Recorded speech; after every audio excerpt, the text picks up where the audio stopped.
We live again. We're vibe coding, but today it's gonna be a little bit different because I need to look at that. I need to look over the code because I had to look over it right before this, and it's not the best code.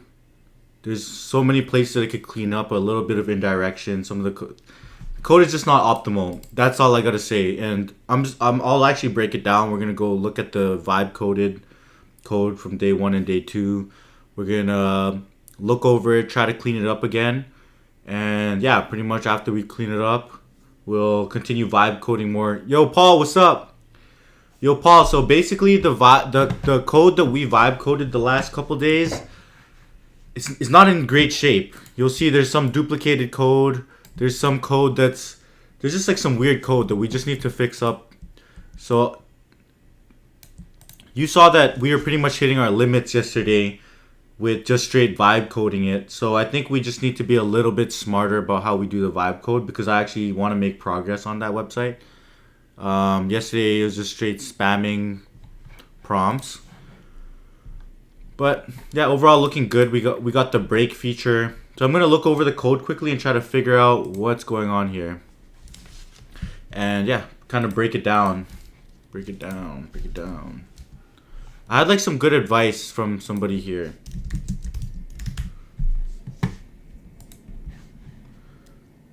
There's some good advice from Ruben, what's up?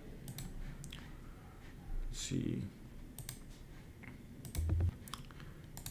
There's some good advice of somebody who said you may reduce implementation time by 80% by planning your work first with docs. So maybe, I mean, that might be a little bit too try hard, but it kind of makes sense. We'll see what we want to do right there. Let's just look over the code quickly. Yo, Farzan, what's up? We're gonna debug this thing like crazy. Let me check my chat.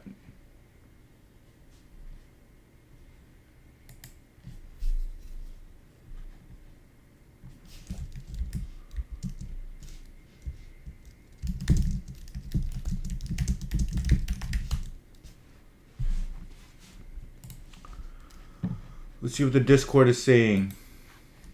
What's everyone saying on the Discord? People telling me I'm taking days off. I don't know. I'm not taking.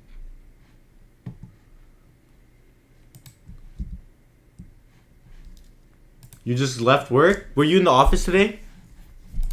Yo, this code is not in good shape, man. This vibe code is not in good shape. We're gonna debug it a bit. I don't remember this Redis thing. Why did we even add that?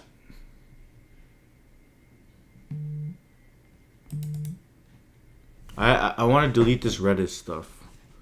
Okay, let's actually straight. Yeah, this guy grinded. Barzan, how's your week? You trying to get that promo? That's why you're grinding all week.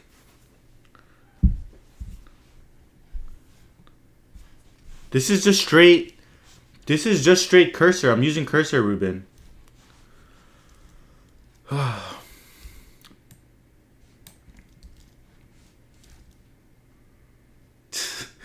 What do you mean it's over? Your career? Your career is done? Yeah. I've been using cursor a lot.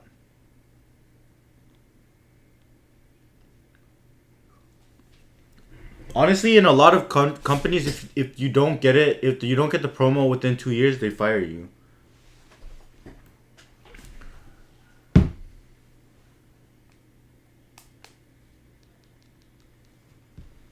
Like at least from level 1 to 2. Yeah, at Meta it's auto fire if you don't get it in 2 years. Let me grab my water.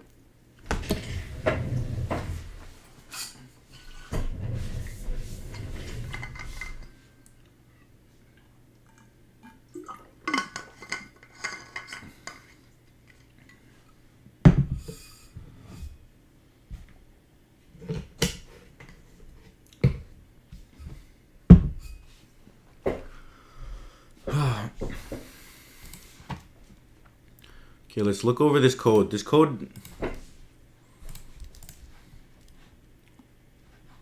break it down. It's gonna like look over. I'm just gonna look over this code.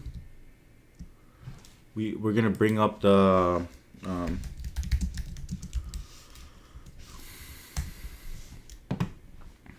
YouTube API docs.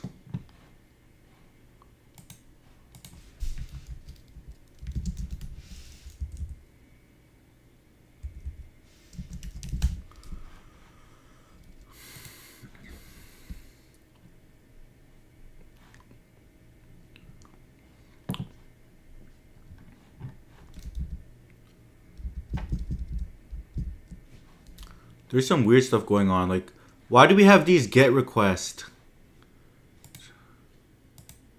We have API, random video.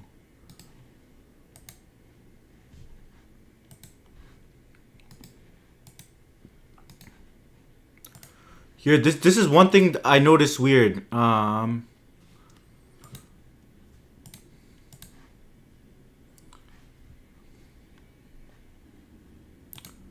let's break videos page. We have some components. Array of 24.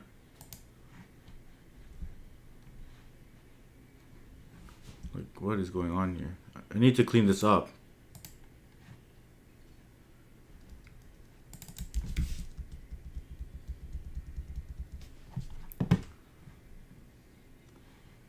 We need to clean this up.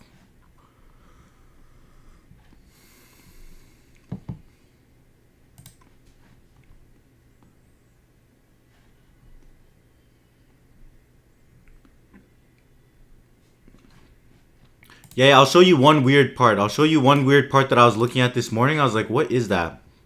Okay, so we have a lib here, right? The lib is fine. I probably need to delete Redis. But the lib here is fine. It has a function to get the initial videos. It has like YouTube. It has like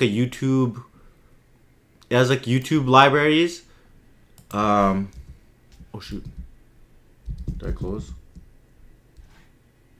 Bring that back. Command Shift M.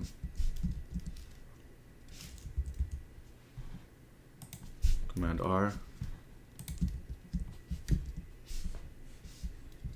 What? How do you fold? Command R. Fold. I did that. Unfold all. Command R, Command J. Configure key binding.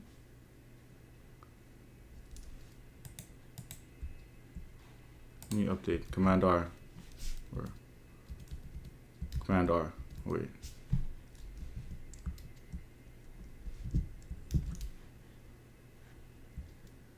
Nah. Why do you have to? The key binding is whack. That's the one thing with cursor. It took some key binding that I'm used to. Whoa, what? Why is there so much code here?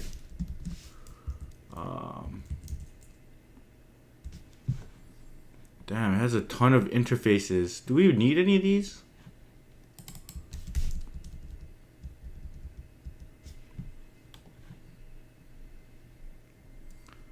It has a ton of interfaces. Format, date.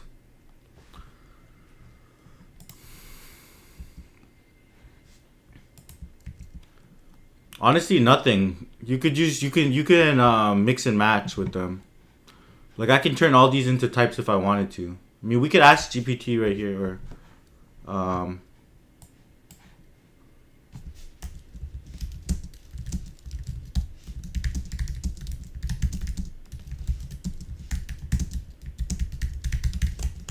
Farzan, are you on the cow train or something?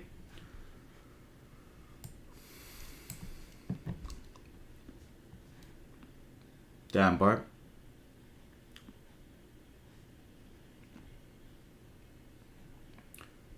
So they say it's largely interchangeable. However, there's some key differences.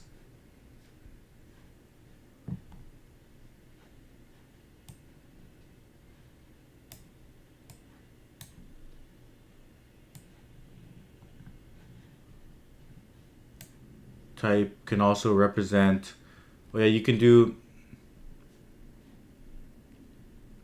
I don't even too much words. That thing is too verbose. Okay, we have this YouTube. So we have ability to read the channel stats. That makes sense. We can hit like the channels. We can hit the stats. That's hitting this API right here. This channel stats overview.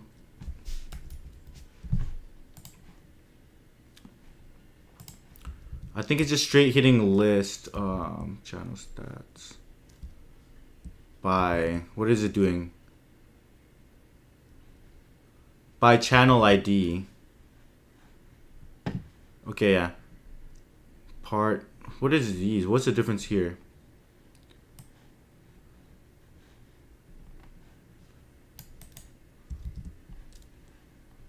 Okay, we want to get snippets and statistics. This makes sense. Getting the channel stats. This is what's getting this part of this query right here. All right. So these are library functions, right? And then we have other ones for getting the channel videos. So I think this grabs the videos. This makes sense. It's a lot of work, but that's kind of how you have to grab all the videos with the current API. This actually makes a ton of API calls. It does a few things. It like grabs the playlist. First, it fetches the playlist of my recent uploads. And then it fetches the playlist. What does it do? Playlist items.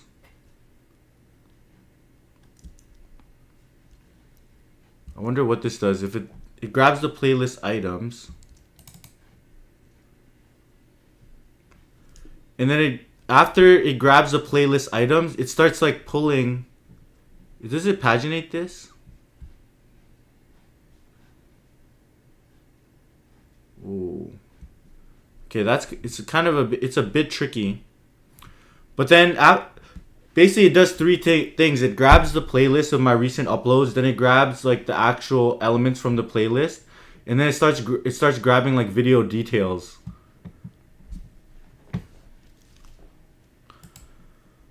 Popular videos, it uses the search API. There's a lot of code. You could probably clean that up. But those are the three functions that we have. But then like there's also this weird, like we have APIs for some reason. I don't understand why we need to build these APIs when like we don't want to expose that to like other front ends. So basically I saw what it was doing. It was doing something weird. It was doing like the video section here. Where is this? This is the video section. Oh no, the video section. Latest videos. Okay. No. This is the... So the videos here is the code for actually grabbing the videos. Right? This is the code for actually grabbing the videos. So it uses a hook to grab the videos, and you can see here. So it says get channel videos. What is it? Okay, this part makes sense. So that's how it grabs the initial videos.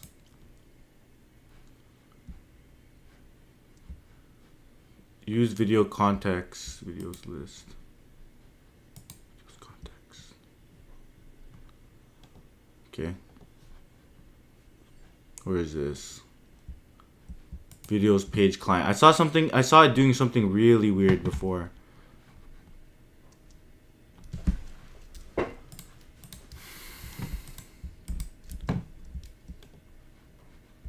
Videos page client.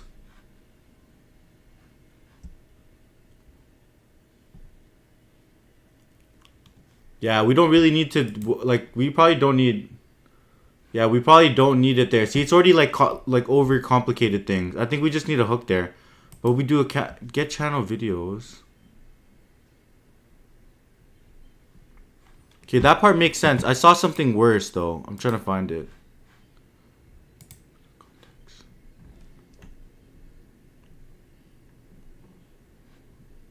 Okay, this is the video provider. Oh, yeah, okay, this is what I see. This is the video provider. So we have the video context. And then we have the video provider. The video provider is right here.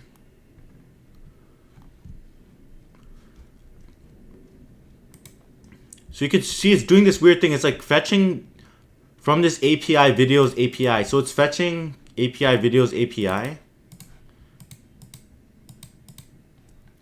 Instead of just like calling the library. I feel like we can just call the library. But that's why we have these APIs set up here. So basically what is happening is like it's fetching this API videos. This API videos is literally this route right here, API videos. And then we like parse it out and then we get the channel videos from here. Like why don't we just do that straight right here? Like why don't we just get the like make the call right there? Something like this. Like this. Right? So I think, yeah, like why is it making a get request there? Like we don't need this API. I feel like we could just do everything. It could just make the call right there. So let me replace that real quick and let's see. Maybe it does caching across different clients. I don't even know. Discord. What's happening on Discord? Okay, let me look.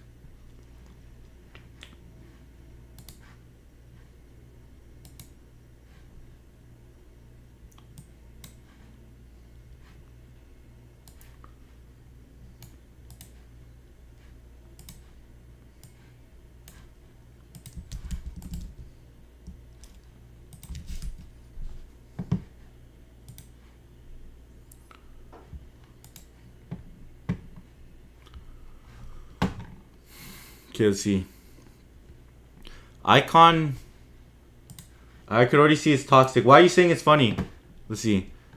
Icon reached 5 million ARR in our first week. We have the best product and momentum in a massive market. We're assembling an elite team to set the record for the fastest 1 mil to 100 mil ARR growth. We're looking for the top 0.1% of engineers. Consistently outperform their teammates as top code contributors. Have proven they'll do whatever it takes. 100-hour weeks. How is that possible to do a 100-hour week?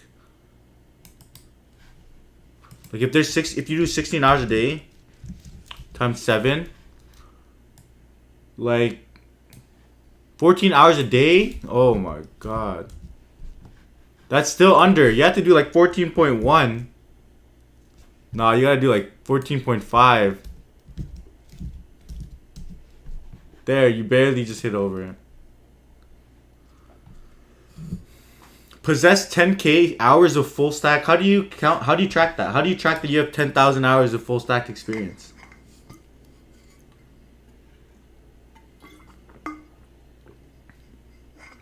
Cursor for ads is interesting.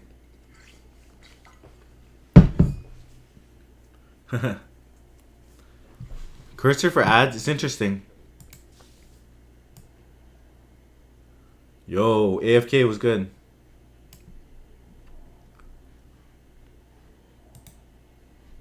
Okay. Please understand and agree with our values before applying. It's an in-person working New York City. No remote hybrid. Adderall only. Or, sorry, A players only. Only A players can hire A players. We'd rather hire 1 A player and pay an above market rate than hire 3 B players and pay market. Drive. You're hungry to do what it takes for us to win. You likely have a massive chip on your shoulder or a neurodivergent brain. Work is a key part of your identity, fulfillment in life. Grind. We work text on weekends and at night. It's okay to send messages at 3 a.m. How's that productive? Urgency. Do in a day what usually takes weeks. Run through walls to get things done. Respond in minutes or seconds instead of hours. Shameless. Be extremely annoying if it means winning. Check in on things 10 times daily. Double or quadruple text someone if they haven't responded. Call them too. Fast firing. If someone isn't an A player, we part ways quickly. Please be okay with this. We do paid trials to help de-risk this. Mission driven. Make anything go viral as the mission sounds fun to you. Wear many hats. No job is not your job. EV based decision making. No buying IBM because it's safe. What? What's that? What's EV based decision making? Customer first, not team first. It's our job to make things move fast. We drop the ball if a customer feels like we did. Flat company org. Title reflects scope. No political promotion games. Interesting. You know what would make this the funniest? This is not the funniest one ever, Paul, because I seen one like this, and at the end they say unpaid. It was an unpaid job. Dude, wait. Let me look for that one. That was a troll one. I was like, no way. Yeah, I found one like that. It was like, bro, I gotta find it. I'll bring it up on. Let me look for it in my. Dude, it was so hilarious.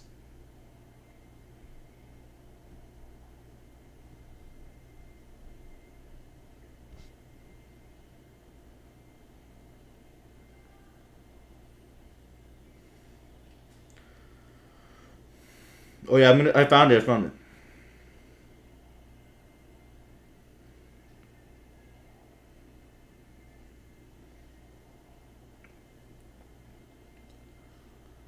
Yo, yeah, no, the unpaid one was real. I know somebody who's friends with the person who put it up. This is crazy that it's real too.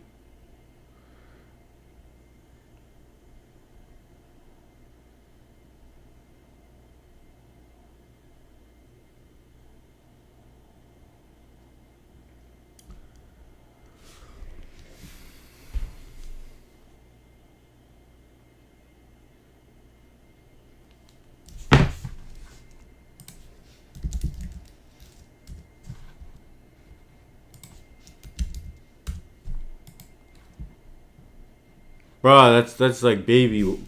What? Yo, they're tripping. 100%.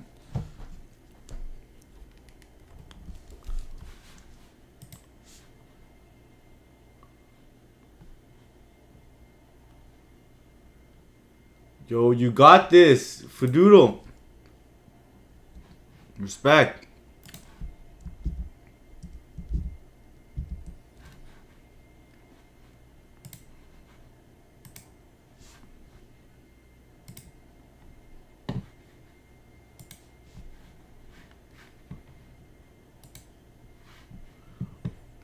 Yo, this position is worse.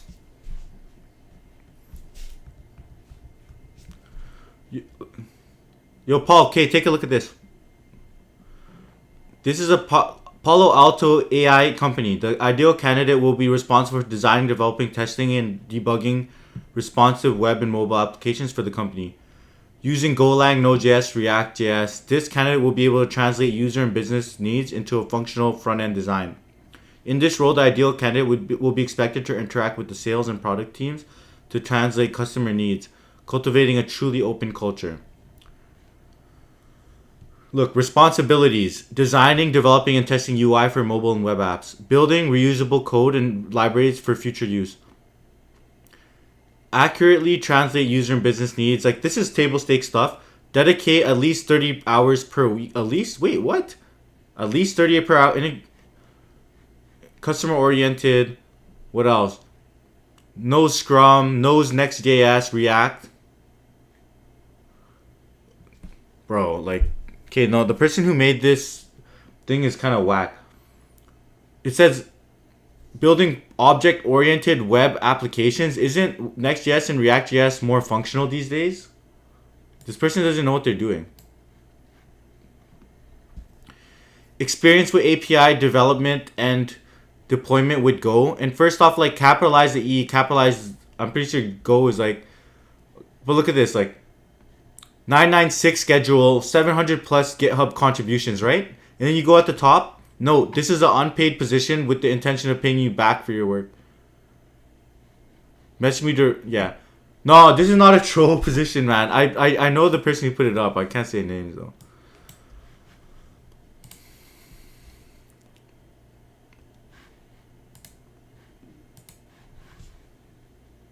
Nah, this was like a while ago.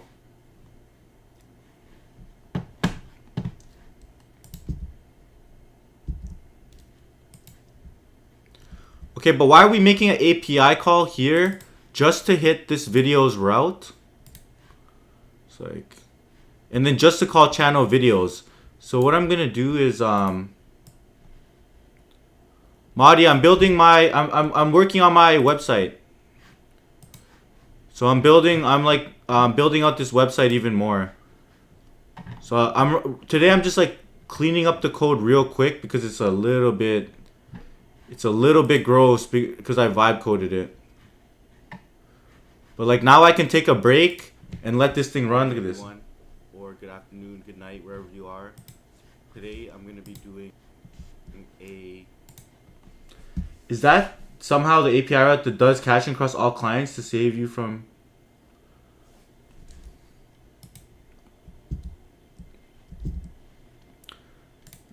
Farzan, I don't think it's gonna do anything. Like I don't think that's actually gonna work. Or this is just a get request call. Like the caching happens somewhere else. This is, let's see. I don't know. But I think like we can literally just take this code right here and go do something like this.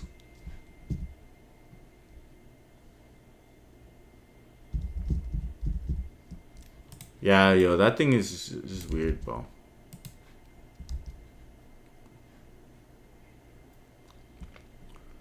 So we can just like straight just call it in this video context.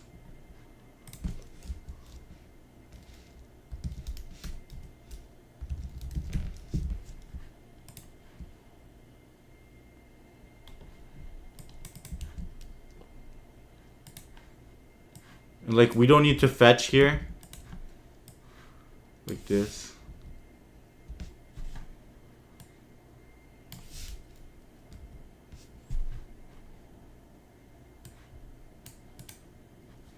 What is this returning? Like we can just straight say this goes like this.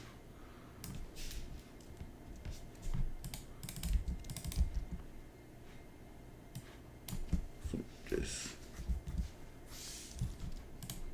There, now it doesn't need to make an API call.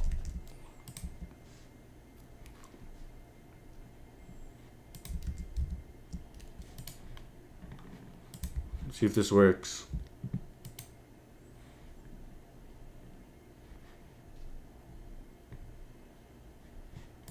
One issue, what's happening?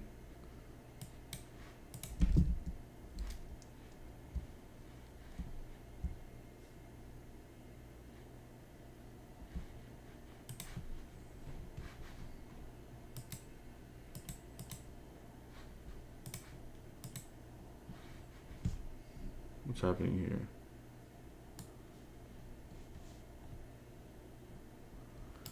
here? Farzan, this is all backend stuff though, isn't it? Like these libs are all backend.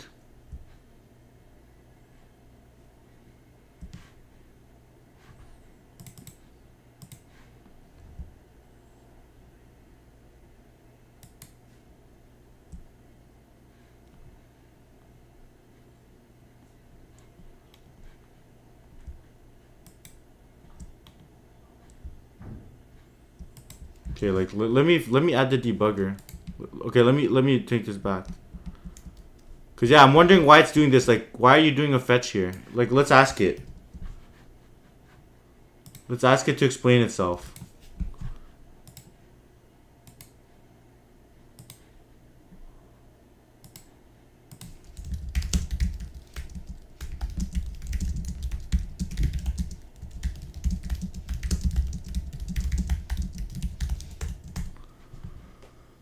What?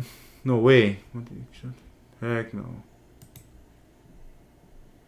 Okay, what's premium and not?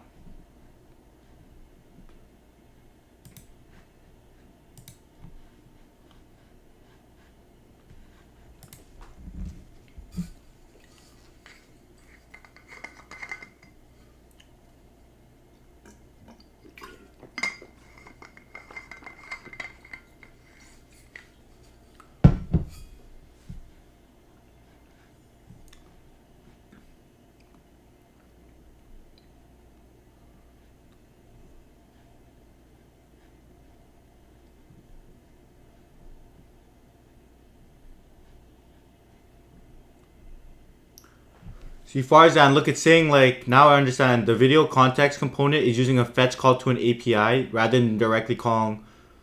Let me address the users. Yes, you should directly call the YouTube library function instead of making the fetch request to your API. The API route is essentially a wrapper around this function. So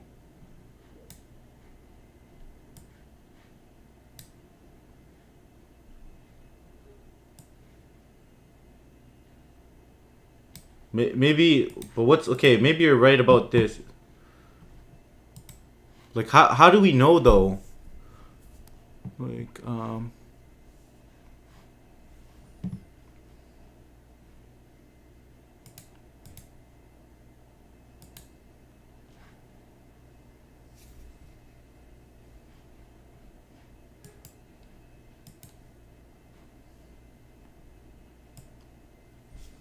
I'm gonna delete that Redis thing, but like,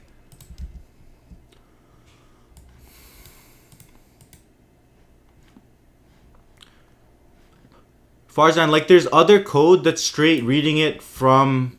There's other code that we have that's straight calling the library, right? And then there's like ones that's like there's here's the API call. So we have two locations. We have one that directly calls it. It's like,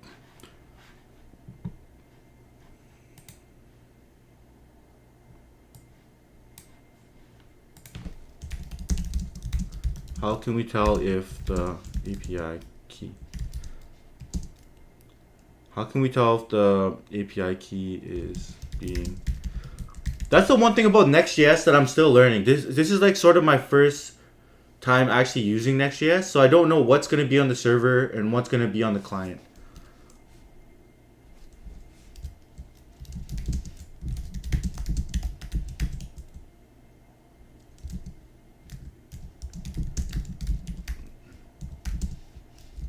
Can you tell me what's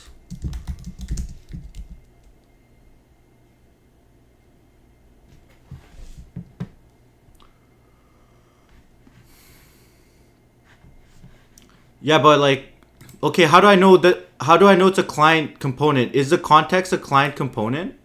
Where do I see? How do I can tell if it's a client component?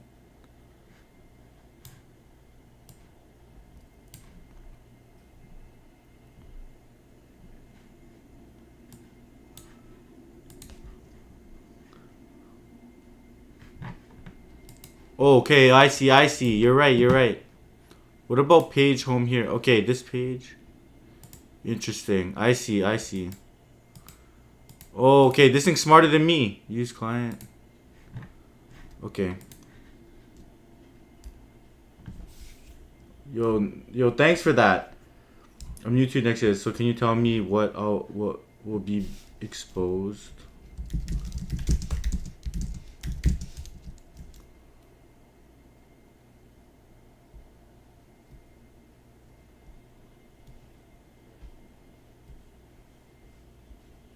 So I'm new to Next.js. How can I tell if API key is being exposed on this? I'm new to Next.js.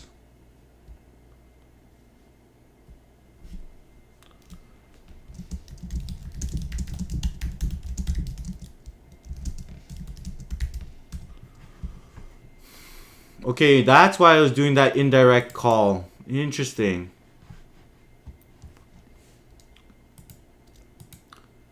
Use client.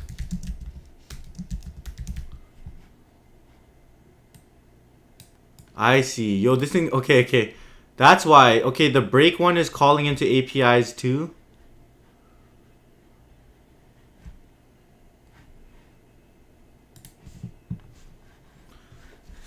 Farzan, so basically use client is sort of like just regular React. It just sends like basic web page and then it'll just render it itself.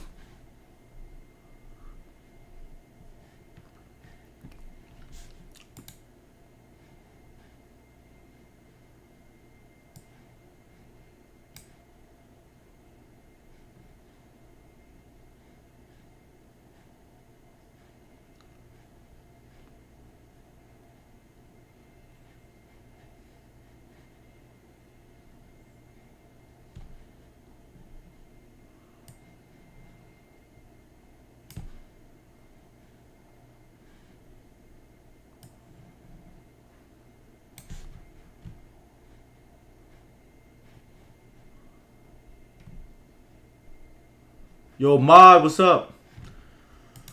Yes, but no, that you only need to use client on the first client component. Any child component of a client component is always client. Okay, nice to know.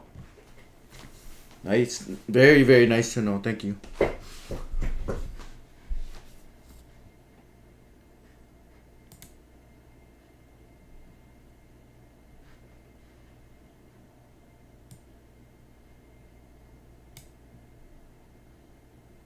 Okay.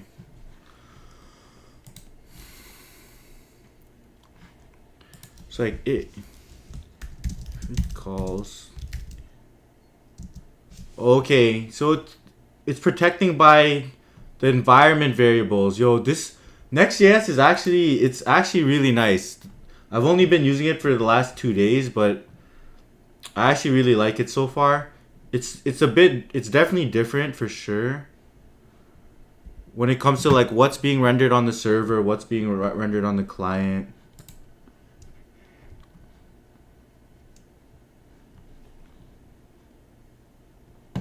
Okay, so that's why it's breaking here. Like we'll go here.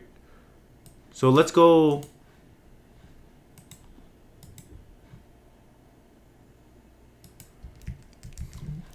Like what issues that hack? It got hacked, or didn't they like expose? They get exposed for something.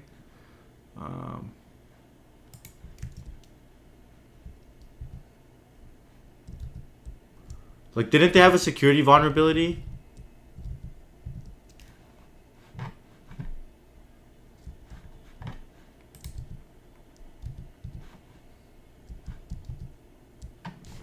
Dude.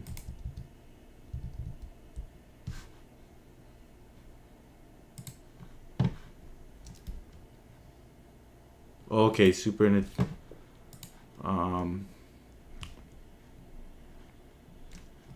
Okay, so now I know why the video context is making API calls. It's making API calls because we can't just straight up call the library here. We can't just straight in the video context here. When it's loading more videos, we can't just straight up call the library.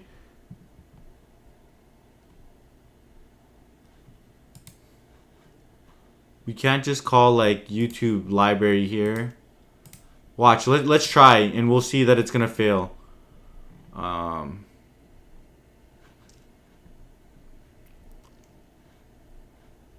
Get channel stats.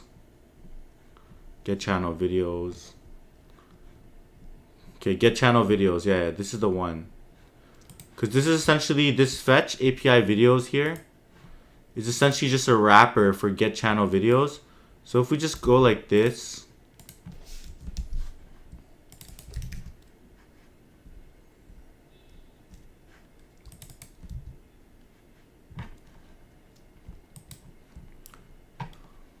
We'll get the channel videos here. And we'll see that it's gonna throw this error here, console.log. Or let's run a debugger here because now we know that this is a server-side component. Or client side. So we can like do this. What? Wait, let me run this. Wait.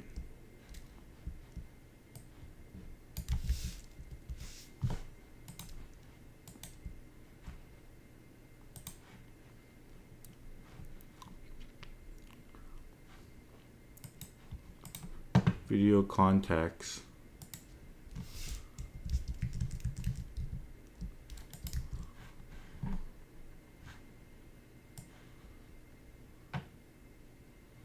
Okay, let me debug this over here. Just make sure it's not doing anything. I don't want to expose my API key.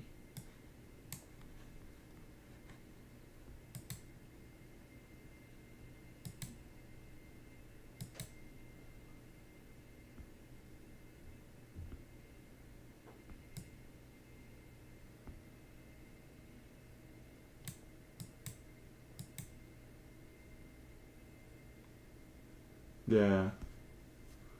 I see. Okay, that's actually trippy.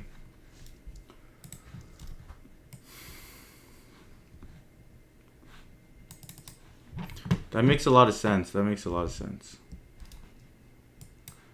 So when we call get channel videos here, right? When it's on the front end, when it tries to get the process environment here, it won't find the environment variable because it's not running on the server. It's running on the client. That's why before, when I tried to like replace this here, it just didn't work. So when I did this,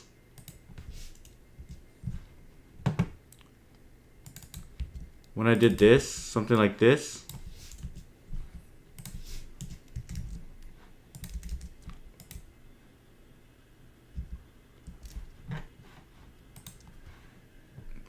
like look, it's not fetching. It's like it's hitting this console.error. Your YouTube API key is missing. That's because when we go in here, it tries to grab the API key, but it's not on it's on the client side. That's why we need to make that API call. Yo, earlier I was looking at it, I was like, why did it do that? I thought it was just like trash code, but actually it's good code. That's crazy. Okay, this thing's smarter than me. Let's see. Let's see. This thing knows what it's doing. I thought it was tripping.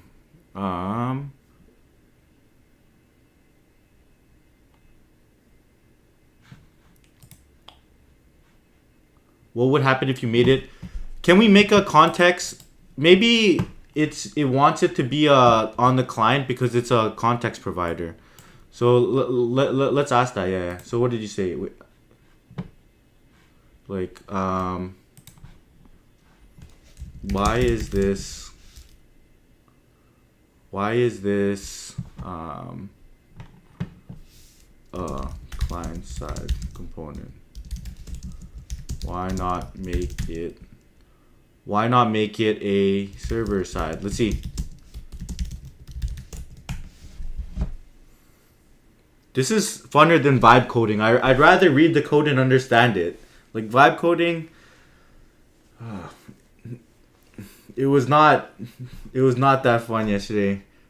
Or it's fun when you could like mix it in with learning.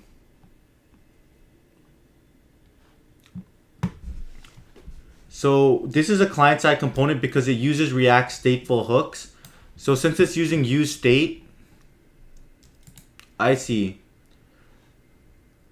So only React stateful hooks can run on the client, and then makes fetch requests directly from the browser.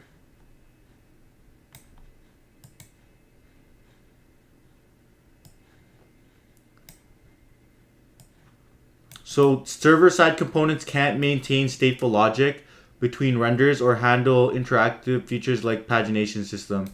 Okay, since we're handling state, can you give me some rules of when we make something? Now I want to understand, when do we make things a client-side component versus a server-side component?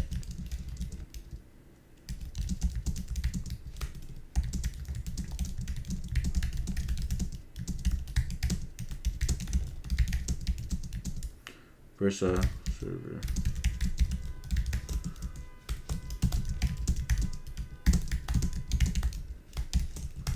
Okay, what I'm asking, when should we make things client side or server side?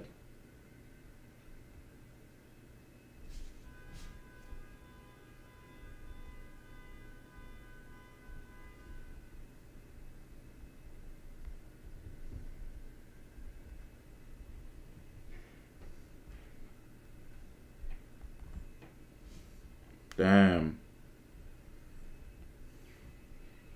Wait.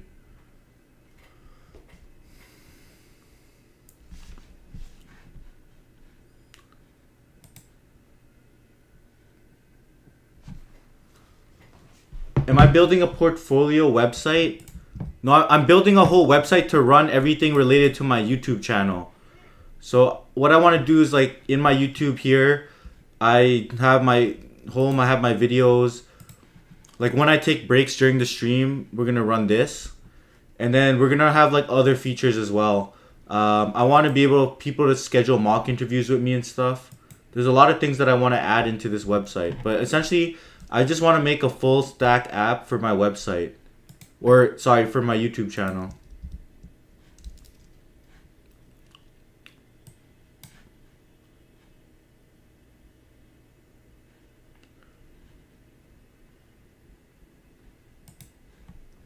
A general rule of thumb is to try and shove server components down the component tree as much as possible. Okay, let's understand this. Wait, I just need to reply to someone. Give me a second.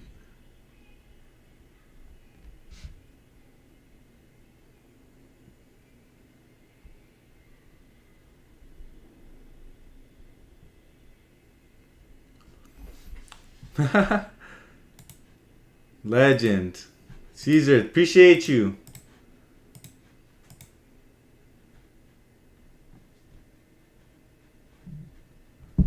Nah, I always get mocks. I always do mocks. The thing with me is I'm not greedy. Some of these guys are like, pay me $200 for a mock interview. It's like, bro, I do not care about that. Why would I? I mean, actually, what's the math? If you do 200 mock interviews at 200, if you do 100, yo, I got you, man. When I start making money off this YouTube, I'll pay you. If you do $100, if I do $200 mocks and I do like 100 people, that's 20K. Nah, I don't give a crap about that, bro. On God, if I cared, you'd see me like doing like prime hydration ads or something. If I really cared about making money.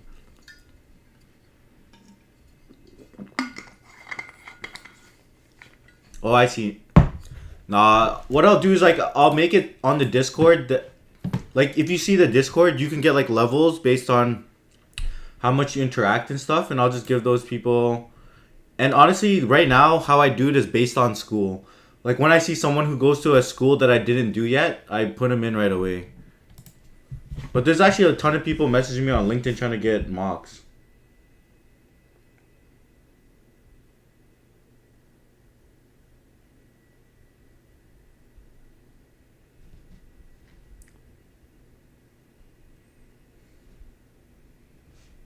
What is that?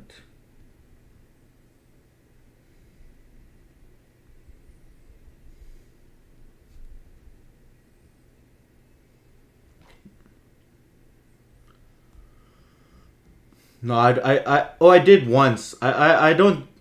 I might start trying to do like MLE roles just for fun. Like try to, or Paul, I did a machine learning internship before, but that was like before LLMs and stuff. But I'm gonna start reading this LLM book. Well, I have a friend who did one recently. Yeah. Maybe I'll bring people who've done that process.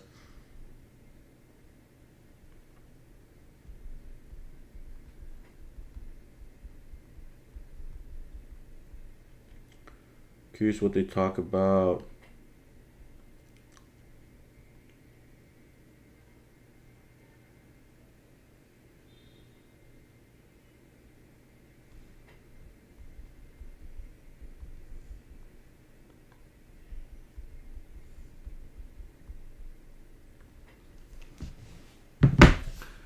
Holy, okay, I got distracted.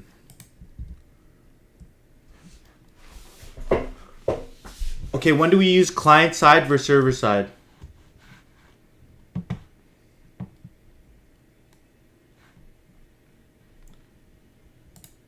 Caesar, Farzan works at that really, really tall building right beside LinkedIn.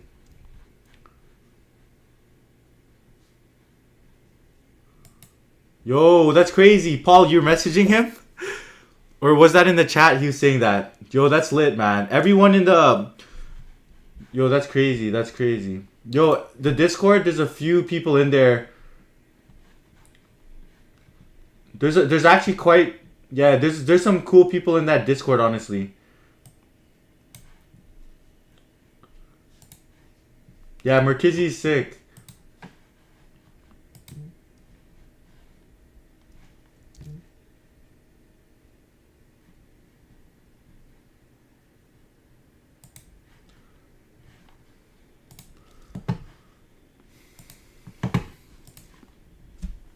Okay, when do we use client-side components? We need to use client-side components when we need interactivity. event handlers, form submission. We need state management. Use browser only APIs. Need lifecycle events. Create context providers that manage state. Use third-party libraries requiring client-side features. That's like so many things already. What the heck? So when do we need to use server-side components? Fetching data from external APIs or databases, rendering static or mostly static content, accessing backend resources directly, keeping sensitive, okay, performing expensive computations, rendering large UI trees, okay. So this is, we have one server-side rendered function right here called page.tsx. This one's server-side rendered. Why is this server-side rendered? It makes a promise to grab all the videos and it just renders it. Okay.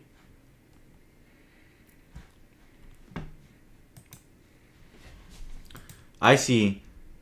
So this kind of server-side renders it.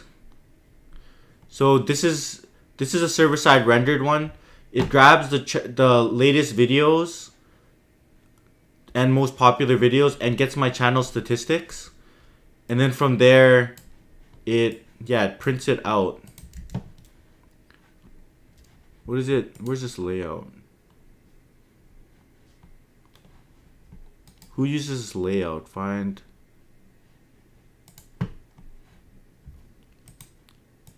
Is this even being used?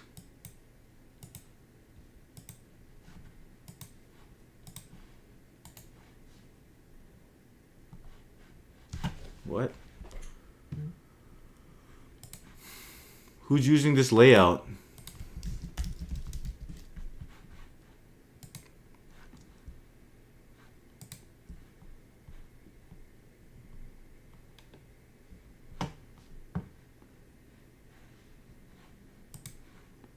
Can we delete this? Find file references.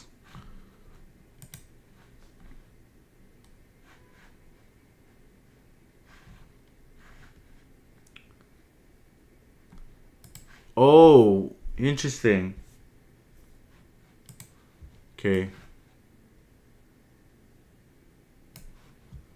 I see. Okay.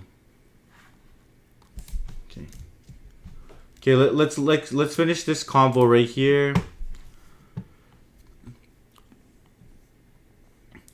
Farzan, does this layout get called for every single server or client side component?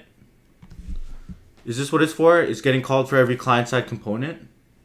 Or this gets called on server side? Probably doesn't get called on server side components, right? I'm just learning a lot about this code base right now.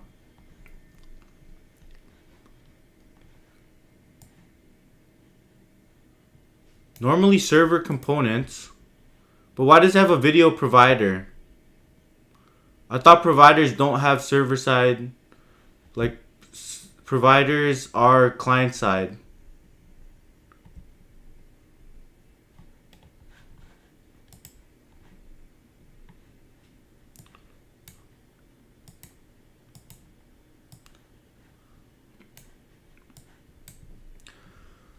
Client components, interactive and responsive to user input, can maintain state. Nice. Okay, I like how this page is server side rendered. I wonder if we could. Oh no, we can't do this because it's paginating. And then the break room is server side rendered as well.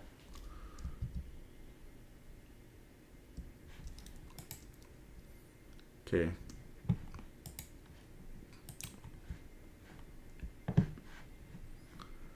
So client components, pros and cons. We have interactive and responsive to user input, access to browser APIs, real-time updates without full page reloads. Cons, increased JavaScript bundle size can impact initial load performance, require additional client-side data fetching, more complex state management. So pros, zero JavaScript footprint, faster initial page load, direct backend access. Nice. I like this. I like this. Cons, cannot use React hooks. Okay. That makes sense. That makes sense. I'm starting with.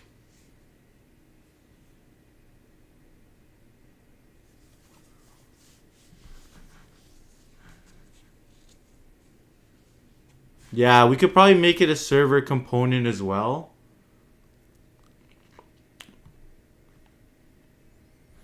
Yeah, there's probably some way to do that. That makes sense. Song, what's good? It's not much difference from last time I was on, but what we're doing is we're doing some debugging. We're just doing some debugging. And I'm gonna like look at buying a URL and stuff. So we're gonna look at like options for buying your own domain. And then I have like other questions about like transferring domains. Pretend I decide to host my domain on Next.js.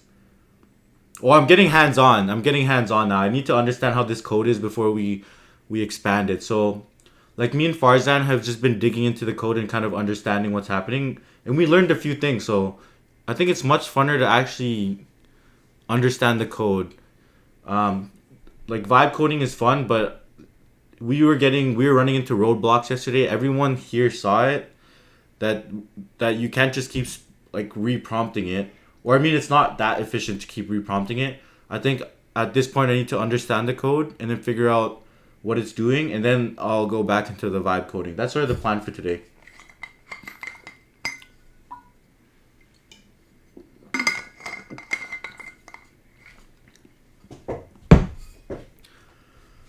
The biggest blocker so far is that it just keeps breaking the code. So yesterday I was doing simple things like, okay, can you change the fonts here, make the colors more vibrant? And then it was just like, it turned everything straight black and it just ruined the whole vibe for the page, right? And then even simply trying to build this like break, I was trying to build like this simple break page.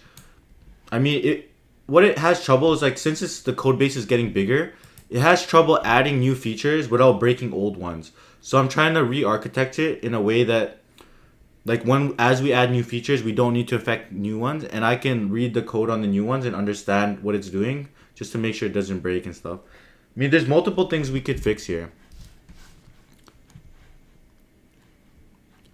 But also, I just need to understand the code because I need to learn this stuff as well.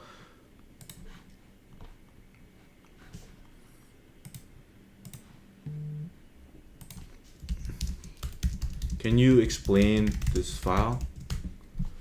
Yeah, we're gonna add a ton of new features. I'm gonna host it on my own domain. Yeah, single page application React. Yes, single page. Like that's what I'm used to. That's what I've been doing the last 4 years. I never had to use Next.js. But honestly, Next.js is not that much different. There is the server-side rendering stuff that you need to worry about. But I think it's like the APIs here are I'm gonna use these. These are sick. Like straight up just being able to have API calls right here in the same code is really cool.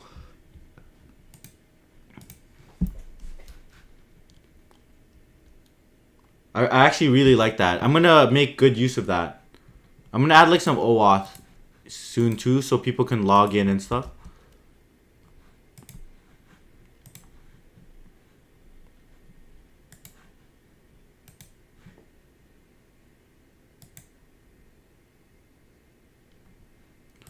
Yeah, I'm gonna do literally everything in this file, like just straight Next.js, everything here.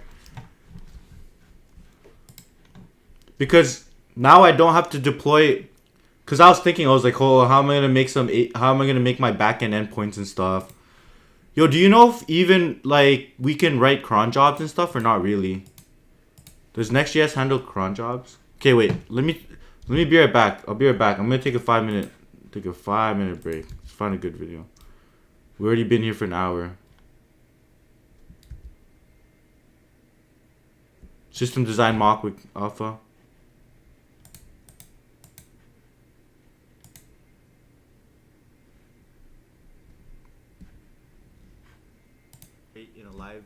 On a live stream. Be right back. Everyone in here. We're gonna focus Yo, more on what? products Why'd they put like 10 ads? and more work that we can do a deep dive on how to make more Okay, I'll be right things. okay. back. Let's get into the high level design because I want to spend at least 20 minutes on the Yo, details. Google did that, not me, man. Trust me. So high level design, yeah, so we're just gonna go through all of this. So let's say if I can zoom out some more. So can I get rid of that? Cap. Okay. That's Google. The annoying thing is like Blaming when you Google. start typing, that little Be right window back. on the left comes up. Okay, I'm trying to move it over here. What window? All right, this is Oh, better. I see. Okay, I so see. we'll That is have our annoying. client, and this can be whatever, a web app. I'm not gonna talk about the client too much unless we need to. So if we need to Sure. start something on the client, I'll add more stuff. So let's just make sure we can get all these things. So client API gateway. Okay, and so the API gateway is going to do things like rate limiting and then sending things to the right service. Yeah, I guess maybe some other stuff, but this can just be out of the box, or you can, yeah, especially for like a startup, we can just use like an out of the box API gateway. I Mm-hmm. know for my company we have our own, but yeah, I guess you can use an out of the box as well. I see. Okay, so and yeah, I'm just gonna draw these, or I'll just draw these arrows to indicate that information goes both ways. And then we're gonna have, so I guess what service do we need? I guess for now, let's just keep it simple. We'll just have only one service. So maybe we won't even need the API gateway, but we'll just do this. So this is gonna be our like calendar service. And then we'll see if we need to add anything else. I guess we probably will, because for reminders, we might need like a notification service. So, okay. I see. So we'll have a calendar service. I guess maybe we can even write that now, notifications service. Okay. Okay. So this will be connected like this. So let's just talk about, I guess, the flow of each of these. Yeah. So first, to get all the events. So we're going to send a request. It's going to go to our calendar service. Going to check our DB here. Say our DB is this. And then we'll just use like Postgres or something for now. I don't think there's a big, like I don't see a big one way or the other, but you can kind of use whatever DB you're good with. Yep. I think nowadays most DBs can do most things, so unless it's something very specific, it doesn't really matter. Sounds Um, good. so yeah, so we're gonna get all these events. So now we can talk about a little bit higher level or a little bit lower level, like what are actually in these entities, these user and events. So in the user, we're gonna have a user ID. We're gonna have like a name, like last name, whatever. And then do we need anything else? I don't see anything right now, but we can add on to this if we see something. Okay. And then for the event, we're gonna have a user ID. Like I said, not gonna focus on recurring for now, so we'll just have a date of the event. We'll have metadata of the event or whatever like data is in like event info, we'll call it. And you can have a bunch of stuff. This is just going to be like, yeah, I'm not going to talk about that in detail because you can describe like what you want in an event later. But we'll just say we'll have some info, and then we'll have some metadata like created at, updated at, whatever, all that stuff. So I think this is mostly what we need. Date info. Does that make Okay. sense? Yeah. What could we just elaborate a bit more on the of these event infos? I think for this question is kind of important. Sure. So looking at the Google Calendar, let's say when you make an event, you just have like a paragraph of text for the event to describe it, to keep it like really simple. So you make an event, you just write a paragraph of text describing what the event is. Does that seem reasonable? Yeah. I'm So more thinking about essentially on, also oh, like go ahead. when we put something in a date, right? Usually there's also a time, like 5 to 6. That's very important. How are you Yeah, capturing so that? yeah, so this will be like a, I think we want both. So we want date time. We Okay. don't actually want a date. We want a date and a time. Yeah, because for our daily events, we need to know the time as well. We could split this up as well. We could do this too. That will give But us yeah. a start date or start time only. Oh yeah, I see. Yeah, I actually missed that one. So yeah, so we actually need both. So we need a start date and date, and probably start time and time actually, something like this. Yeah, because yeah, actually this event, yeah, like this, maybe this event takes a year or something. I don't know. I Okay, see. so that Okay. makes sense. Let's just say they can't go multi-day kind of thing for now. Just give it a easy. It's just a Oh, single okay. day between. Yeah. Yeah, single day. Okay, so we'll go date and then like this. Yeah, that makes sense. So that way, when we show their daily view, if that event takes multiple hours, we can move it through. Yep. Okay, does that seem good? And Yep. then we're gonna avoid the edge cases of like starting, like 11:59 and then going to the next day, things like that. We'll just avoid that kind of stuff for now. Hmm. Okay. So yeah, so essentially, when they're gonna get their events here, they're gonna call our calendar service in our DB, and we basically need to um, take every event that I guess. So they're gonna provide us, like, yeah, I guess when they want to get all their events, they're gonna provide us either a day or multiple days. We're not gonna allow them to do like a specific time frame, because looking at like the Google Calendar, for example, you can either pick like a week or like a day. So you can't just say like I want all events from like 2 p.m. to something. So this is just going to be based on days. And then if it's based on days, we can just check the date of the event. And if the date is in that range, then we're going to get those events back to the user. Does that make sense? Hmm. Okay, so that's how we're going to do this first one. Then for the second one, it's going to be pretty straightforward. If we have an event ID, we have a user ID, and then I guess I missed that one. So we have the event ID, which will just be the primary key of the event, and then we can just get that back. So that one's like the easiest. Post events is also going to be pretty easy. Call our calendar service, make a new event. Yeah, and then yeah, I guess also looking back here. So we want to have that start time, end time. Okay. Okay. Let's hop into deep dives because we want to keep the it under Cool. 15 minutes. So I want to spend 7.5 minutes on recurring events and another 7.5 minutes on reminder emails. Okay. Let's just start So with that. Yeah, the first one. Like, how yeah, are we gonna do recurring?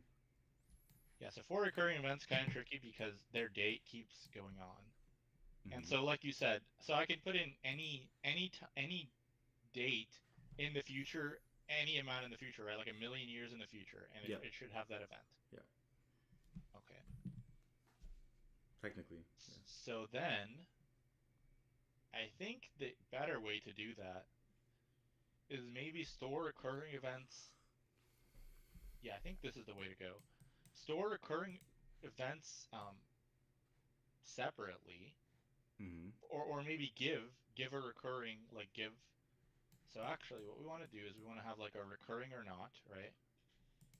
And then what we want to do is we can make another call for recurring events.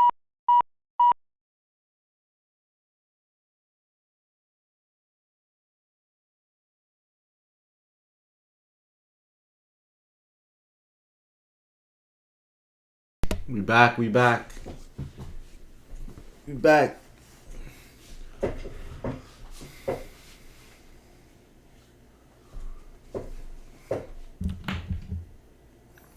Yo, I'm gonna do another stream tomorrow, like a 9-hour stream or something. I'll book everybody in.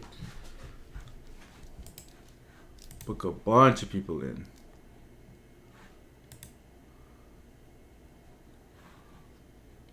Fahim, you're trying to get on again? Sure. Hop on. Yeah. Who wants in? Who wants in? I'm gonna start setting up the schedule. I'm gonna build like a little scheduling feature here. We'll work through. We'll like figure out. I want to like even schedule all the mocks through this, and like automate like reminders to people to make sure to come through, and like have the schedule and stuff. Okay, let's debug this code even more.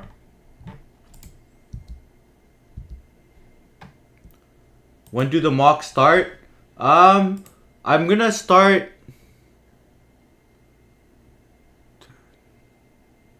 9 a.m. I'm gonna start 9 a.m. 9 a.m. the shift starts. 9 a.m. Pacific time. Let me get up my schedule. Let me look at my notes.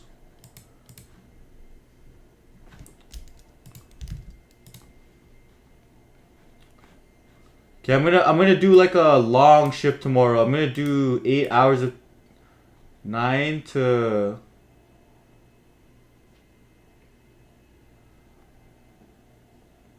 So I'm gonna do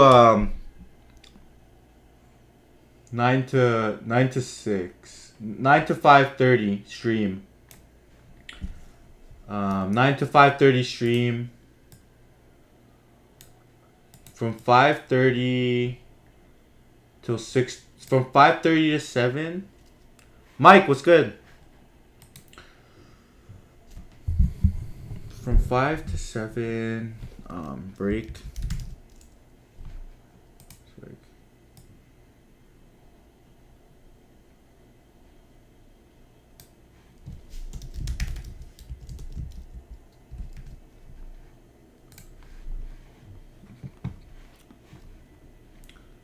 Okay, I need to schedule some people in.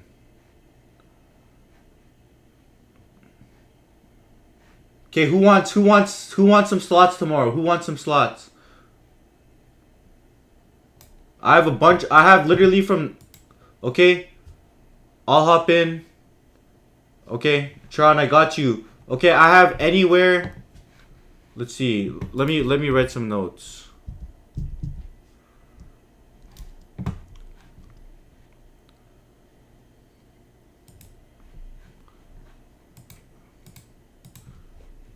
Here, dude, let me write a feature quick. Let me see. Okay, no, I'll just write it down quick. I'll just write it down. I'll build out the feature later. Okay. Where are we?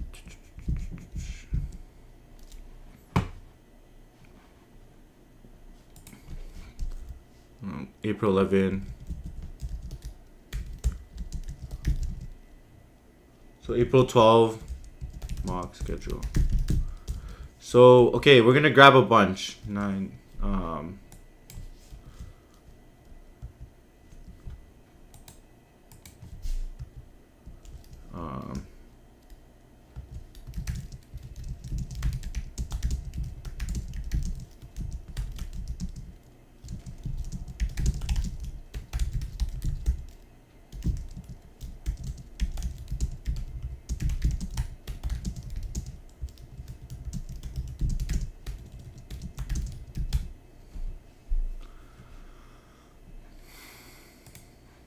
Okay, we'll get Raheem. Okay, who got other slots? I got more slots. Ricky, which one you want?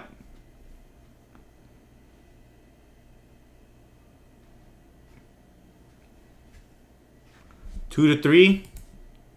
This is all Pacific time.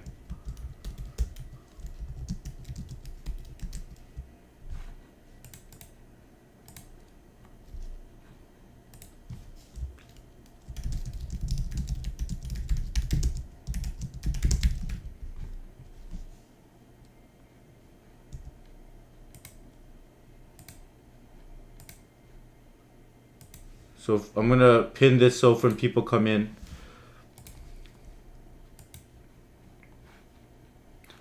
Two to 3. Okay, we'll add Ricky. I'm gonna spend. Maybe I'll add like a special guest. We'll also do. I want to do some resume reviews. Maybe I'll do some resume reviews. Y code. You want the 9 a.m. slot? Okay, Y code. I'm gonna save this one for resume reviews. Lunch.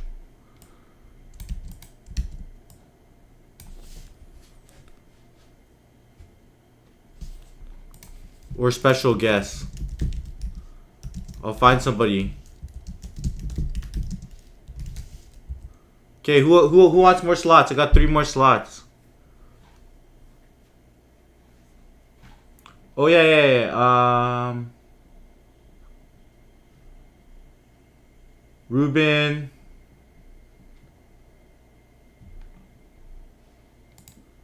Who else wants?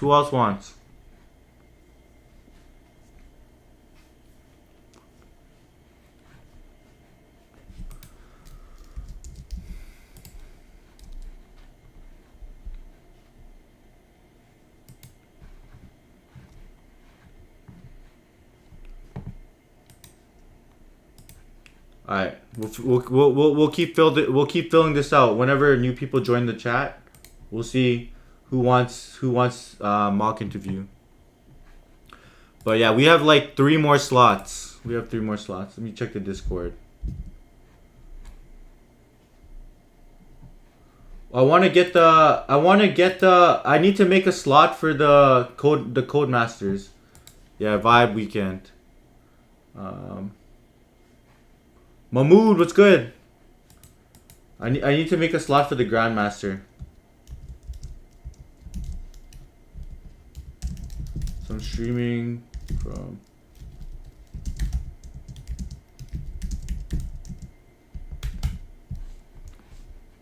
Okay, I'm just messaging this person. Y Code, where are you interviewing for? Fahim, you don't need to cheat, man. You do not need to cheat.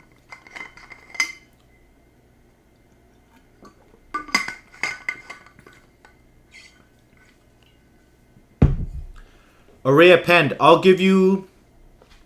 It doesn't matter. You could be not even prepared. You can be prepared. You can be whatever.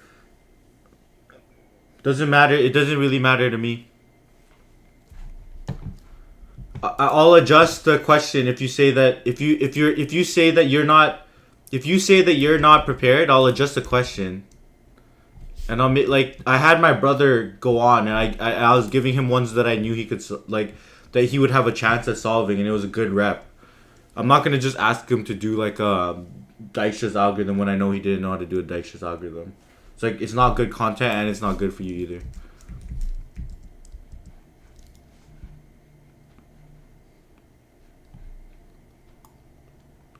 Okay, you got the 3 to 4? Yeah, I got you.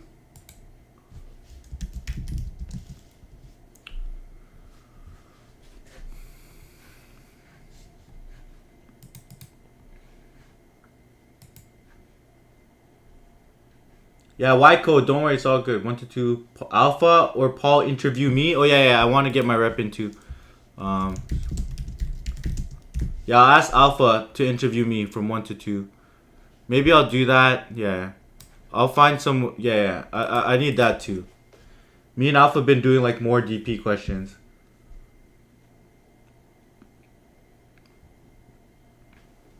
Maybe I'll do that here. Someone interview me.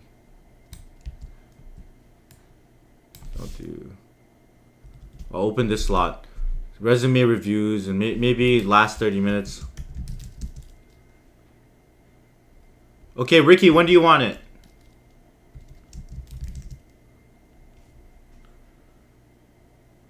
Farzan, no, I didn't really do it. 11 to 12. Okay, I'll move this.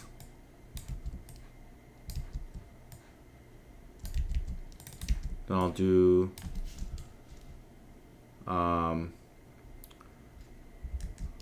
someone interview me. Just to get my reps up too. If I start streaming early, I'll start off with some lead code too. Well, I want to do that hyper code thing that my YC friend did. That will hyper. Like I'll do a coding challenge before the stream starts coding. Maybe Apple or something.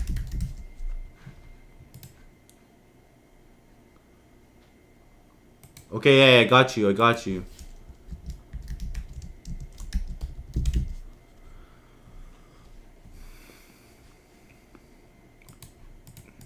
I got one slot from 1 to 2.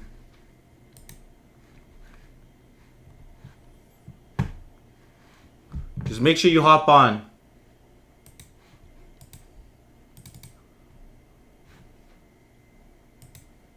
Yeah, I'll do it more often. I just been lazy to schedule them. Dude, I have like a big list of people who want to do them. I should probably hit them up too. Let's see, coder. Let's see.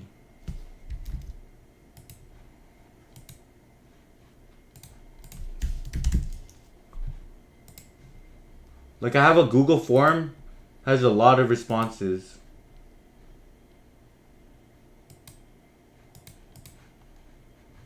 But I want to.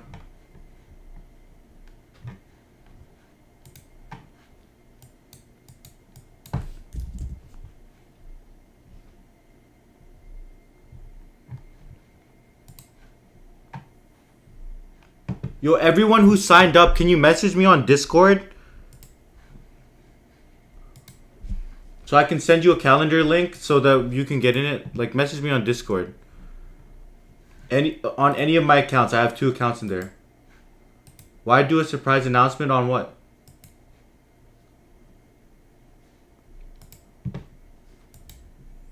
I'm not doing a surprise announcement.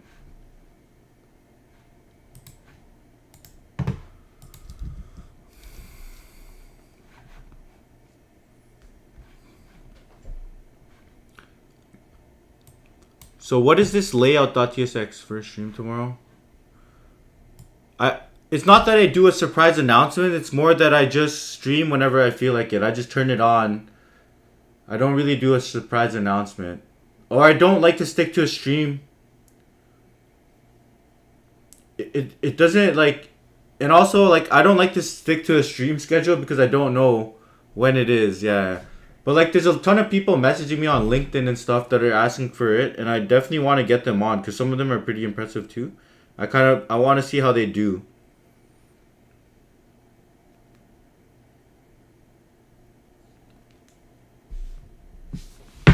Okay, I'm gonna reserve this slot. I'm gonna reserve this slot for someone on the stream, or I'll find somebody on LinkedIn who's messaging me.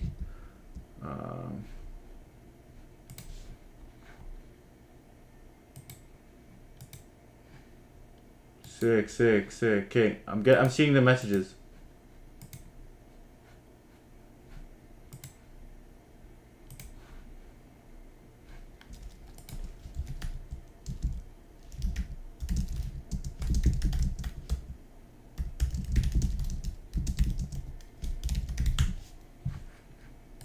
Okay. Yo, I'm gonna send you a Cal invite, and then you could just hop on voice chat or something. But maybe what I'm trying to do, what I'm trying to see if we can implement like all of this like voice chat, coder pad, all that stuff right into my website. That's what I'm trying to do. So because I don't want to pay for coder pad. That's what I'm trying to do here. If anybody wants to contribute open source into this, like build out some of that features, just let me know.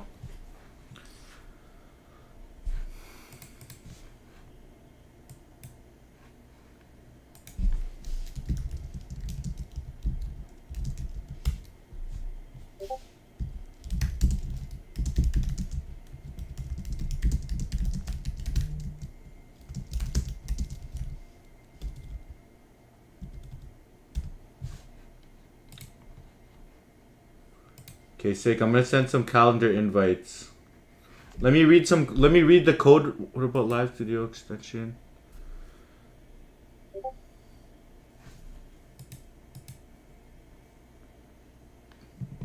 Yo, it's gonna be good. I don't know. We'll figure something out.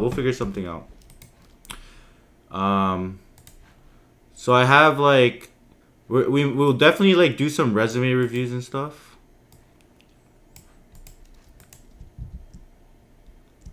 But okay, let's implement more of this code now. What is this layout function doing?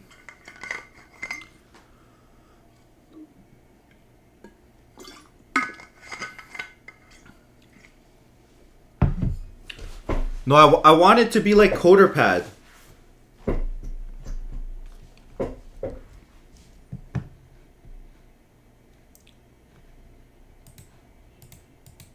But that might be too much work. It imports the inter font from Google Fonts. It sets up the metadata for this site.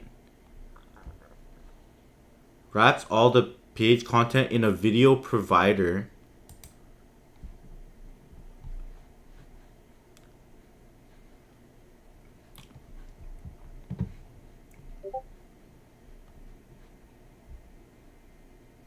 Includes a nav bar. Yeah. It's like, does the server side rendered components go through this?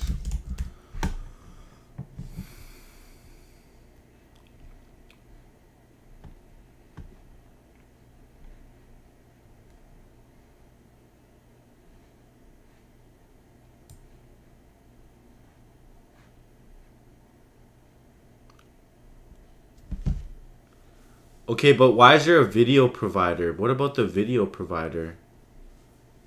The video provider...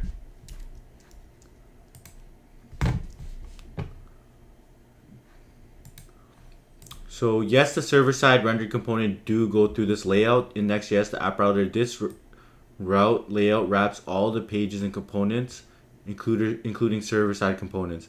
The layout itself is a server component since it doesn't have the use, and establishes the base HTML structure that will contain all of your server-side.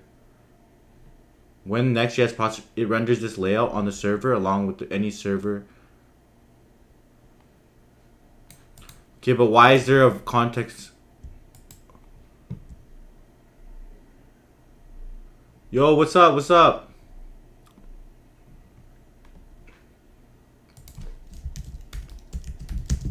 Why is there a video provider? Isn't that stateful?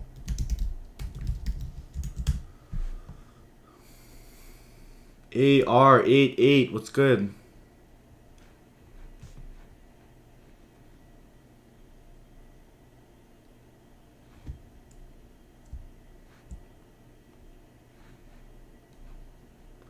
Thoughts on premium algo 100 list on lead code? What's on that list? Let me look.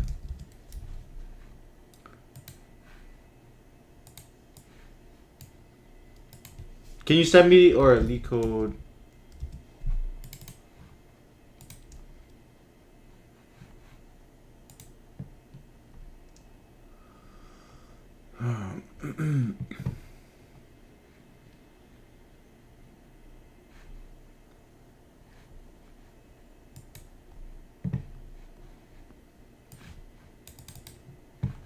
Are you talking about this? This list? Damn, I haven't done lead code in a while. Kind of miss it. Okay, let's look. Arrays and strings.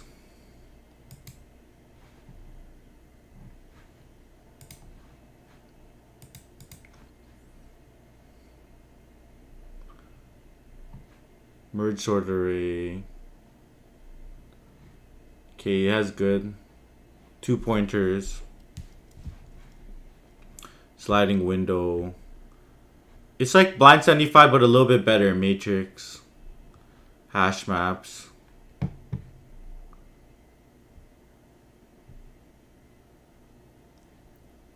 If cursor keeps your data local, it probably trains it on the cloud. But like private companies use it, so I think maybe it doesn't. I don't know.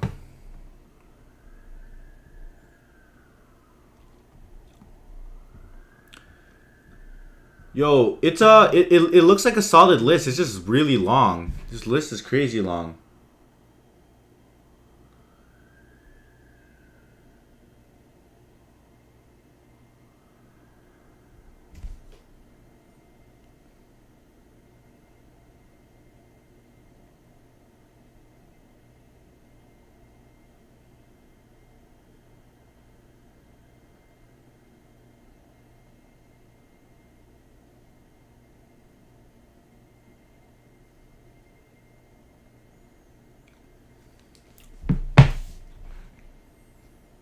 I'd like to see how you would approach the add bold. What's the name of the question? Maybe I'll do that tomorrow. I thought it should have been hard. Okay, where is it? What's the name of the question? I'll look at it for like, if I can't get it in 5 minutes. What's the name of which one is it?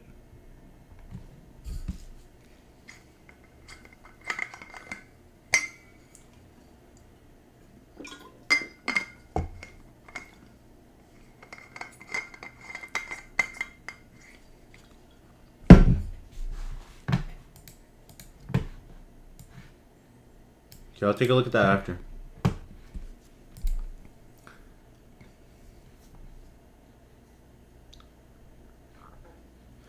With the app router, you can use client components within server components.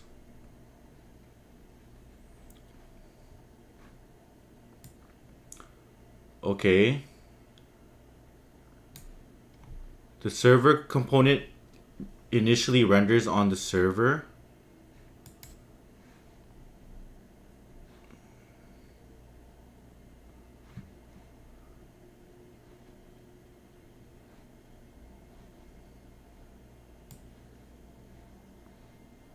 Okay. But then is our nav bar stateless? Oh no, it already, or okay, our nav bar is already a client, is already like a client side component.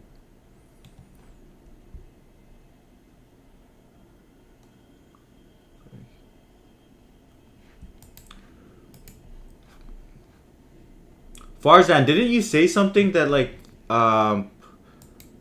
okay, how like if a component is client side rendered, does that mean all its children are? Yo, this is getting complicated a bit. It's like what's client side rendered, what's server side rendered?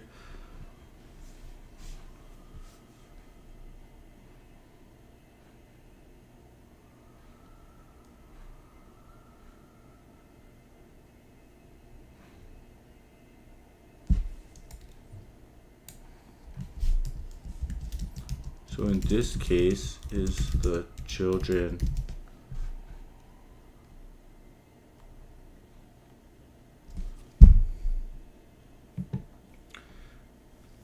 so yes, that's correct. In Next.js app router, once a component is marked with use client, all its children are automatically treated as client components.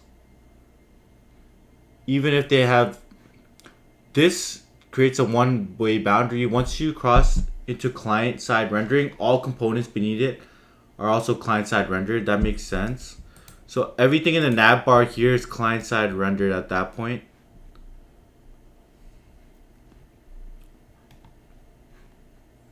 The only exception is the passing pattern, where you can pass server-side components as props.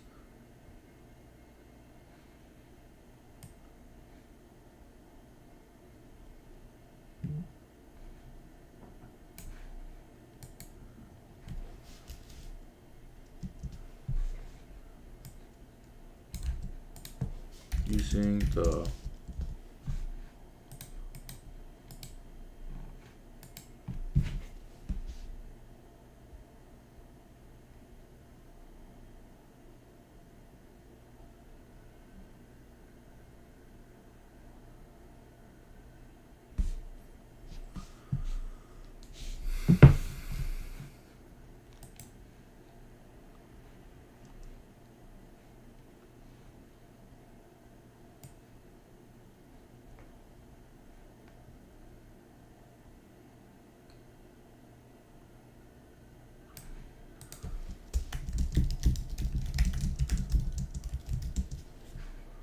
I'm still trying to understand this. Yo, what's up?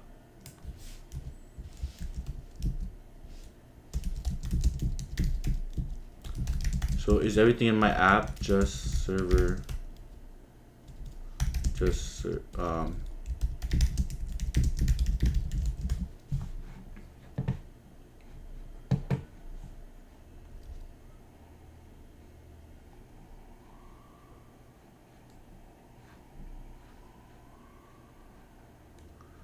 The other, okay.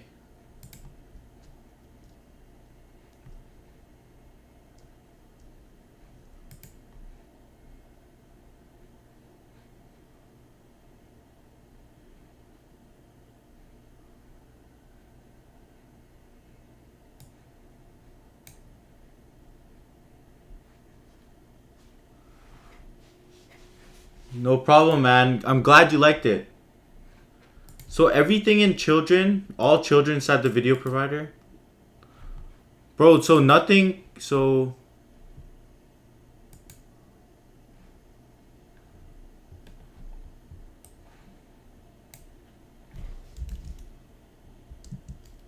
Is this server side rendered or client side based on the layout. Dot.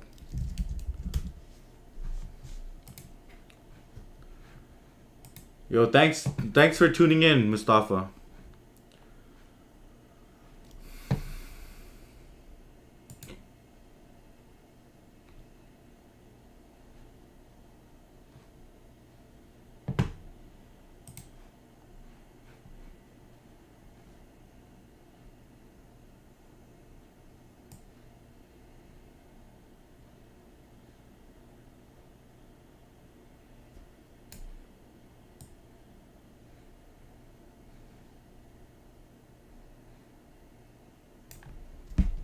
Yo, this is confusing.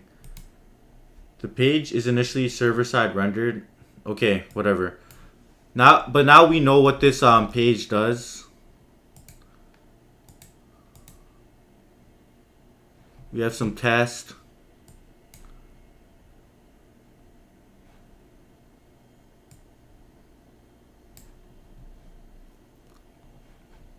Hold up, I need to quickly check an environment variable.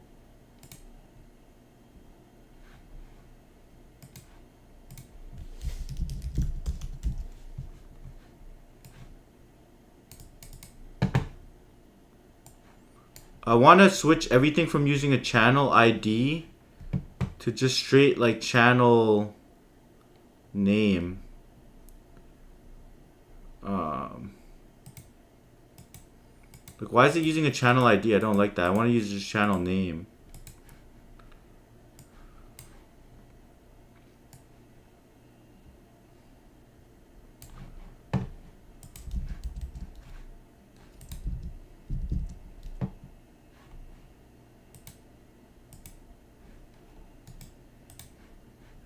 Cut out a line.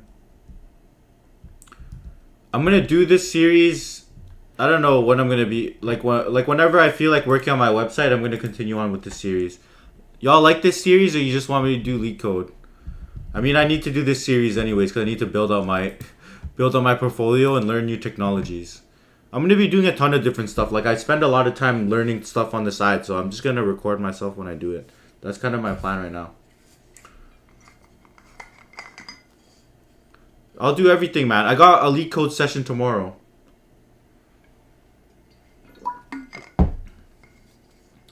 Yeah, I'll do a day in the life video.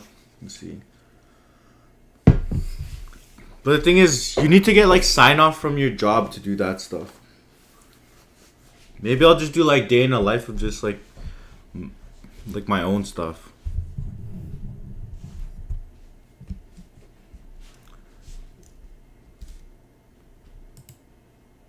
Yo, thanks, appreciate it. Yo, Mustafa, I got you. I got an extra slot for.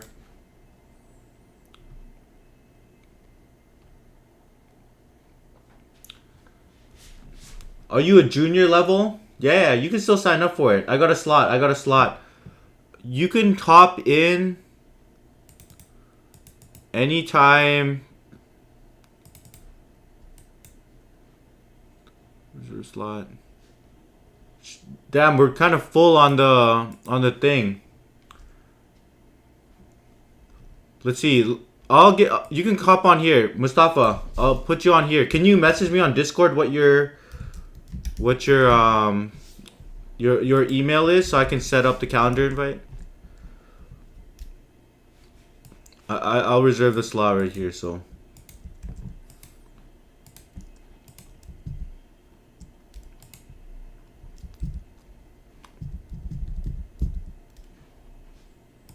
Yeah, we got a leak code session tomorrow.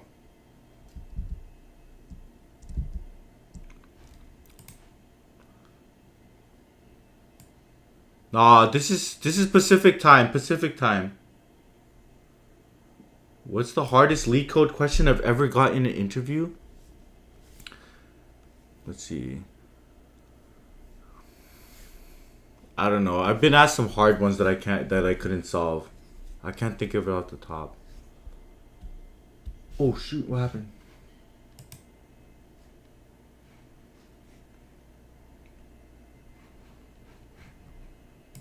To get docs?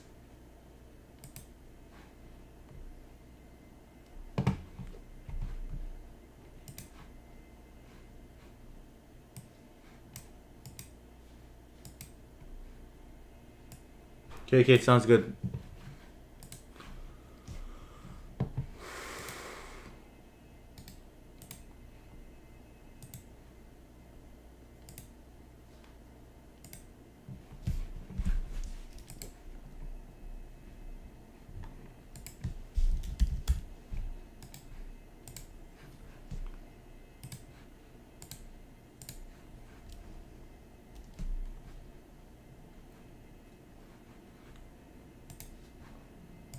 Yeah, Mustafa, I'll send you a calendar invite.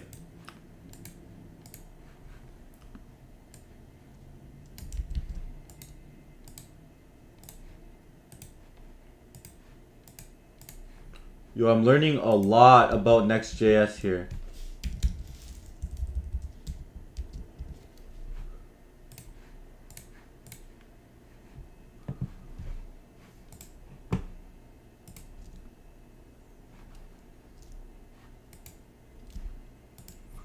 Vids on career advice.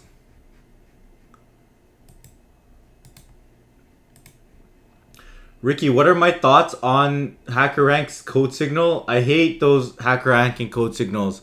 When I was a new grad and I was doing those tests, even if I get like 100%, I would still not get the job. I hated those. Make some reaction videos. I'm down. I'm down.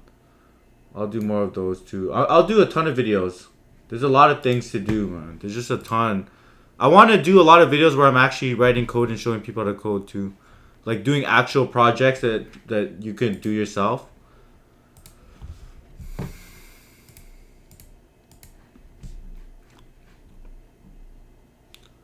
Why is this snap bar?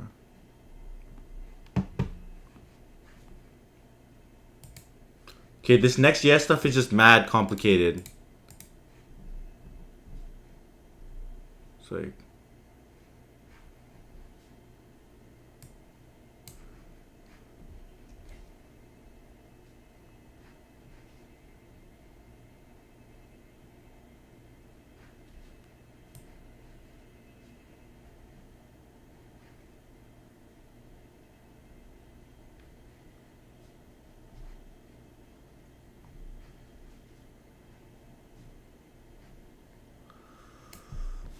explain this more simply. This like what's tripping me out right now? If someone knows how Next.js works, who here chat, what does everyone here do? Like, do you do front end, back end? Are you just students, or like what does everyone do for code? Like what do you code in for your regular job? I need a Next.js expert to explain this to me. It's like data.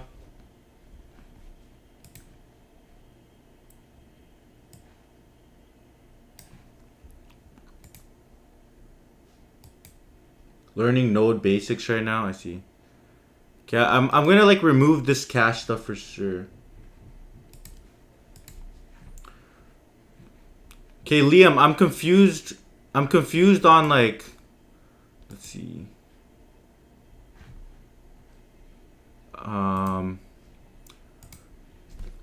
So basically what's happening here is we have this video provider. We have like this layout function, and apparently this layout function, all of the like this layout function wraps like everything that's rendered on this web page. Everything rendered on this web page is wrapped by a by this layout provider. I guess that kind of makes sense, because if we go like p high,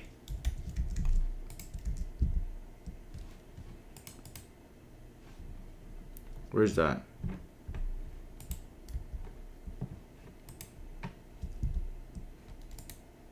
Or we do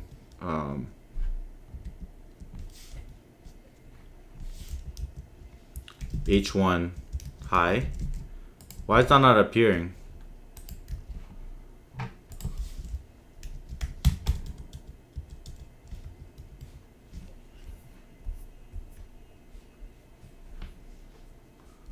Why is that not appearing?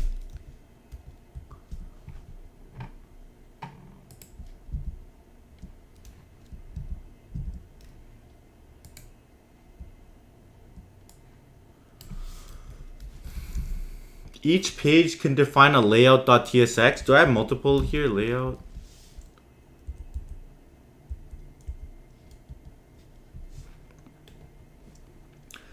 So the part that's confusing me is like, okay, we have this video provider, and then someone earlier told me that like, if something is using is client side rendered, which is this client side render, all of its children are client side rendered. So does that mean all the children here are client side rendered? Or like, can you show me?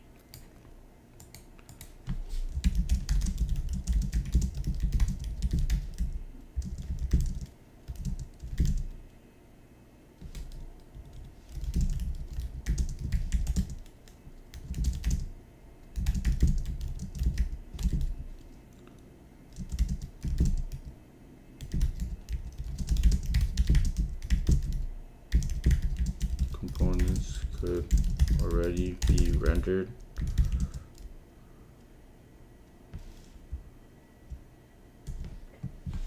Yo, Alpha, yeah, I got mocks tomorrow. I got mocks tomorrow. Yo, Alpha, you got time tomorrow? I need someone to interview me from 12 to 1. And Alpha, if you want me to run one on you, I got a slot reserved too. Like if you need like a front end interview or something. What's a SDI mock? Yeah, I want to do. What's a system design interview? Okay. For you or me? Like, could you have time to run one on me? Or let's see. Okay, I got you right here. Alpha, we can do 1 to 2 PST. System. And then like, that's 1 to 2 PST. And like, if you have time from 12 to 1, someone interview me. 12 to 1 PST.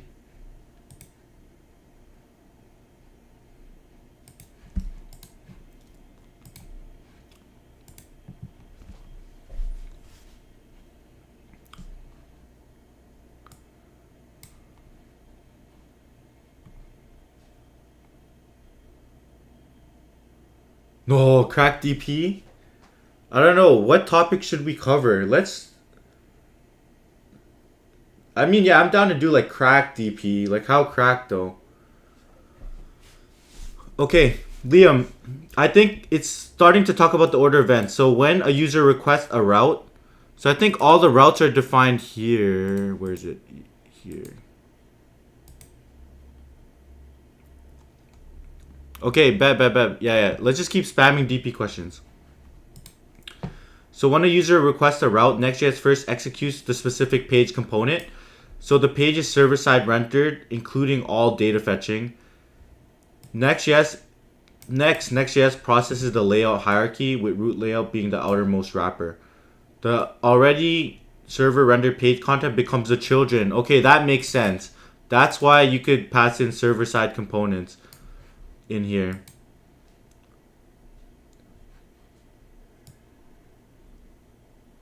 If the video provider is a client component, it creates a boundary but doesn't re-render.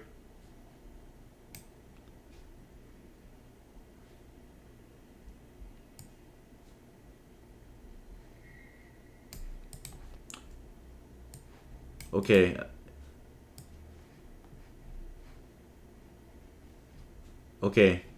I see. This makes a lot more sense. So yeah, that makes sense. Okay. Dude, that's like recursion like to some extreme, bro. Okay.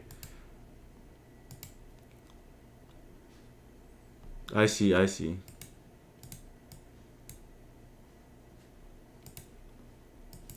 So what's the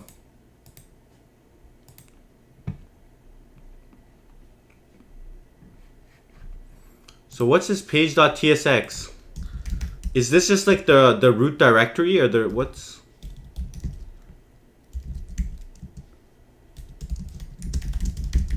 Is this the root?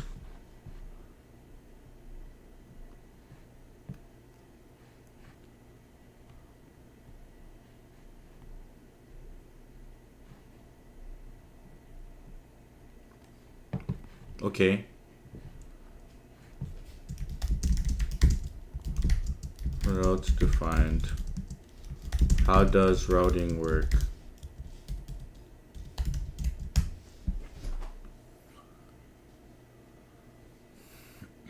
Today I'm not vibe coding. I'm gonna try to vibe code later, but I'm just trying to understand the code real quick.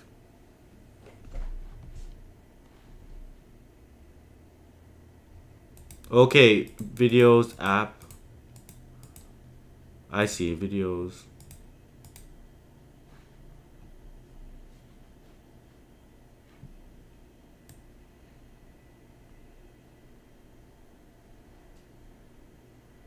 What is this? Oh, we have like a loading videos.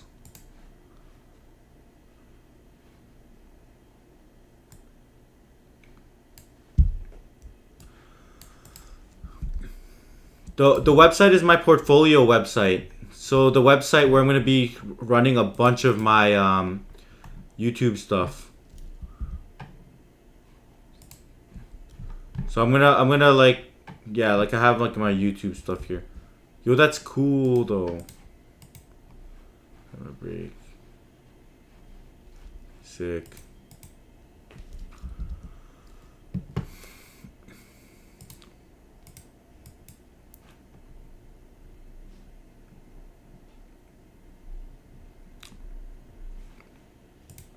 This makes sense. Then we have different videos, random video.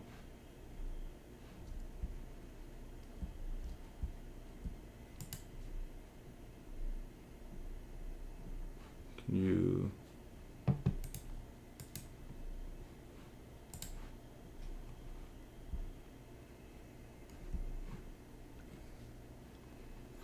Okay, I understand. Okay, I understand it now. I understand it now.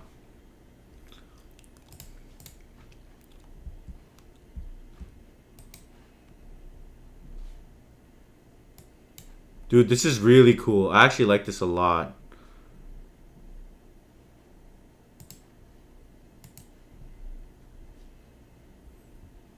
So this is server-side rendered.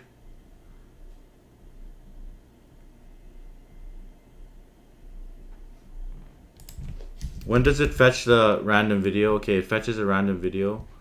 Nice, has API calls. This is sick. Load videos, got the page. So each one of these... Yo, Liam, is this... Like, do you need to add page.tsx for every single... in every single one? So is that how it knows which one to load?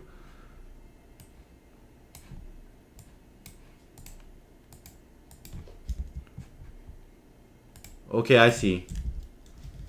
That makes sense.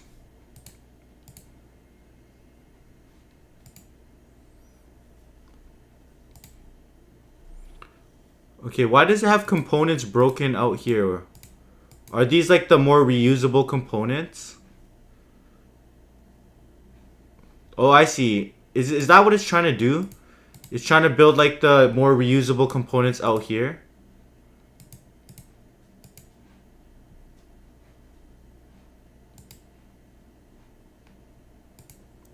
Then we have constants, context, lib.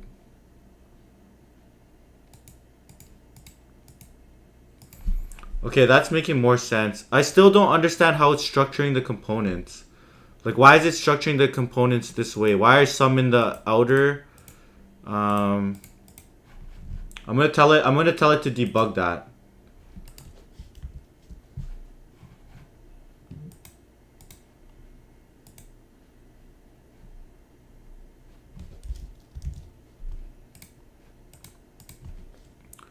Can you explain why the components folder is structured this way? Is it structured well?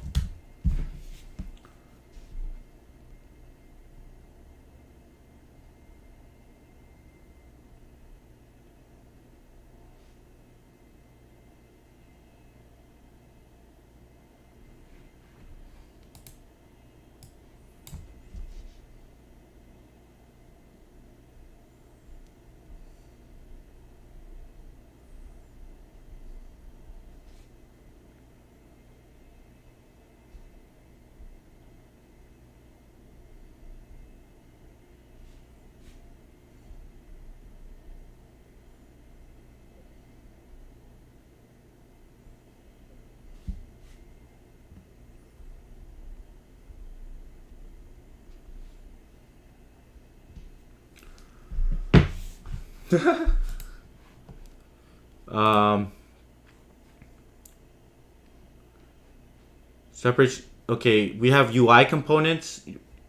These are reusable UI, like the video card. These are building blocks. Sections contain larger page sections, like the hero section, and contain multiple UI components. Okay. Layout contains layout components that define.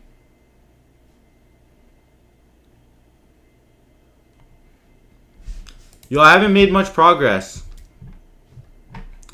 I'm just understanding the code and making sure the code works as expected.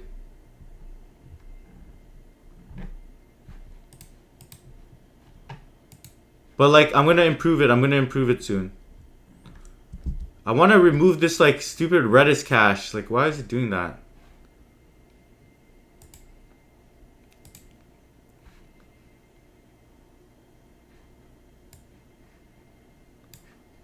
Video list components and video are page specific components.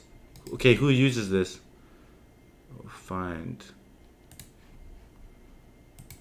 Okay, who uses this?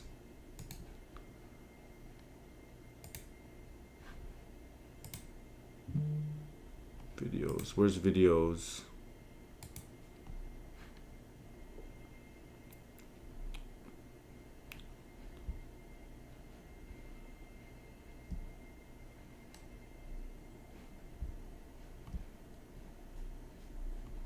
What? Oh, no. That's not there.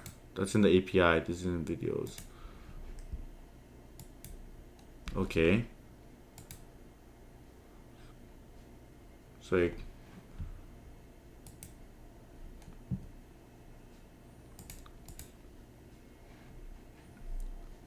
video section. It's kind of making sense.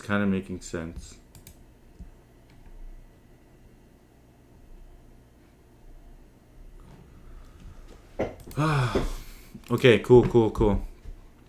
I think that's enough, like, understanding how this part works. Settings.json. So we're gonna look at, like, I need to understand, like, debugging. How do you understand, like, I need to understand the debugger. I need to understand the debugger here. Like, okay. Like, debugging single page applications is a lot easier because you can just put debug statements, but you can't really do the same when it's Next.js, so I need to understand that. And then I'm gonna look into the next step after. I'm gonna look into my domain name, like how I'm gonna host this website and snatch up a domain name and stuff. We're making some good progress.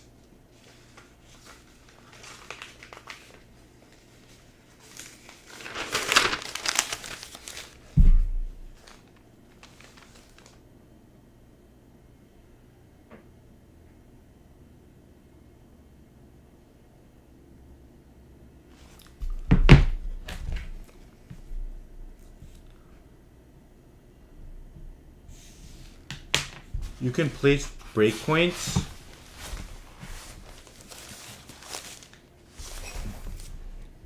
Even on like a server side rendered part. So let's go into the API and let's go to like videos.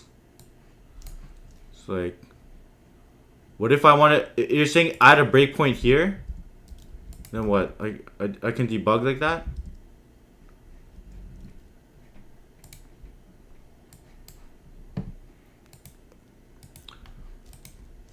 I think yeah, I think it's possible. I just need to add like a launch.json here. That's what I'm trying to look up. I just need to add this launch.json. I just need to learn that quickly. It's like,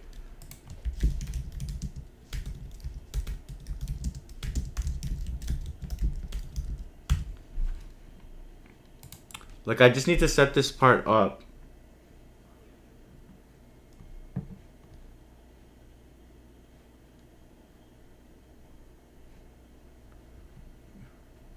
VS Code Debugger.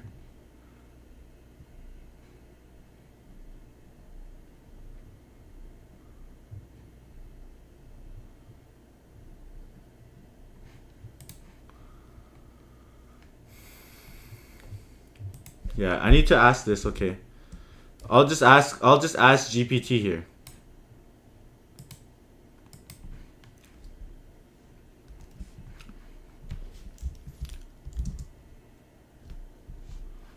Top left. Yeah, yeah. Like I'll have to add it here, right? Like a launch JSON. Let's vibe code that. How I want to be able to see. I want to be able to debug my server side rendered components. It's like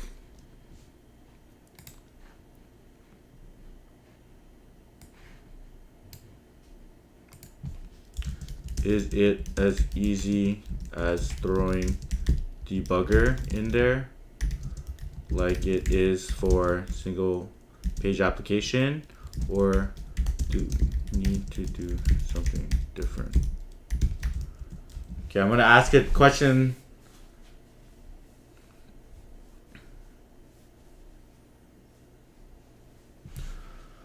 For server-side components, in Next.js, the debugger statement won't work as it would in client-side code since these components execute. To debug server-side, you have a few options: console.log, which I don't want to do, or set up Node.js debugging with VS Code. Let me show you how to set up a proper debugging for Next.js server. So it's pretty much adding a dev debug, so we could run straight like, okay.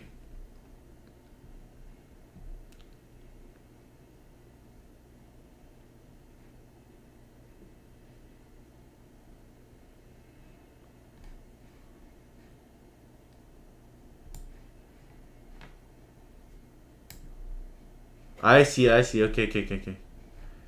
Accept all. Now we added the launch.json.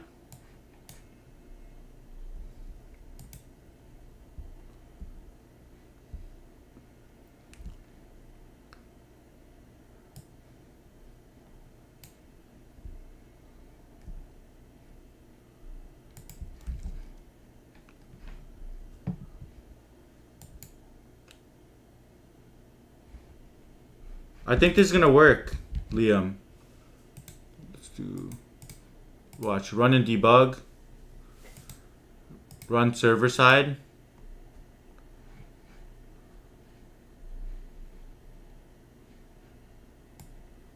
Right, that's working.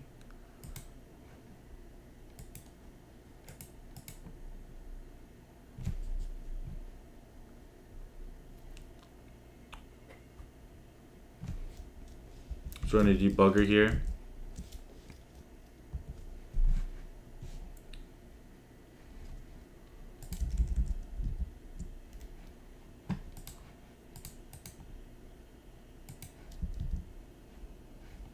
Did it pause? What?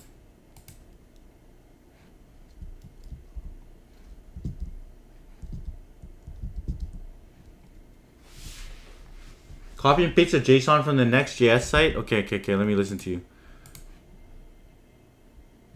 Why didn't it do that though? Run dev. Why didn't it do, or it did that, right? Name. This is it, right? Didn't it do that? Launch.json?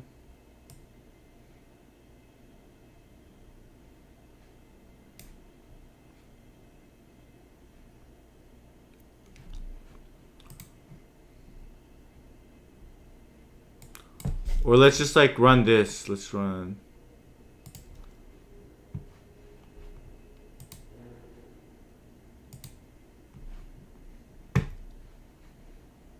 Do I need to restart?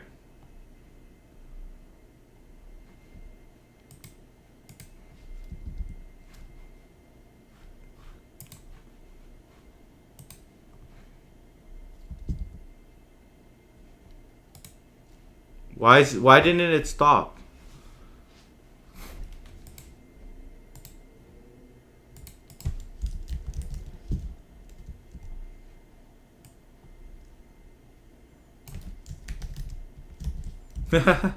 Advanced vibe coding. Now I'm just straight real life coding now. Wait, when is this? Oh no, I'm not even grabbing the home page. Okay, hits the yo. Okay, let me delete these breakpoints. I want the real breakpoint there. Refresh.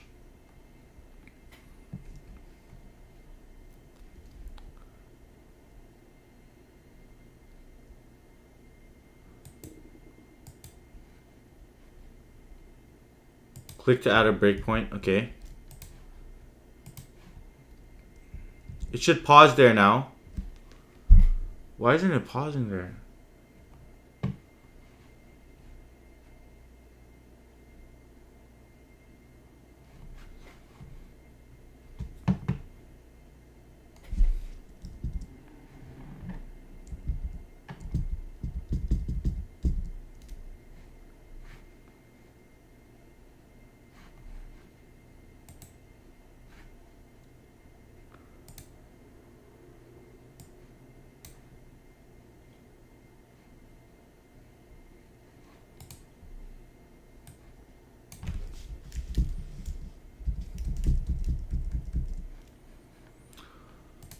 What's going on?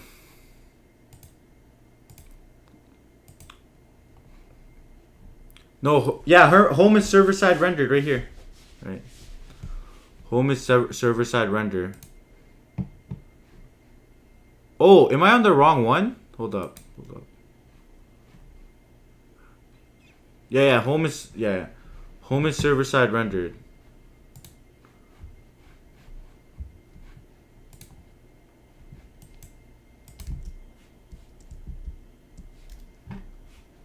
Home is supposed to be this guy right here. I feel like this front end should hang.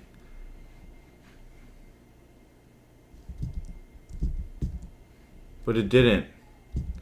Like, it should hang with the API call.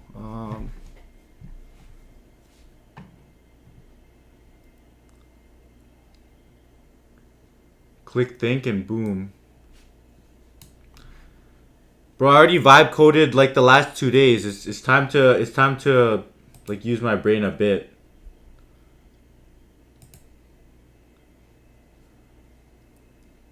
It's important to still train your mind a bit. You can't just spam the grok.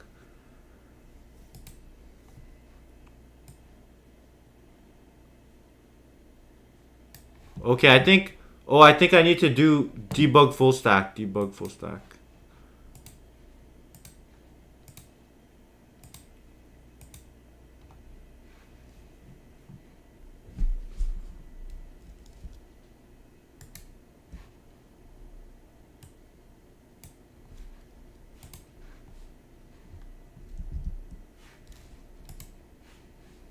It's like, okay.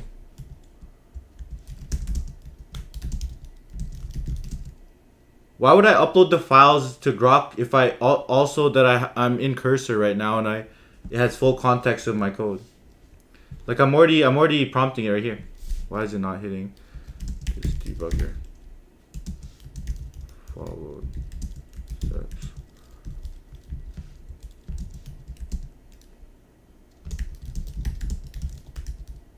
Oh, maybe I didn't hit F5.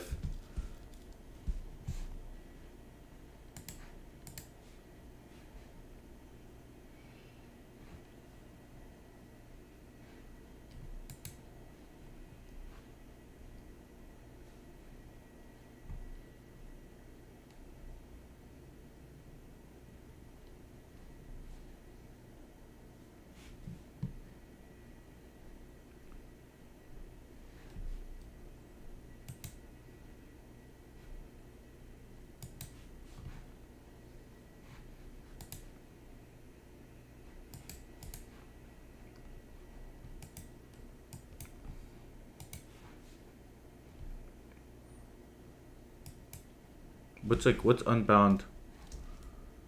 Okay, let me look this up.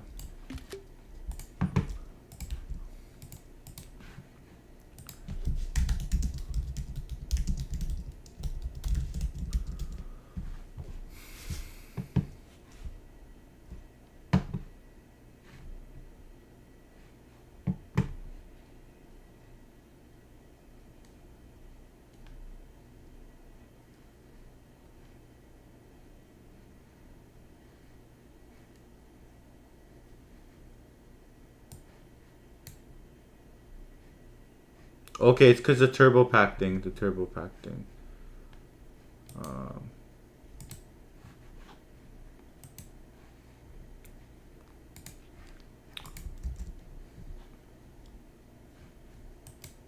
Let's see if the turbo pack thing works.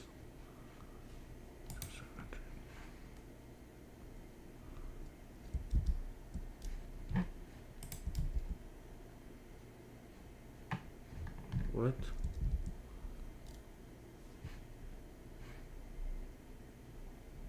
What? Yo, this is just terrible.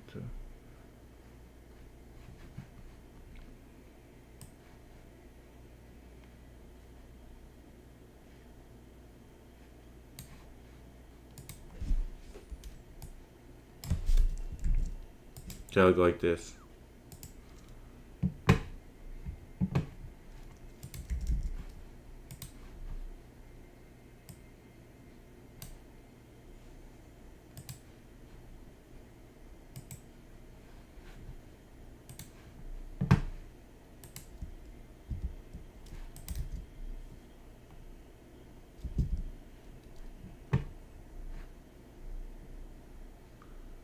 Still not red.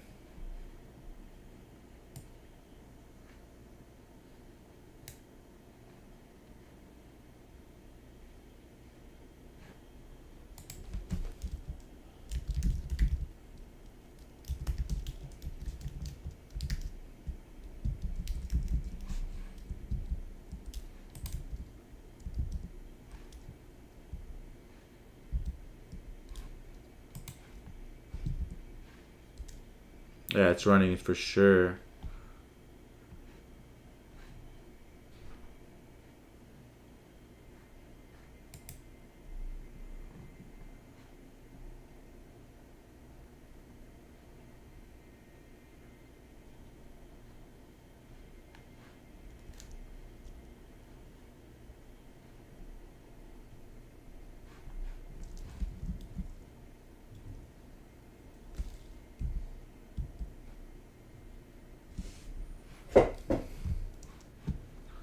Whatever, I'll figure that out. I'll figure this out later. I'll figure this out in a second.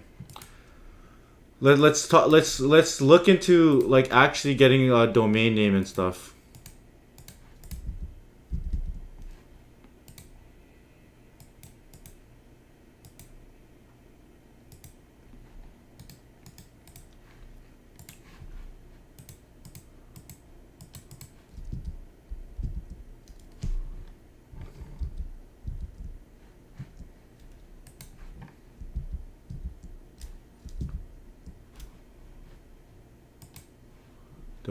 Then we'll also like think about this YouTube API.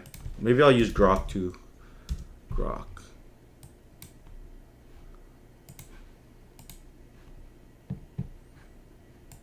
Nice. Okay. Does Cursor support Grok? Okay, we're gonna move on to the next part. We'll take a quick break. Well, did it break? Oh, okay. I wasn't running.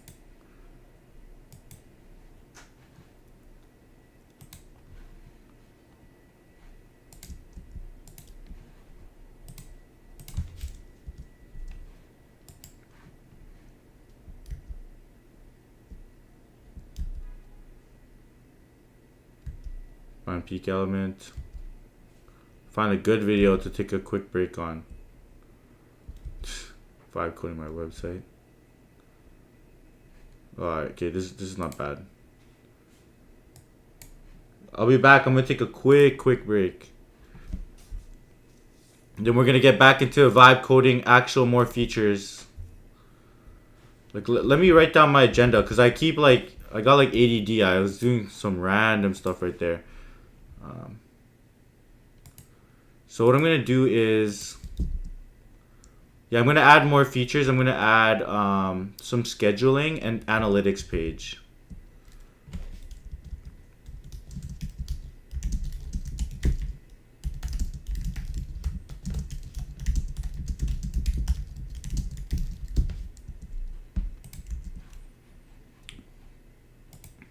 So somebody suggested like building out PRDs. So I'm gonna build out like PRDs. So basically, we'll like talk about like certain function. We'll write out certain functionality, and then we'll like feed that as prompt into here, so it could kind of build it out. Um, we'll call it technical requirements doc. So we'll build out technical requirements doc, TRDs. And then we feed it into the cursor, and then cursor we'll use cursor to help build the TRD. Then we'll use that TRD to like actually implement out the feature. I think that might help us like save us some time like sloshing back and forth with the thing just breaking. So just like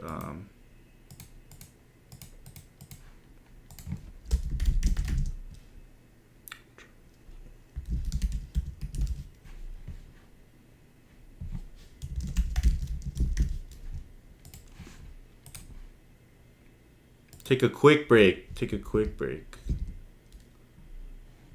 Just put like 8 minutes. Everyone be back, be back. Everyone. So today I'm going to be designing a location for proximity. We start is some of the deep dives here will probably involve things around proximity service and how to make sure that happens fast. So let's find a good video.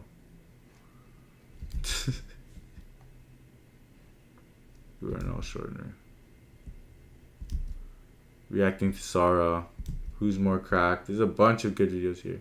Okay, recursion call stack explained. Everyone. So today I'm gonna. This one is good. This is good content right here. Deep into recursion and the call stack. This understanding recursion, understanding the call stack is essential for doing things like backtracking, depth first search, even dynamic programming. All of those concepts require you to understand recursion and require you to understand the call stack, especially top-down dynamic programming. So this is a foundational thing, and I realized I didn't cover it. So I'm going to go really in depth on how recursion works and how the call stack works. And I'll show you a recursive algorithm, and I'll literally trace it line by line and show how, yeah, pretty much how all the functions are called and then how it does the recursion. Pretty much, I'll take the algorithm step by step, and you'll get to see really in depth and get to really understand in depth the recursion and in depth how the call stack is working, and that should help you build a mental model and sort of reason about your recursive algorithms and debug it later in the future when we build on top of that for more advanced topics. So first off, before we get into anything, what is recursion? A recursion is a function, is basically when you call a function within itself. So we have this function called DFS, and then it's a recursive function because inside of that function, we make a call to ourselves, to that function again. So basically it's calling DFS again, but on the left child here. So the first call, we run DFS on the root. And then when we get to this line, we're going to call DFS again, but on the left child. And then that left child is going to run DFS again on its left child. And you can see how that is recursively taking us down this branch. And I'm going to show, literally parse the code myself and act like a compiler and go through line by line on that. So what is the call stack? So I explained what recursion is. What is the call stack? Let's first explain what a stack is first in general. I have a whole video on what a stack is. I show you everything you need to know about a stack, and I also show how to implement a stack from scratch. But I'll quickly explain what a stack is right here. Stack is LIFO, last in, first out. And the last in, first out data structure. And the easiest way to visualize a stack is through a stack of pancakes. Pretend we have a stack of pancakes on a plate. This is our plate. You add one. You add a pancake, and then you add another pancake, and then you add another pancake, and it sort of stacks on top of each other. When you go to eat a pancake, the last pancake that went on top of the stack is the first one to come out. That's why we say last in, first out. So we'd pop out that pancake. When we go to eat another pancake, I mean, we'd eat this pancake, and that comes out. And then so that what means like the last one that came in is the first one to come out. And then when we go to add pancakes, it gets put on top of the stack again. Right? That's what a stack data structure is. And what the call stack is specifically is it is what maintains it tells us it's basically a stack that represents the functions that are being executed right now. So pretend we had this code. I'll write this here. I'll revert this. Pretend we have our call stack here. We'll call it call stack. And then we had this code. Pretend we ran this on node 1. Pretend this was execution 1. This is the current function that's executing. So on top of the call stack, we have 1. We're running DFS number 1. The very top of the call stack is always the function that's currently executing. And then pretend like we're running this line by line. We run this line. We run this line. We run this line. Node.left exists, so we run this line. And then pretend we're calling dfs.left on node number 2.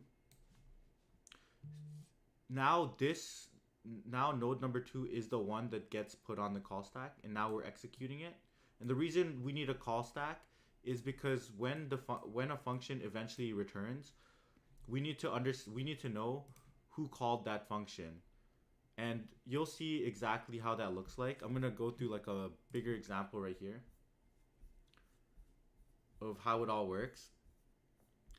And yeah, and I'll also show how I'll even populate the whole call stack. But let's talk about the problem that we're gonna be solving. The problem that we're gonna solve using recursion is we just want to do a depth first search. Do a depth first search on this tree and return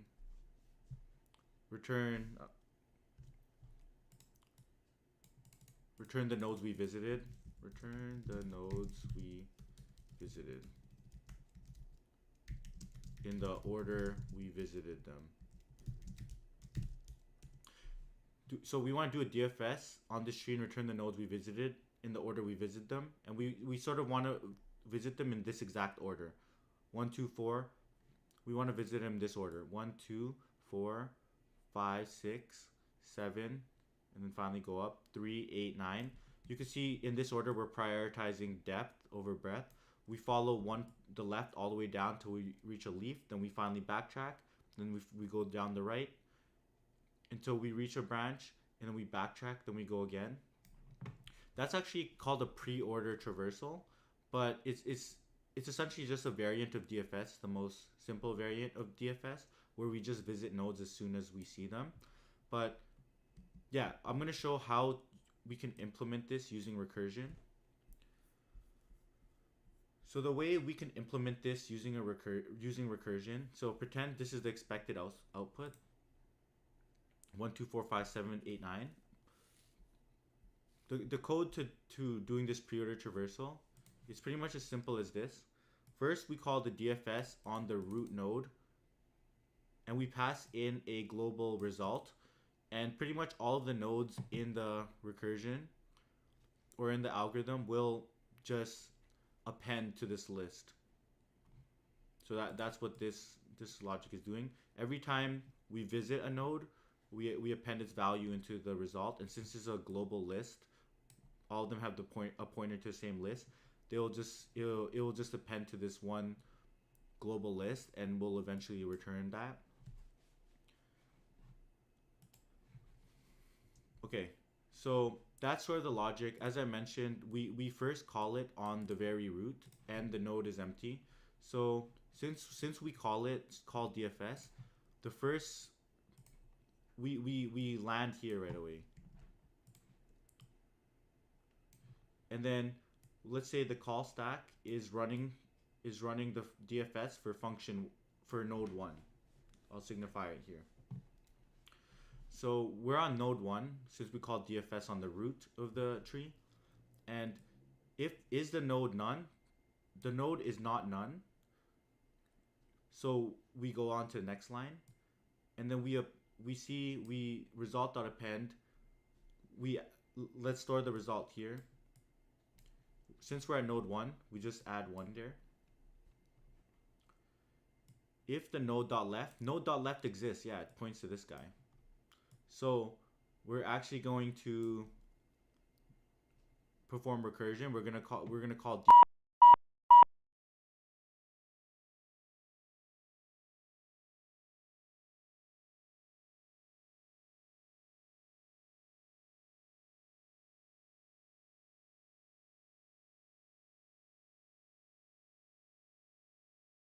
DFS on the left child. So when we call DFS on the left child, it's gonna call DFS on node 2. So it's actually gonna pop that into the stack, into the call stack. And now no, we're performing DFS on node 2 because that's on the top of the call stack.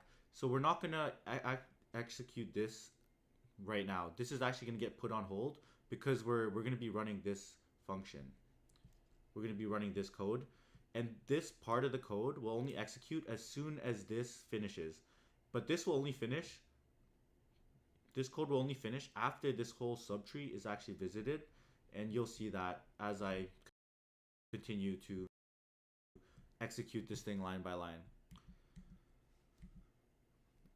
So we put 2 on the call stack. We follow 2 right here, and now we're calling DFS on node number 2. Is node none? Is it null? No, it's not null because that is a node. And then we append 2 here. This would so we ran this, and then we append 2 here. We get here. If node dot left, it actually has it does have a left child. This is it has a pointer to a left child. So we're gonna run node dot left here. So when we do node dot left, we add 4 into the stack because we're calling DFS on node 4. Now we're actually and this pauses execution here because now 4 is executing. This is the code. This is the DFS function for 4, which is executing. If node is none, node is not none. It's 4. So we continue, and then we add 4 here. And then now if node dot left is actually none, so we don't need to run this code. We don't run this. If node is right is not true because there's nothing there, so we don't run this. Then what we do is when we call return, what that does is it pops the last element out of the call stack right here. So when we call return, it pops the top element from the call stack. And now how do we know what function to continue executing after we return? Well, we just look at the top of the call stack. We need to continue running where we were on number 2. And actually when you pop things into the call stack, you're you're adding details there. So when you get back get back to it, you know exactly where to start off from. Because now that 2 is at the top of the call stack, we need to continue executing 2, and we don't want to start from scratch again. We need to start from where this is.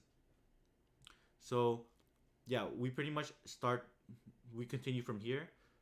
We should continue executing instructions from here. But you could see now that we'll look at node.write. Node.write exists, so we'll actually call node.write, which is on node 5 here. So node 5 gets on the call stack. And then, yeah, we go to node 5. Is node 5 none? No. Result.append. We put 5 here.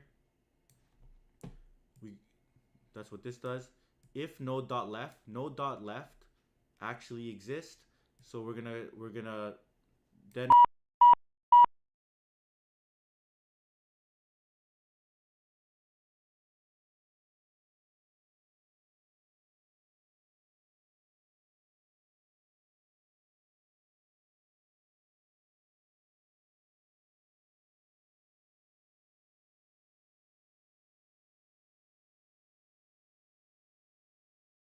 call DFS on node.left, which is actually 6 here. So you can see how this gets back onto the stack.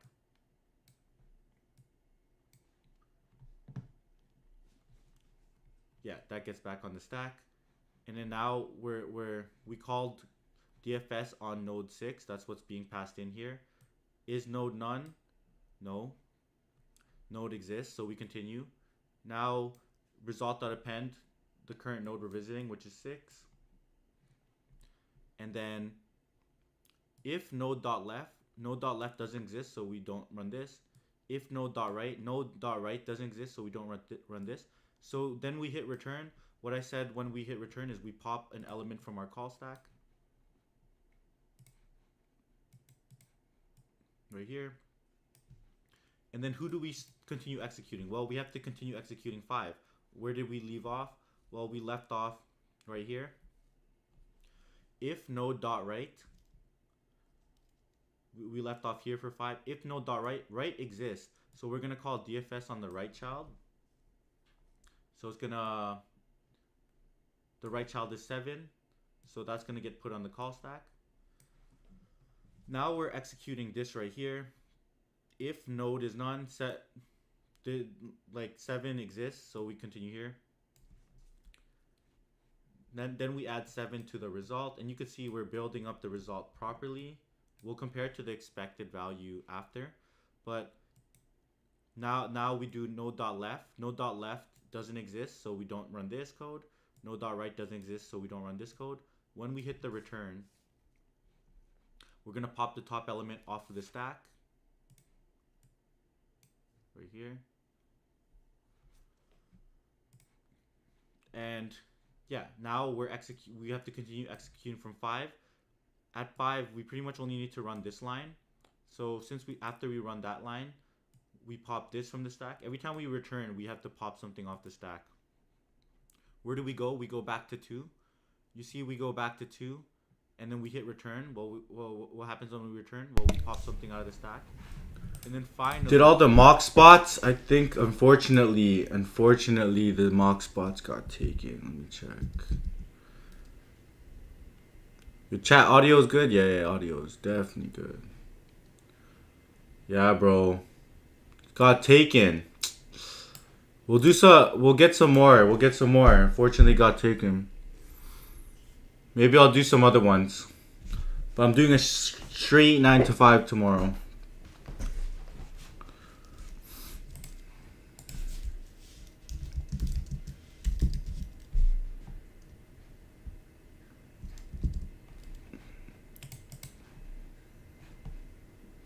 Yeah, I'm an ice cream demon. Let me delete my delete this stupid caching logic.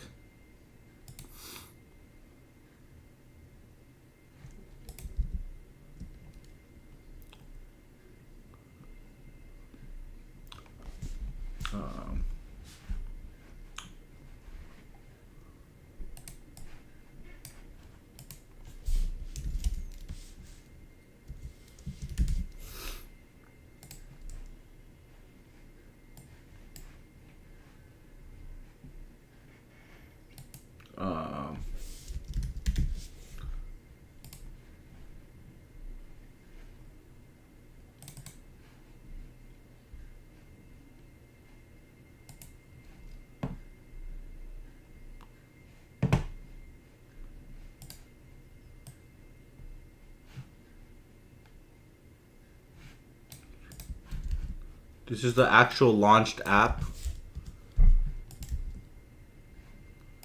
Doesn't update. I think it's because the caching, the stupid caching in the back.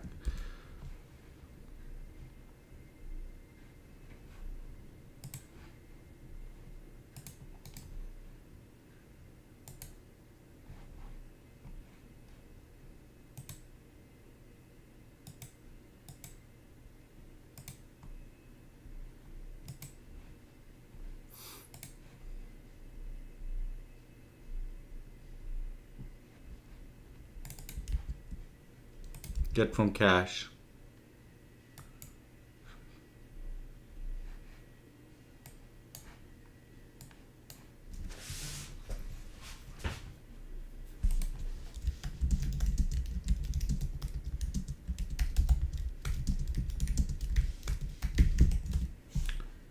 Is this caching logic actually being used? Wait a sec.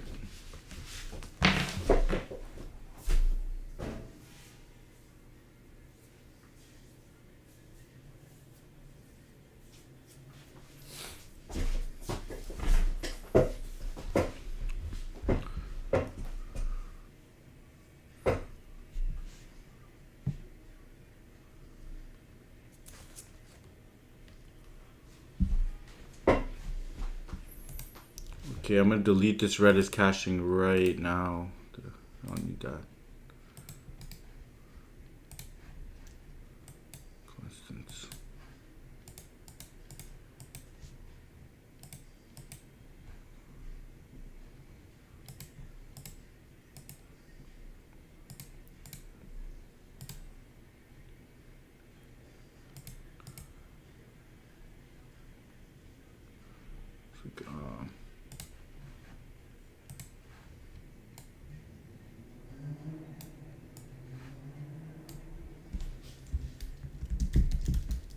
Thing.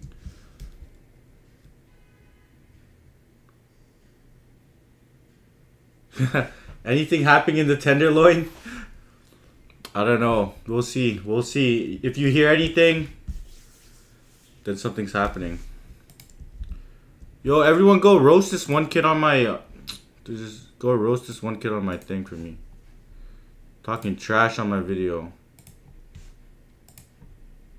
I'm gonna go roast this guy. Where's this guy? Everyone go roast this guy. How do you get the challenge?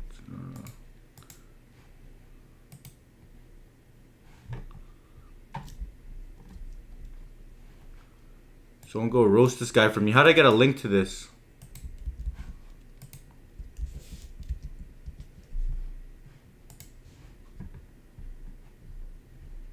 Where's this guy? Yeah.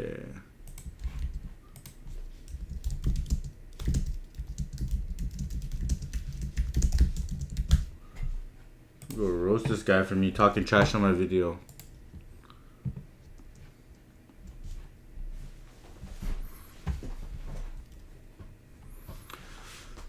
Don't you get tired of doing this bot software engineering? It has nothing to do with the job or actually value coding projects, programs. Lead code is such a drain and bland, whatever. Someone go roast this guy for me.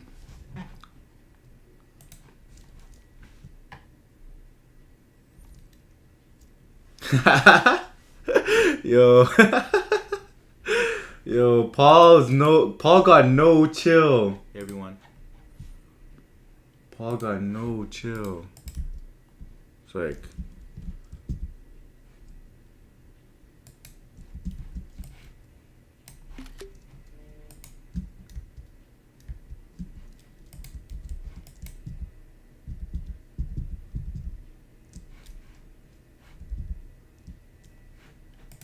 Paul has got no chill.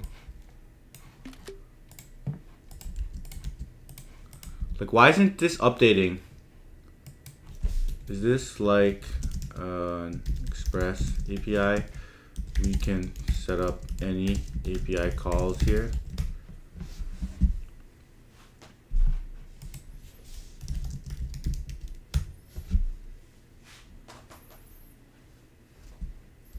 Alright, Paul, go comment that, bro. Go comment that.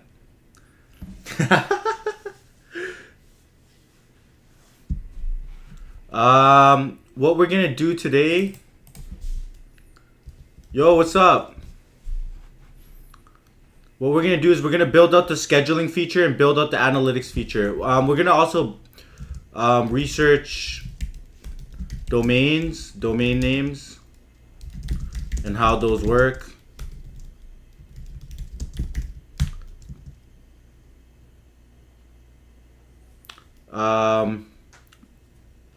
We're gonna research domain names and how those work. We're gonna add Google OAuth to the page, and that should be it. I think it's doing like some weird caching stuff right here.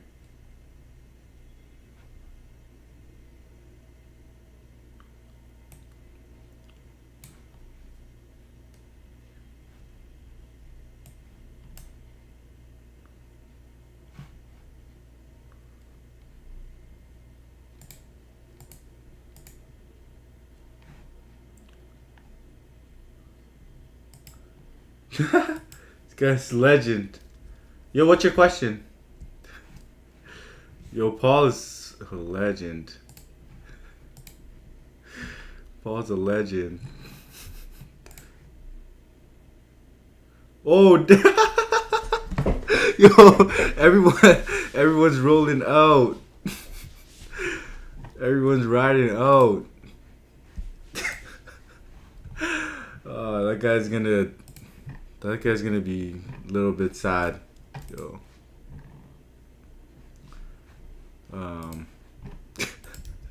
Y'all are legends. How do you do this? Let's see.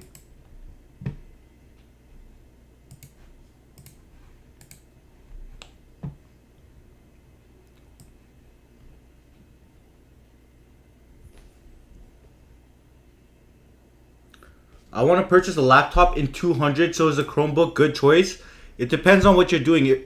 Chromebooks have like very bad like on-device specs. Like when it comes to like RAM, the processor and stuff, I think it's weak. So if you're gonna be doing everything on the cloud, it might work for you. My mom has a Chromebook, but if you're doing any coding, I don't know. Maybe they gotten better these days, but. One second, let me get some water.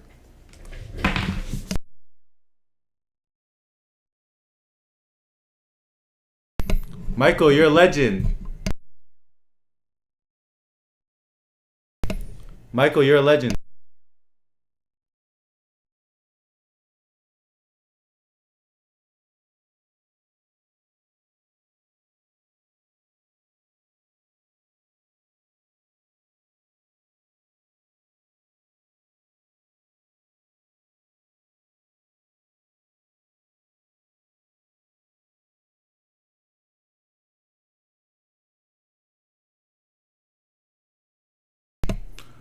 Michael, when do you want to do a mock? You deserve a mock for that too. Free mock. What can I do? If you only have $200, can you buy like a pre-used? Try to buy like a pre-used. Where do you live?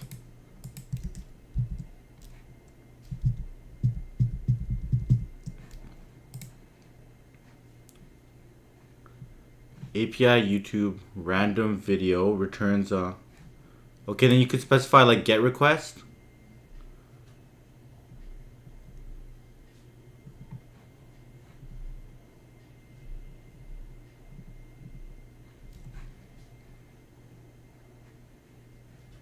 Oh wow. So you can specify different routes and do like get, post, put, and delete. Wow, that's crazy.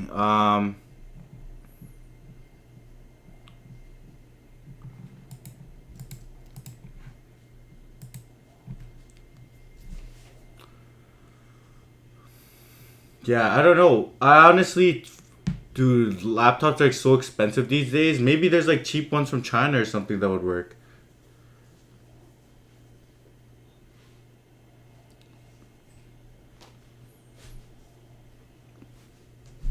Yo, B man, what's up? Is the website I'm building?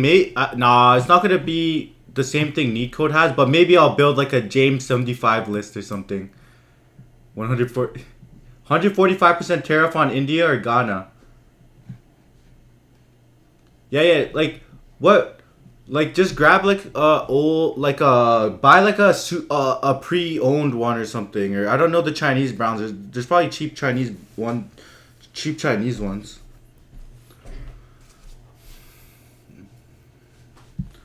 I don't know how much laptops are these days, but I'm sure they're not expensive. Yo, Liam, do you know why this is not why this isn't updating? It only updates if I yeah, I'm gonna add like a, maybe I'll do that like a,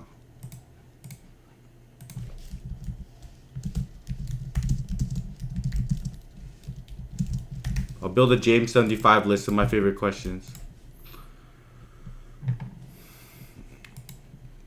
Gonna have a point. I'll have to put like a menu. Okay.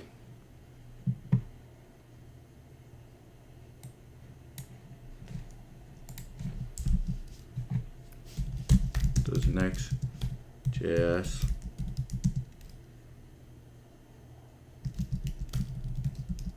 I feel like it's caching or something. Does Next.js handle? Does Next.js handle auth in the post request?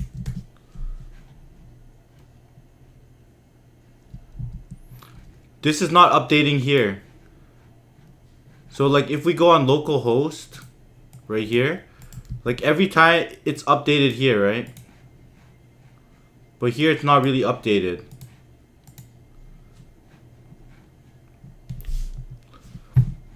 So I think it's not updating because it's not doing the, maybe it's like caching. Oh, it's using Next cache.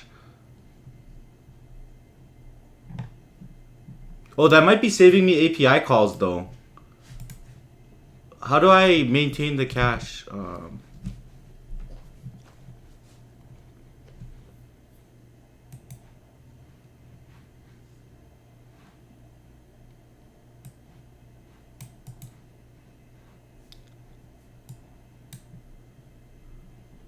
Okay,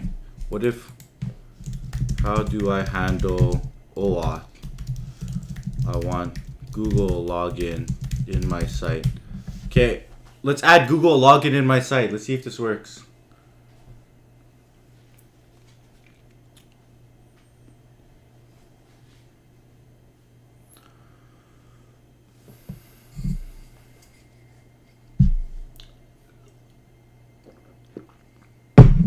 Liam, how do I update the next cache?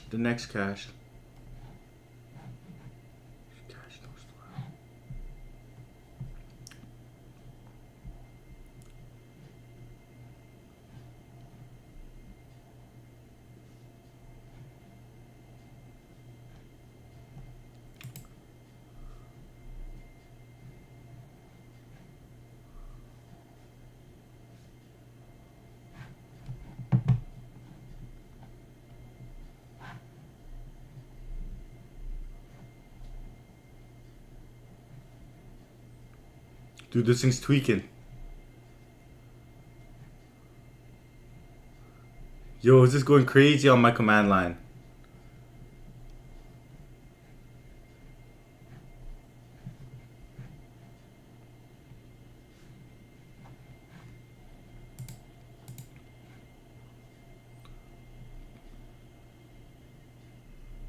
Okay, it's adding like a webhook callback.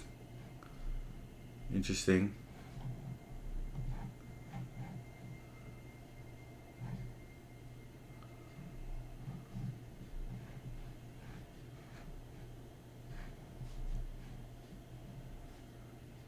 Okay, Liam, I'll vibe code that out.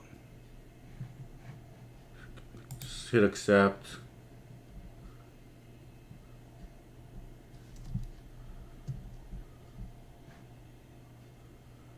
Yo, this thing is way better than like Devin AI.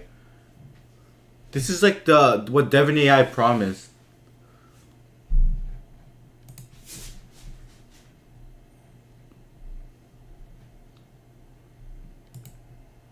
Look at that. Full login.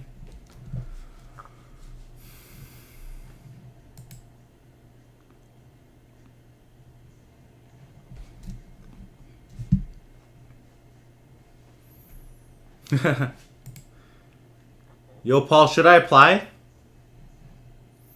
Should I apply and just record the whole interview process?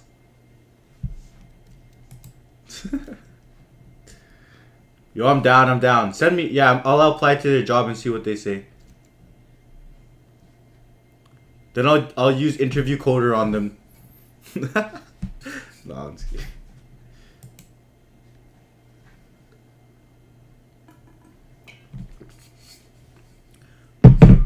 Oh, what? Wait, this thing's tweaking.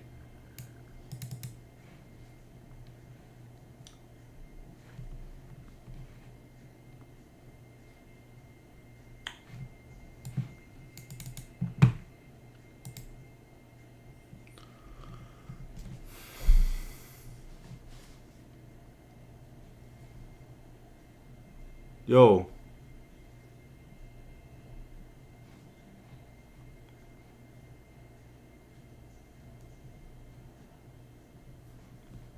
Okay, what's happened? What just happened? It tweaked out. Let me review the code.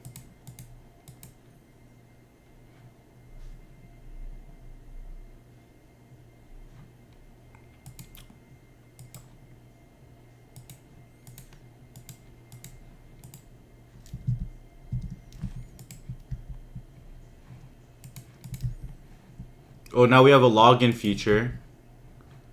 It's like, but it messed with the home and videos here.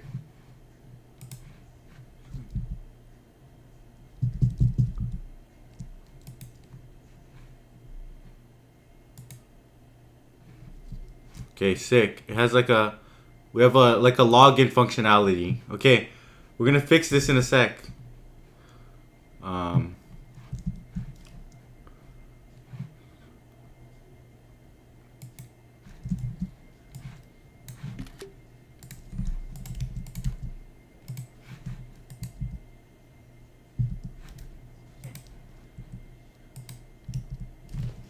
Why is this page not updating live when I host it in Vercel? Is it being cached? How often does it refresh the cache?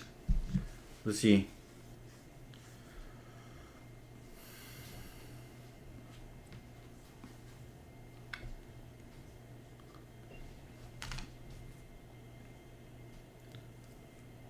Yo, Array Append, are you part of the Discord?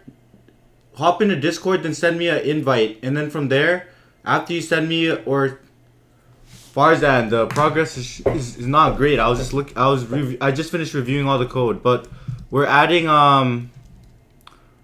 login, so you could log in, and I want people to be able to schedule like coding interviews through here or something like that. Maybe like a chat functionality or something. We'll see. Yo, why is this thing thinking for so long?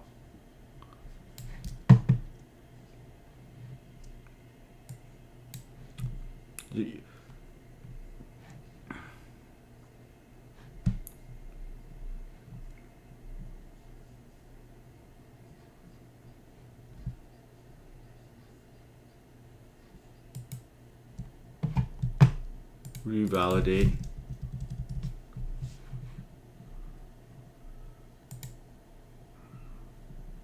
Okay, when do we revalidate?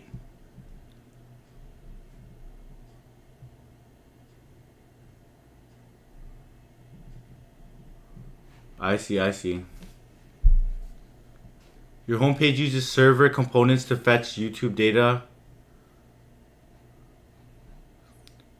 Okay.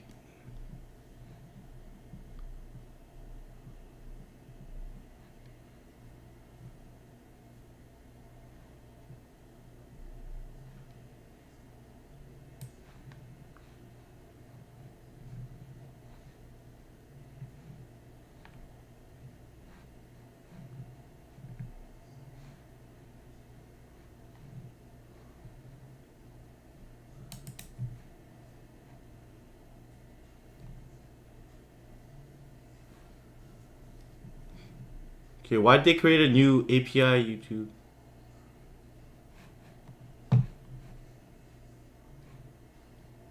No, I don't want to create a dynamic route. I'd rather do this. Cache it every... I'd rather do this approach.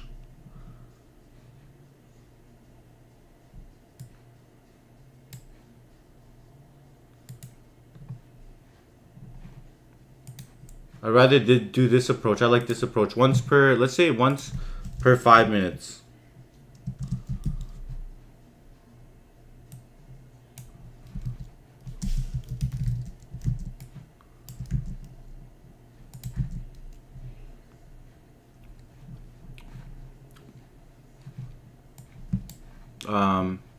Is this just syntax?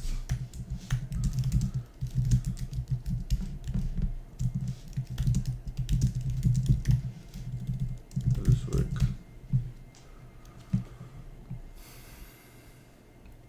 Yo, Keith. How's the Flames game? You're back already?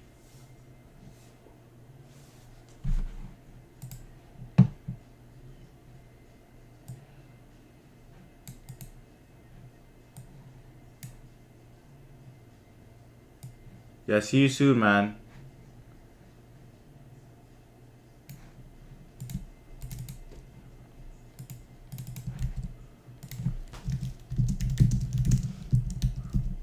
Work. Can you...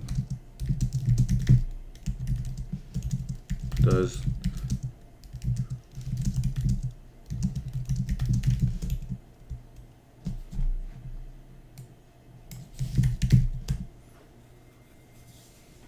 When are you watching that? It's in Calgary or what?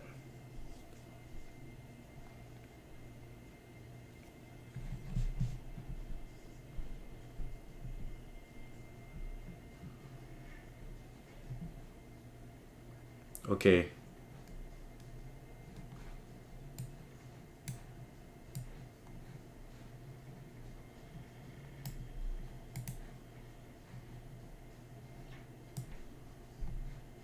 Damn, Next.js is crazy, bro.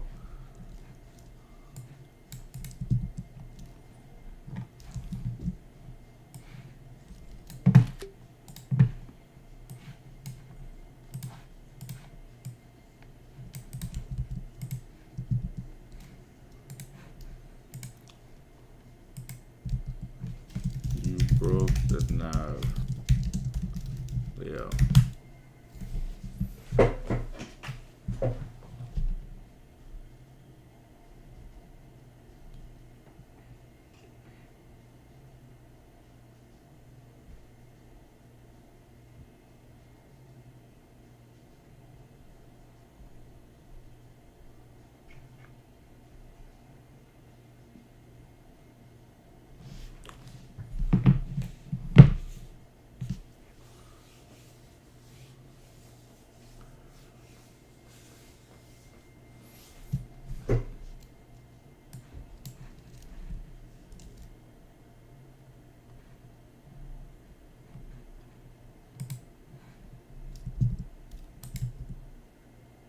Still broken, still broken.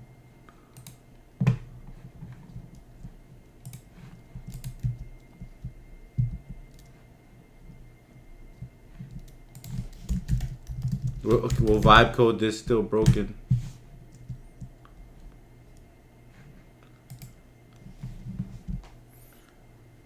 Paul, how'd you come across that thing again? Is it just popular right now on LinkedIn? A lot of people are sharing it out.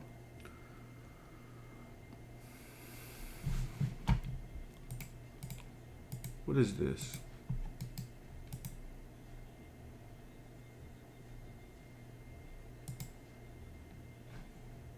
Is this like a real... What? Yo, Alpha, like... Oh, now it fixed it. Nice, nice.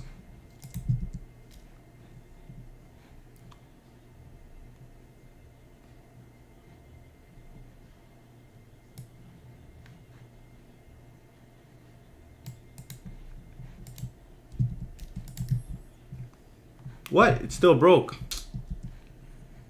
Accept. What?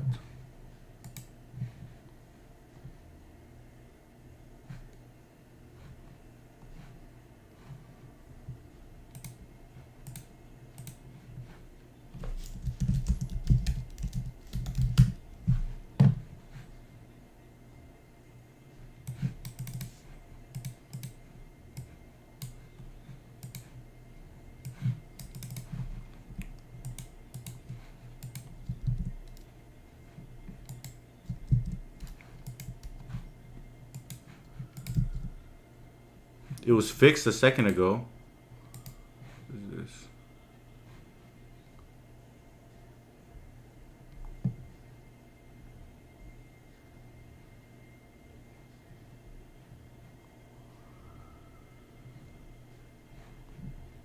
What the heck is this?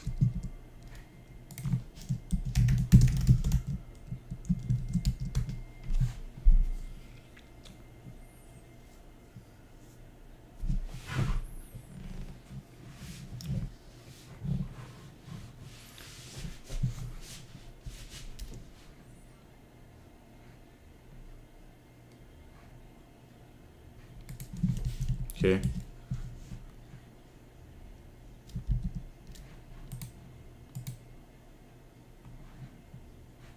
Nice. We're fixed. We back. We back. We back. We back. Okay, this login feature is not working yet, but we're gonna fix that. So you can sub.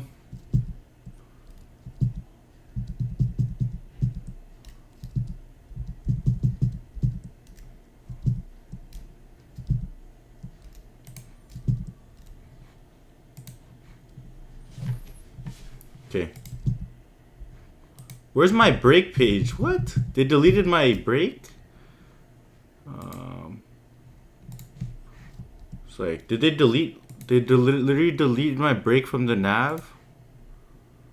Bro, what?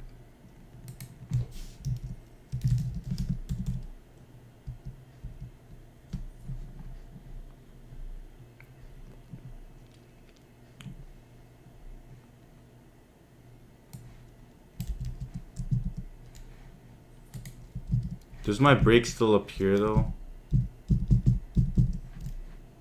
What is this?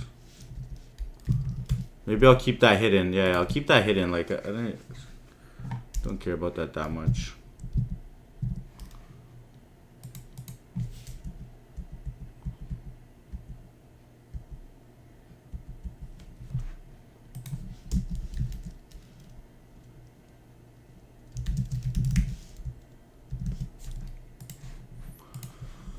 Okay, I need to learn more about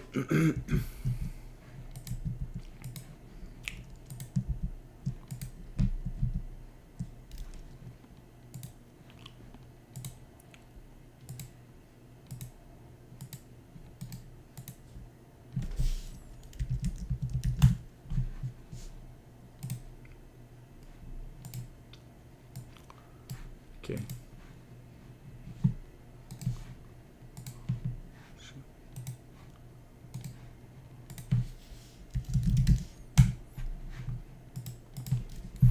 So what are we working on next? Terminate.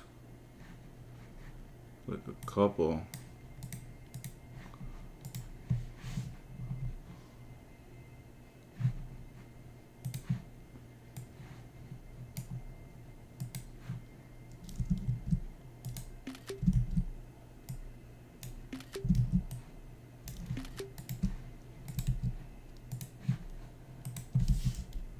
Is this a valid file path?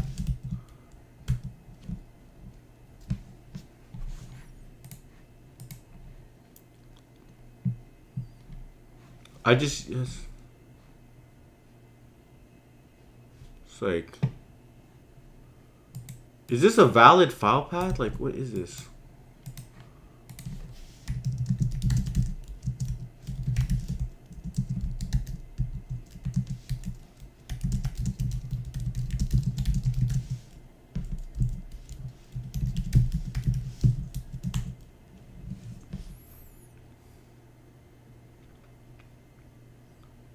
Dude, that's like a weird...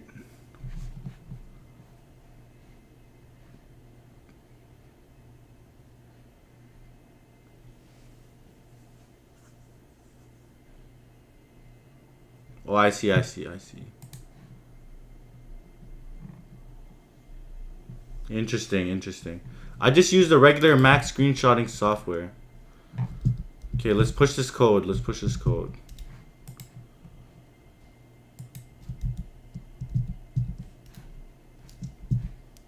If you're using Windows, you can use the snipping tool.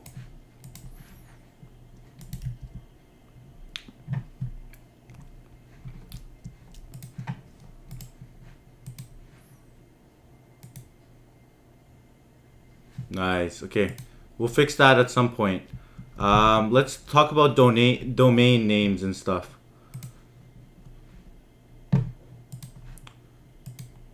So I'm gonna tell it to teach me about domains.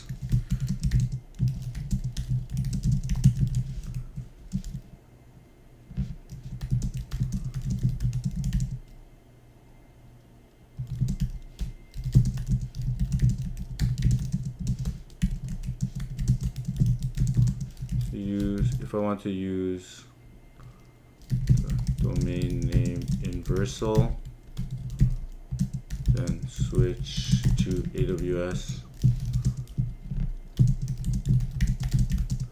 Ask it a bunch of stuff.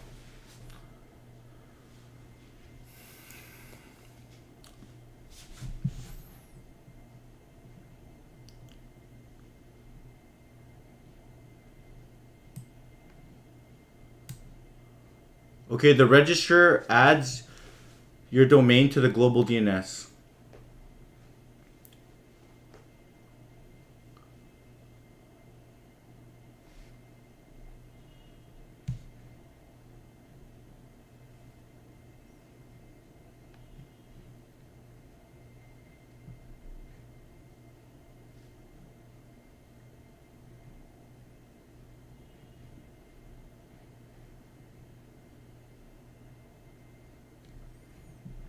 Okay, you need to explain this a bit further.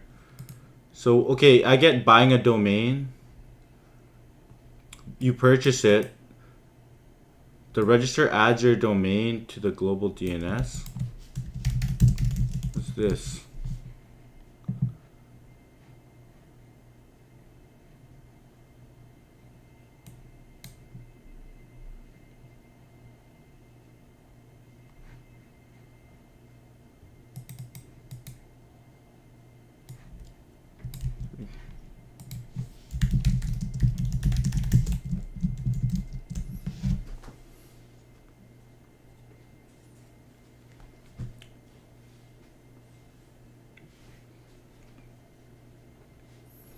Okay, use Vercel as your DNS provider.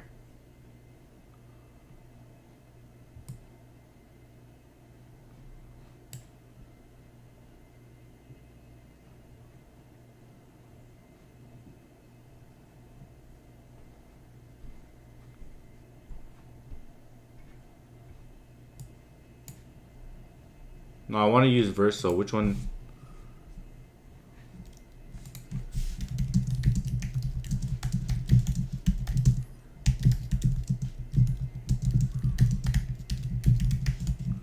What the heck is this? When you configure, this is the part I'm trying to.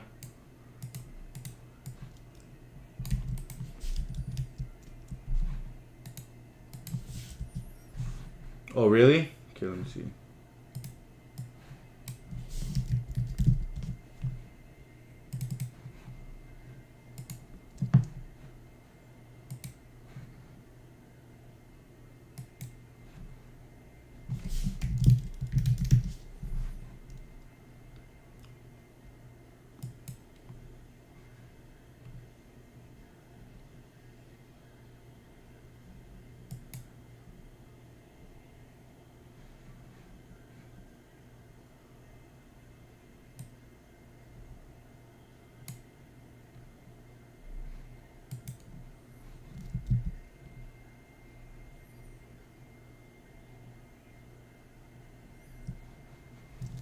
Damn, is that easy, Alpha?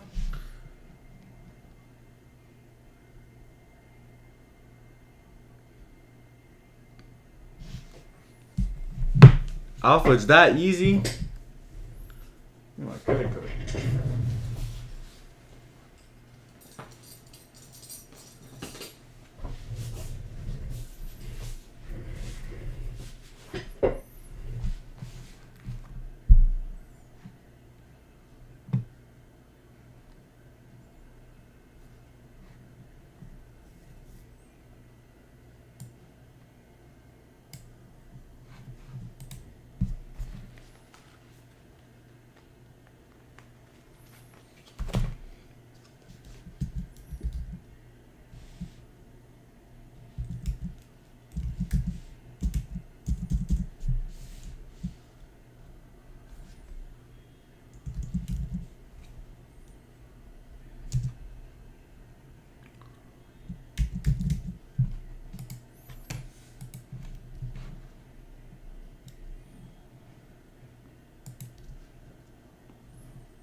I have no idea how this DNS stuff works.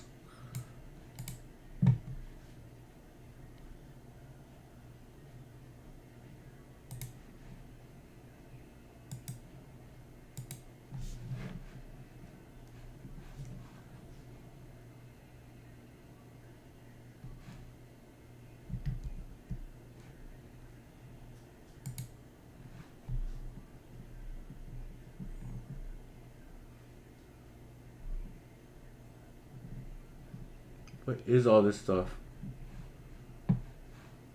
Okay, what happens when you bought it? I bought it, Alpha.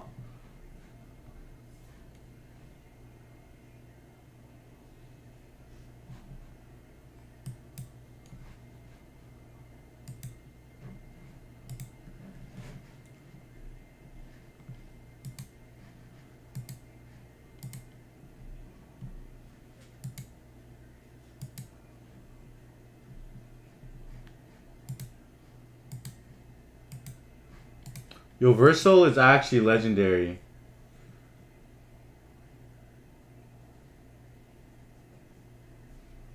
Yo, what? Yeah, I see what's happening.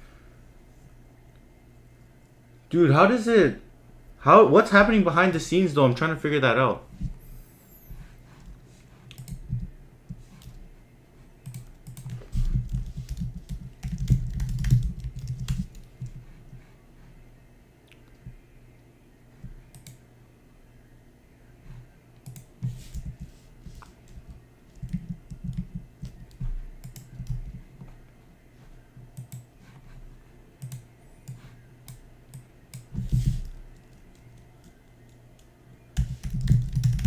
What does that mean, though? Oh, this is sick. Yo, chat. JamesPeralta.com is live. JamesPeralta.com is live.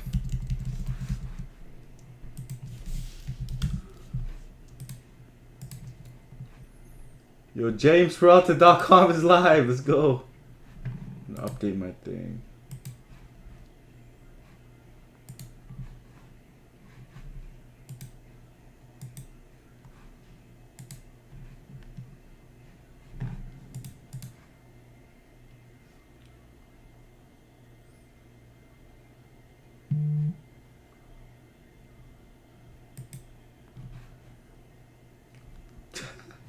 Yo, Paul just wants me to spam features. I see. Don't worry. I got you. I got you.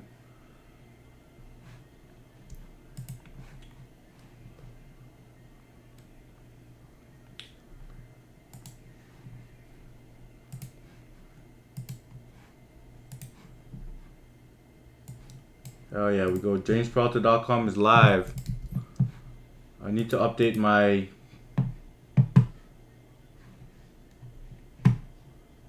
channel page. Customize channel.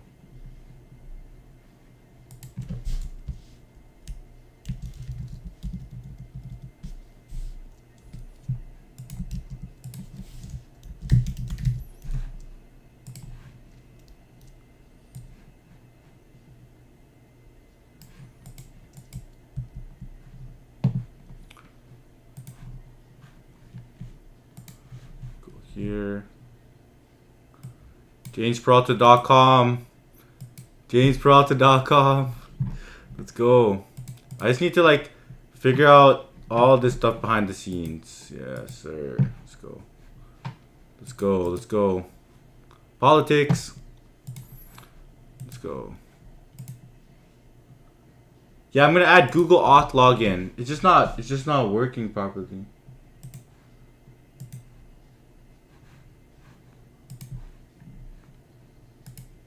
What broke? Something broke in my deployment.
Dude, cursor is so nice.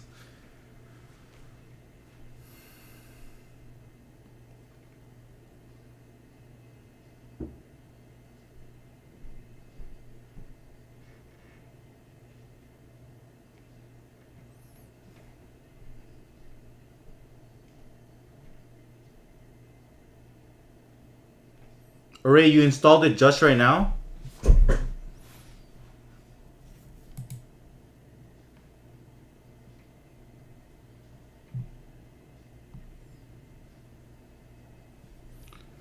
Yo, how did you handle this alpha? Did you actually just downgrade to Next.js 13.5?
Hell yeah, uninstall this ASAP.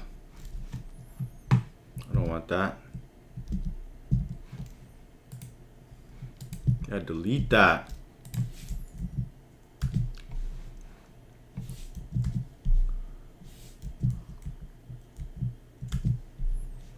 Oh yeah.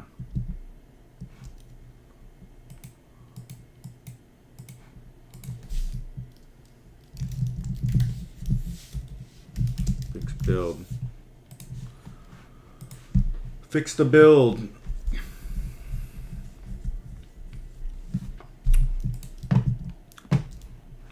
Okay, more features, more features.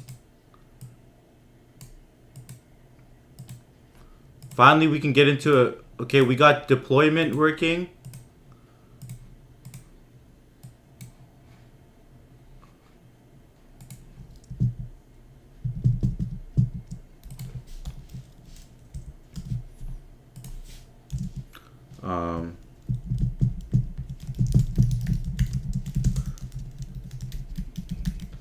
www.jamesperalta.com is live.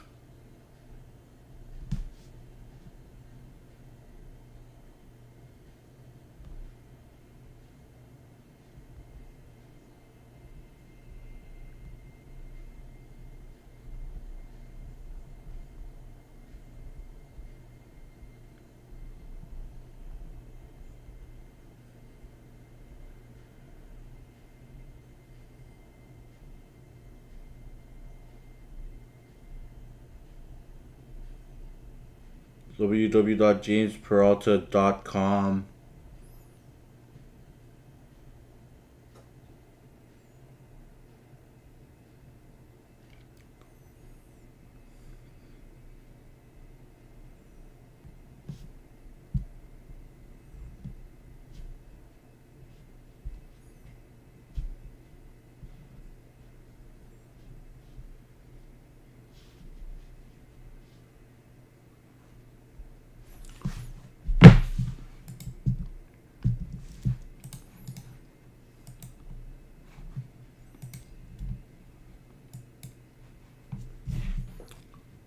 iPhone 14 Pro. Not working on Safari.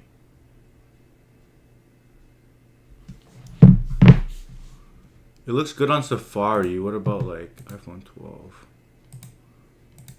XR?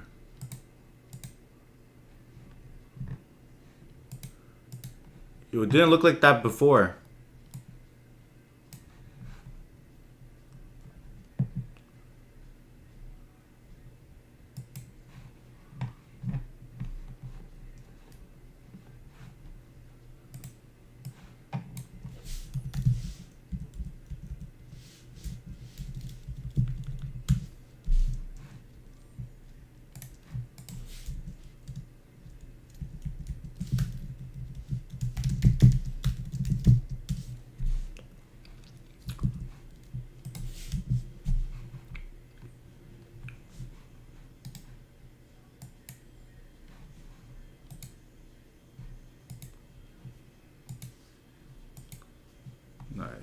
Okay. How did Vercel go? Deployment. Let me look at my deployments. What broke now?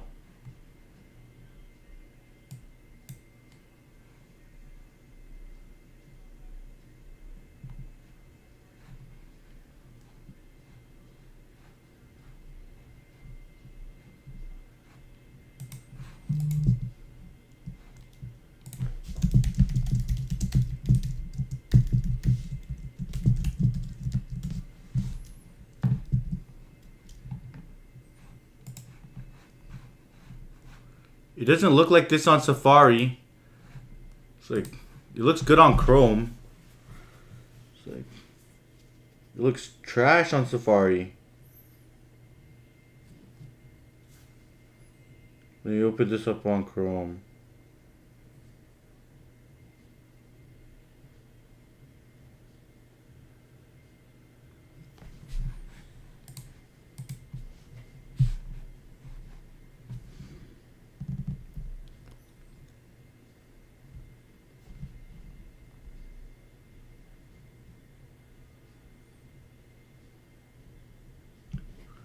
Yo, what should I eat tonight?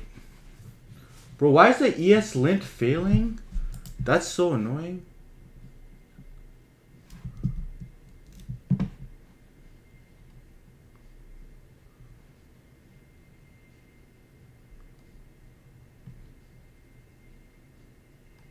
Okay, accept all.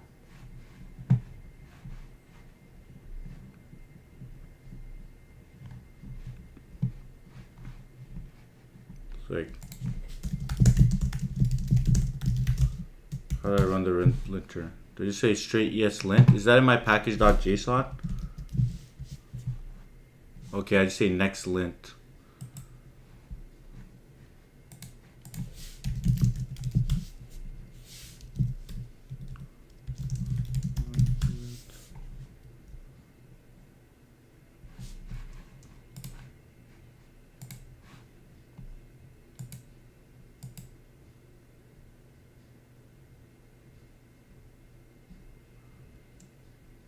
Yo, how was it? Oh, okay.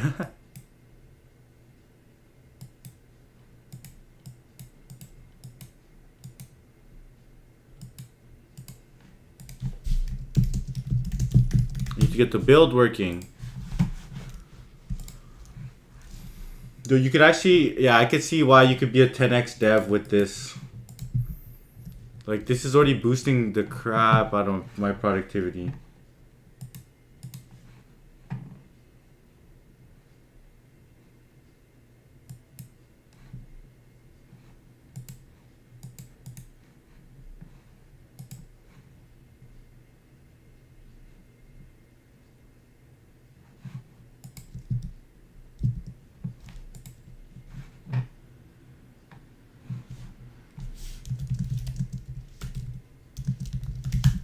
Oh, shoot.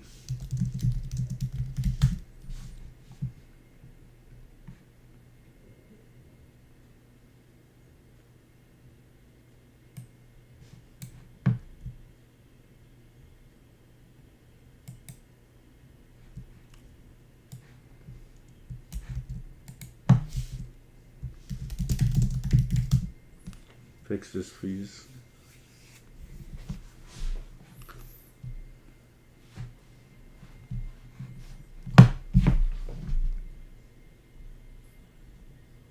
Let's see if this works well on my...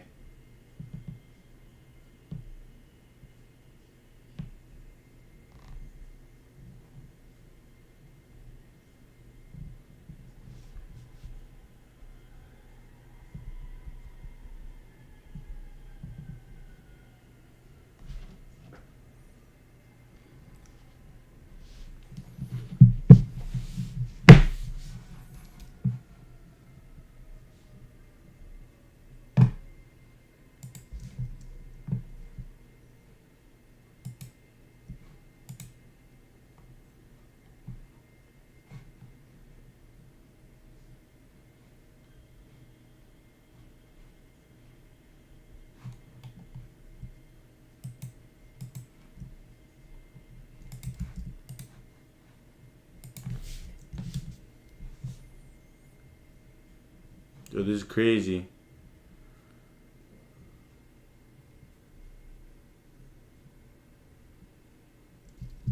Yo, man, Next.js is actually the best. Next.js mixed with Cursor, this thing is cracked.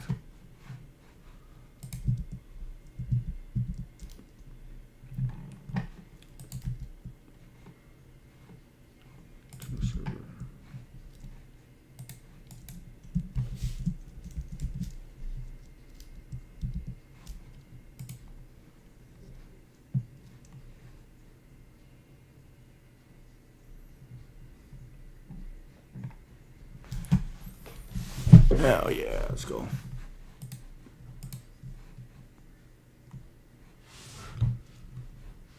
I see.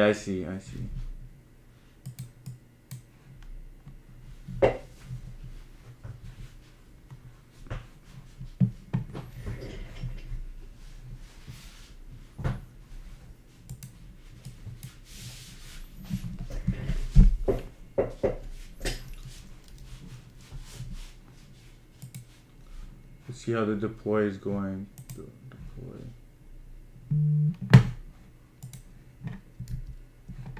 Sick. It's working now. Alright, what's next?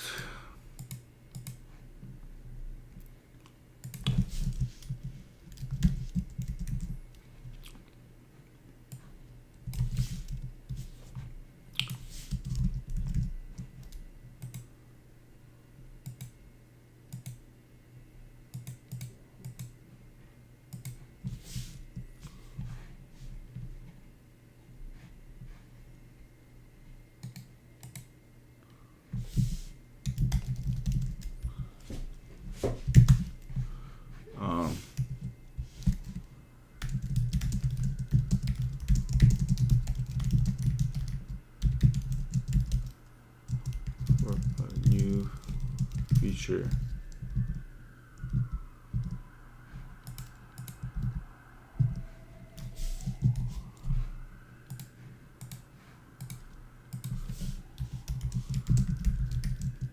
I want you to build a technical requirements doc for a new feature we'll be adding to the website.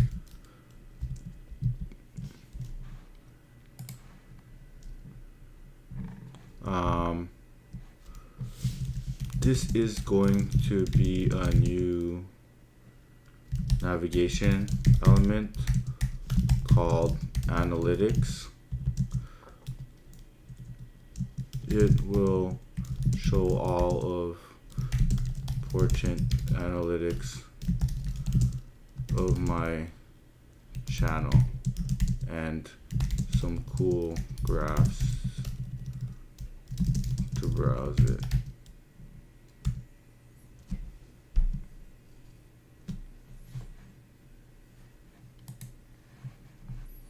It's like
damn, really?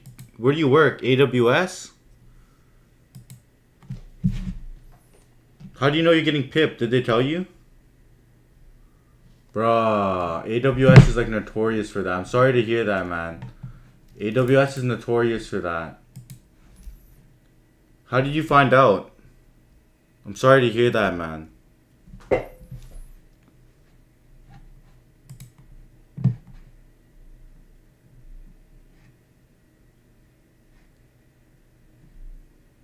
Why did they say you're getting pipped? Do you think it's warranted, or like you've been performing, they just want you to perform harder?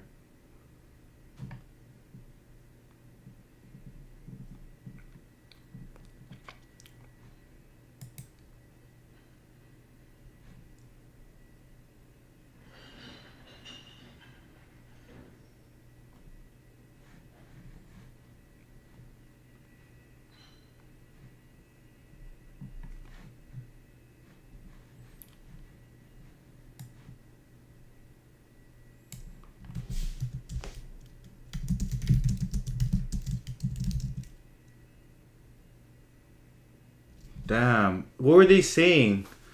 Like they're saying that you weren't reviewing code well or anything? And where are you based? Where are you based? Like where are they doing this? That's crazy.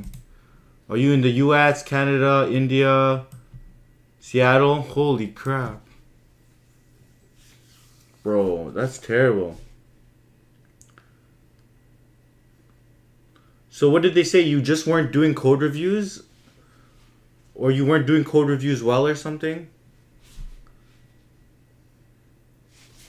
Amazon is savage.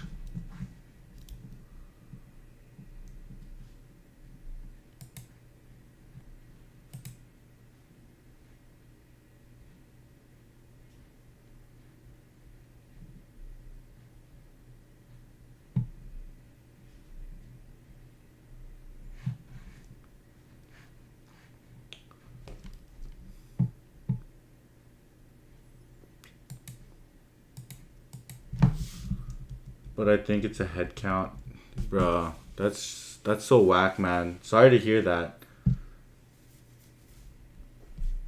That really sucked.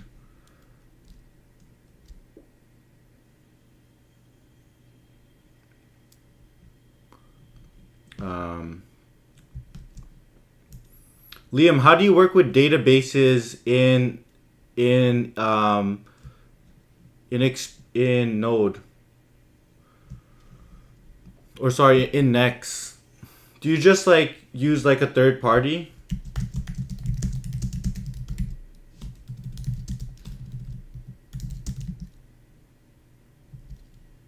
Okay, we got built in.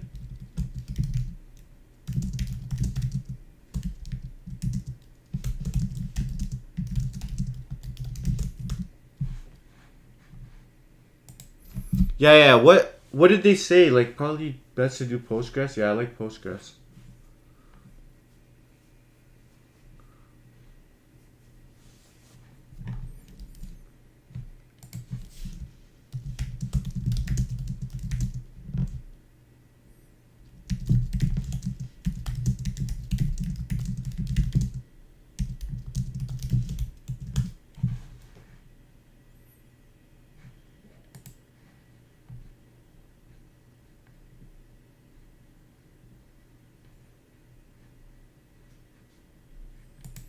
Dude, Vercel does everything.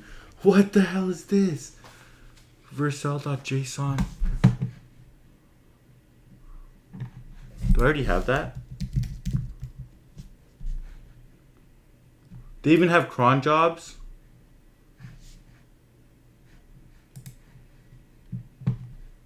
Yo, Vercel is legendary. I actually like Vercel. It's just expensive. How expensive does it get?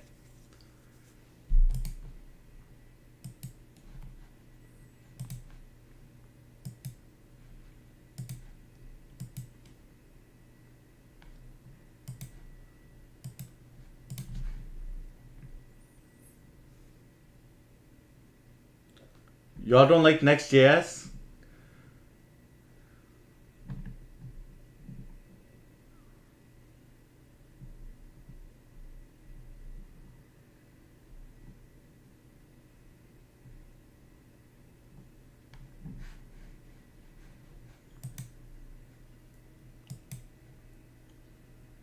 Yo, they got everything.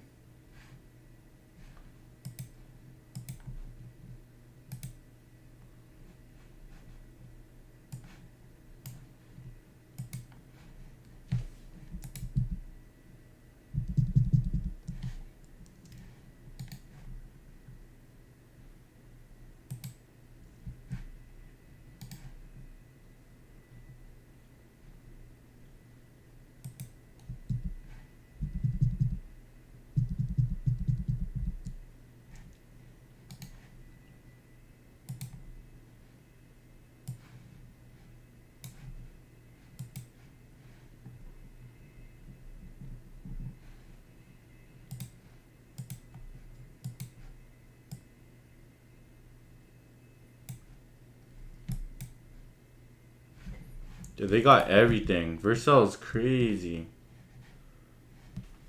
They got cron jobs. They can use a database.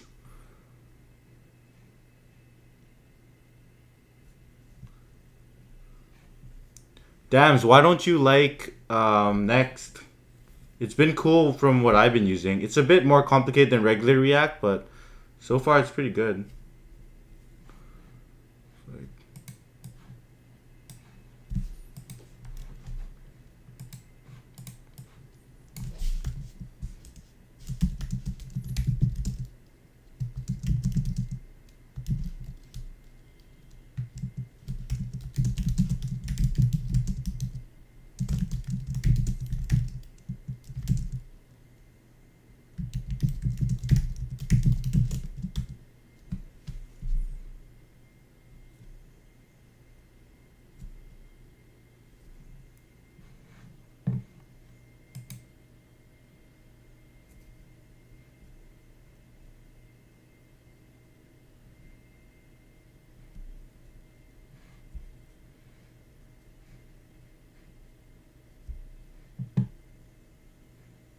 Okay.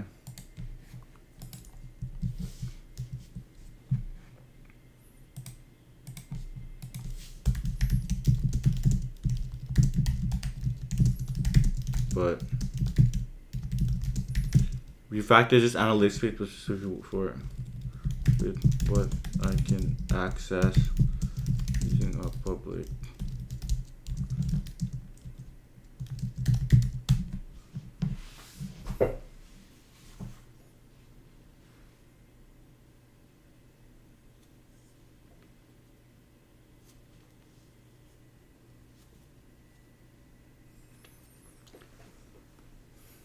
We'll stop streaming when we hit 46K.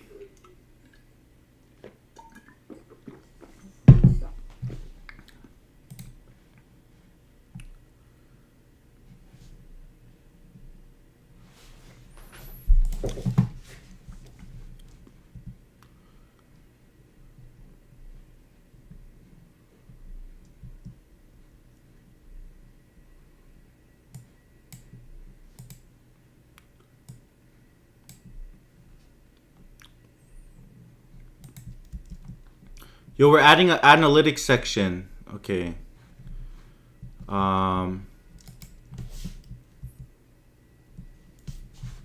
So now I asked it to come out with this technical requirements doc. Add in some section to talk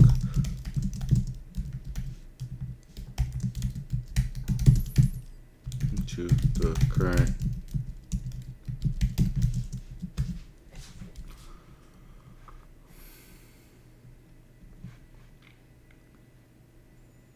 Yo, this thing is crazy. I'll be right back.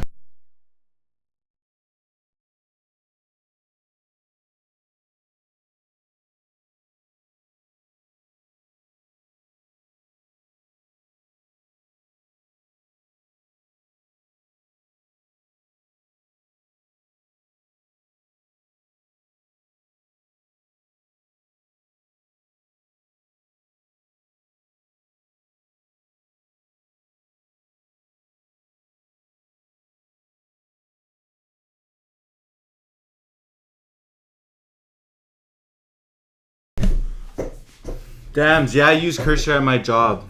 I try to. I'm just learning how to use it way better now with this.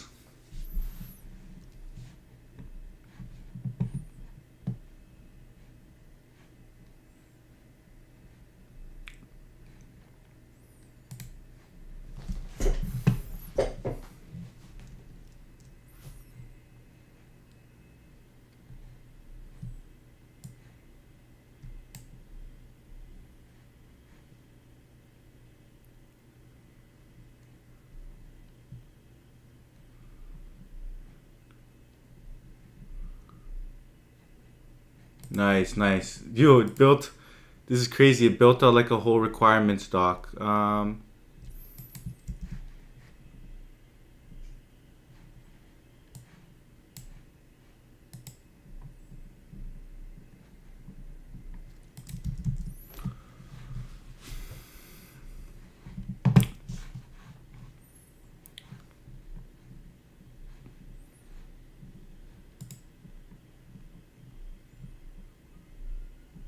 It's like I don't.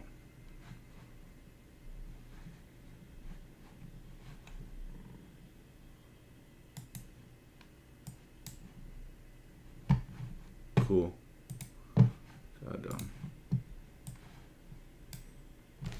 Can you implement the features of this technical requirements doc?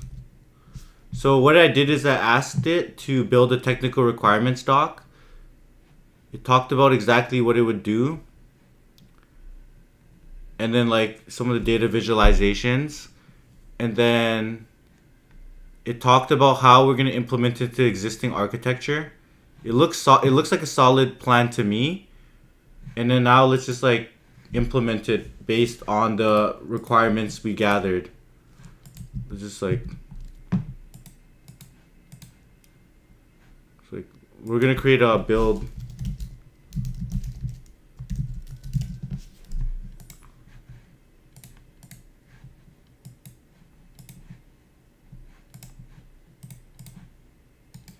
Delete this one.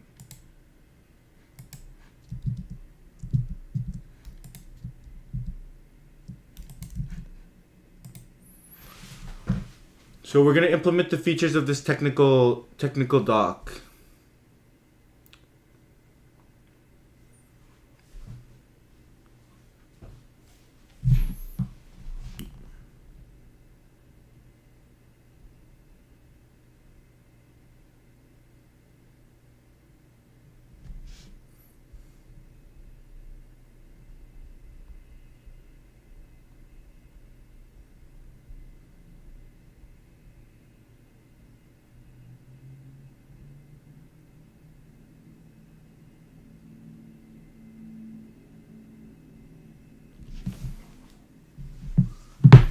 I work at a late stage company called Rippling, and the tech stack is like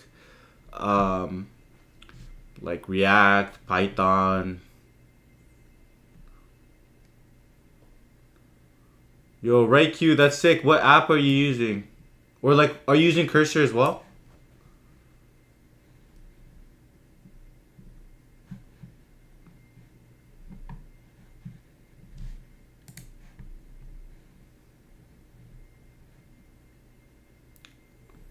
Why are we using a Redis util?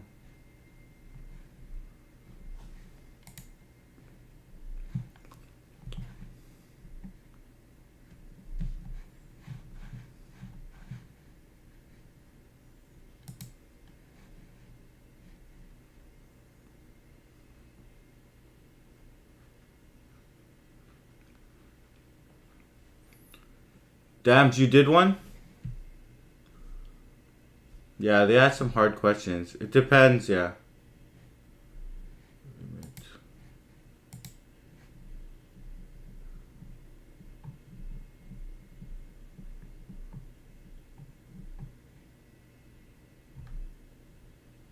What's RP strength?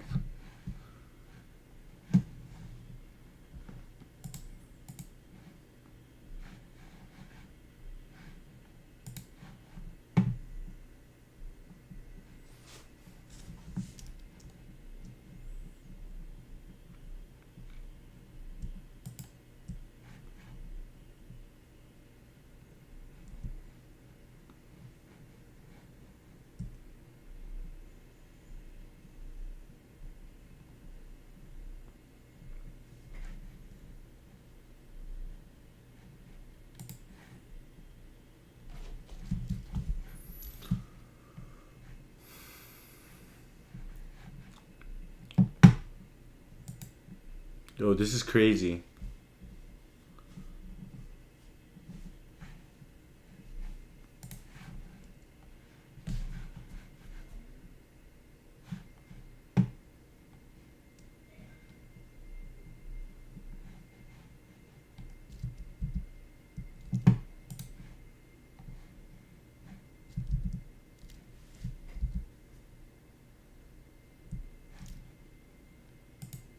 Yo, Fahim, what's good? Hopefully. I'm not stopping the stream until I hit 46K. It's like We getting a 50 at some point.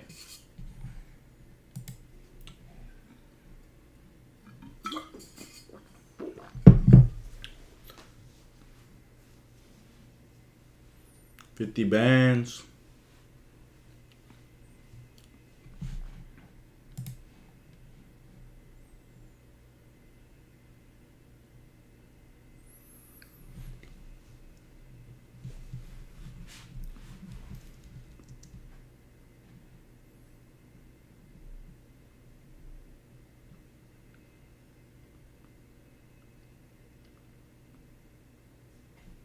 How do we get this?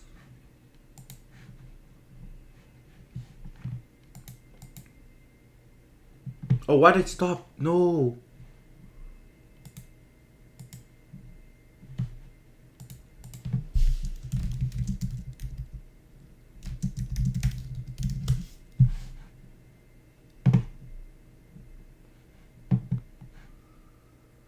I accidentally clicked stopped.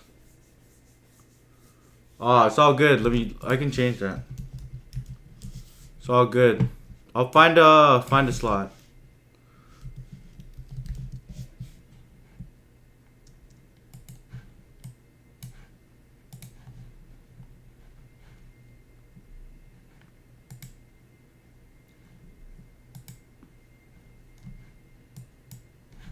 What the heck?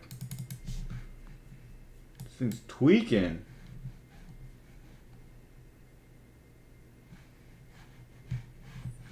I have to cycle my keys, bruh.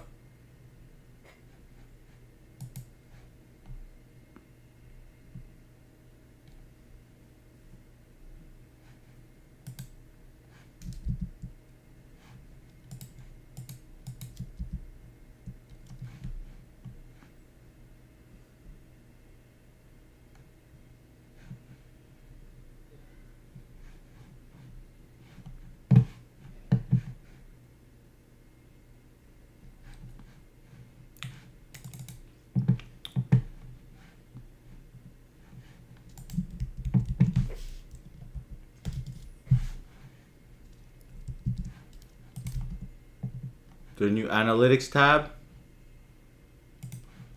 Where's the analytics tab?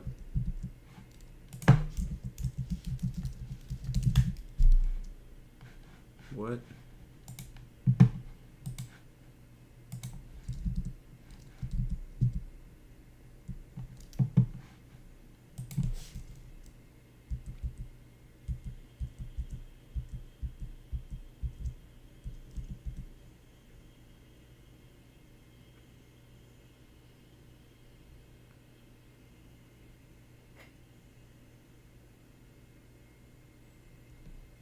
I don't know. I can't tell when someone using it. But like, I think they're gonna find a way to catch that soon.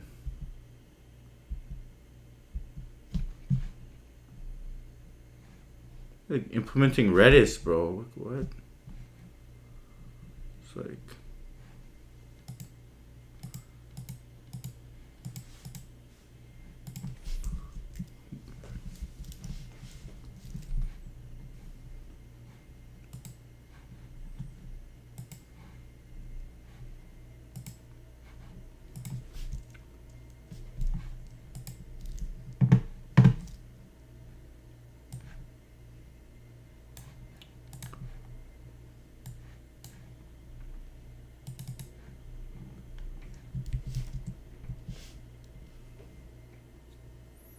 How'd he get caught? How'd they catch it?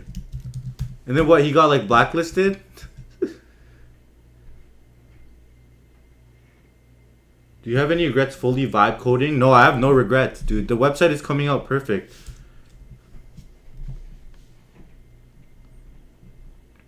I could have got it to the same point, but like this is like way more chill and fun. And it would have took me longer to get here.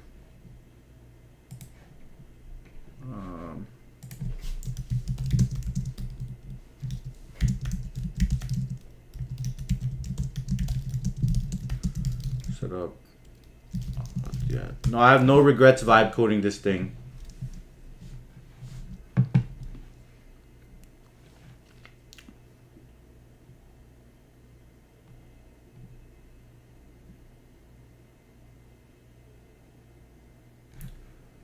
As soon as you start interview, told buddy, "Are you real?" and just logged off. How did they catch it? I don't know.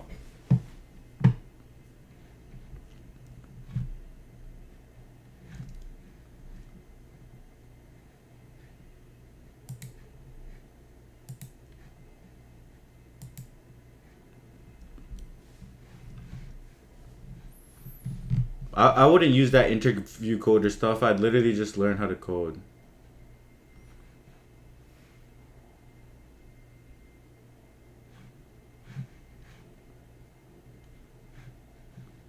Or not code, but I learned how to lead code.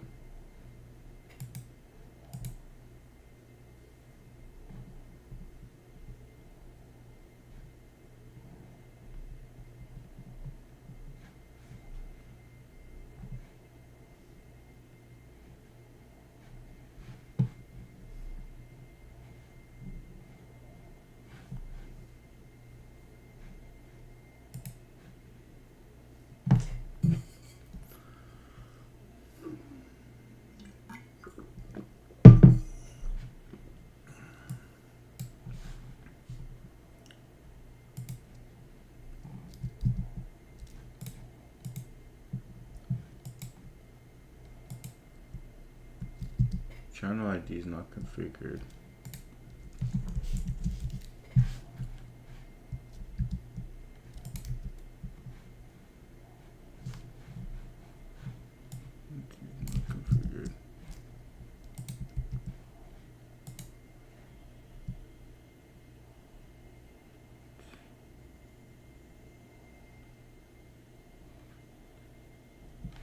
Okay, let me set that up. Let me set that up in my environment variable.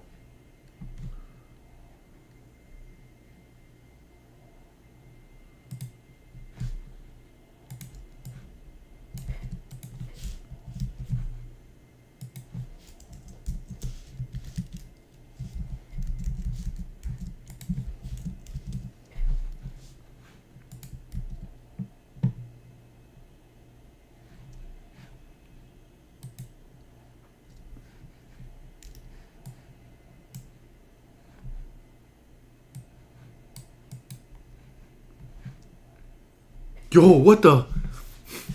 Yo! Yo, chat! Yo, look at this. It just pumped out some crazy stuff.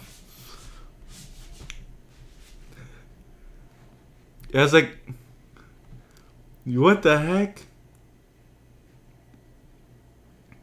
Yo!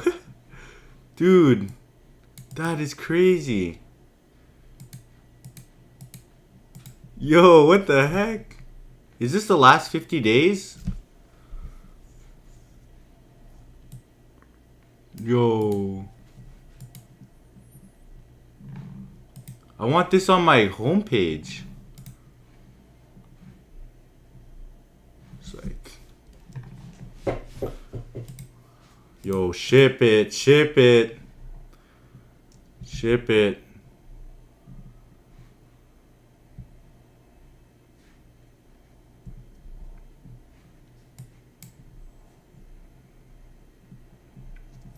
Yo, we're shipping this. We're shipping this.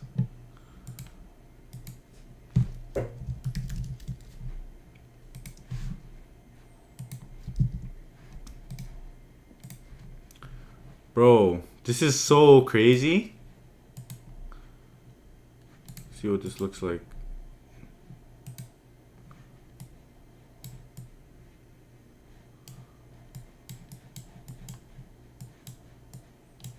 Dude. Yo. This thing is cracked.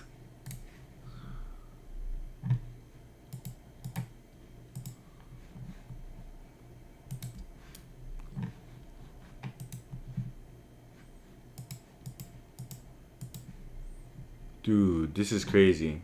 How's it working? Ship it, ship it.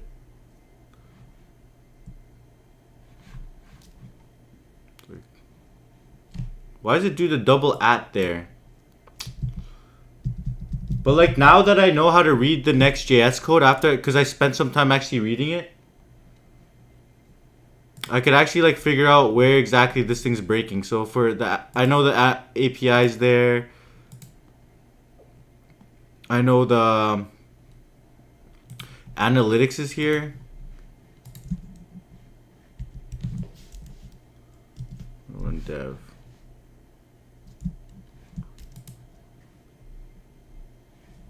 So like remove the Redis stuff. Like, what is that Redis stuff even working? So I know where the double at is, right there. Custom URL. It's tweaking. Remove that. Should be fixed.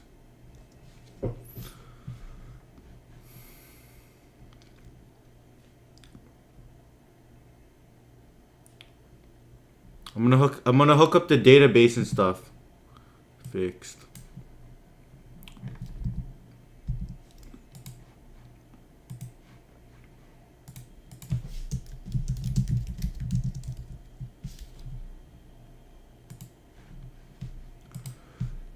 What do we need the DB for? I want to start storing all my analytics in a DB because essentially what's happening is like I don't want to run out of queries on my YouTube. That's kind of what's happening.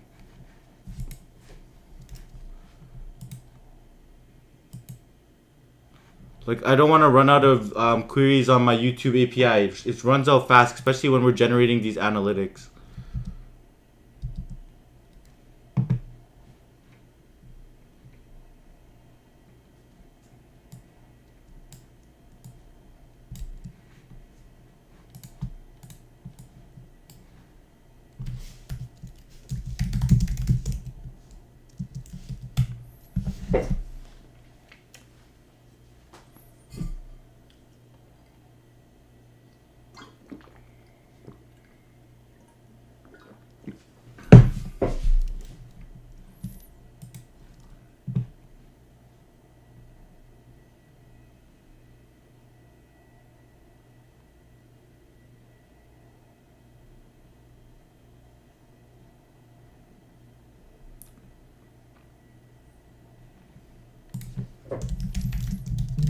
Can you remove the Redis code? I don't want Redis, man.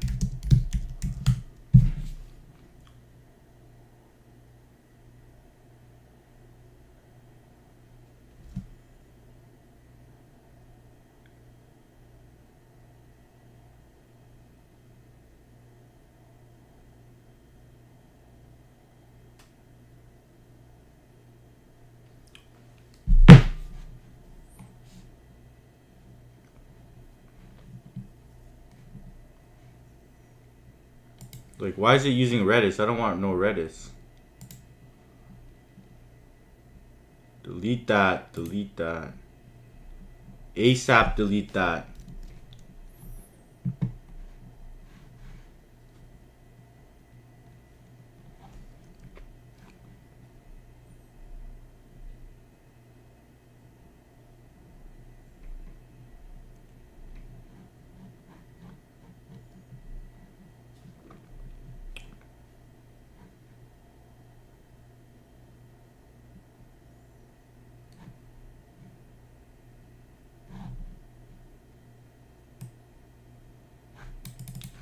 Bro, stop messing with my local here.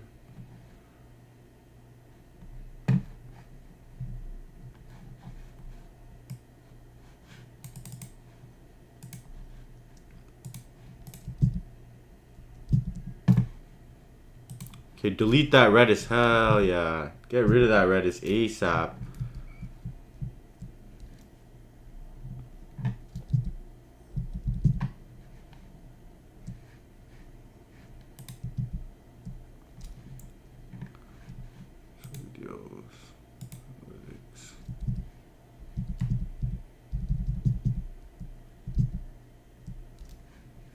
Yo, you could actually vibe code your way through everything.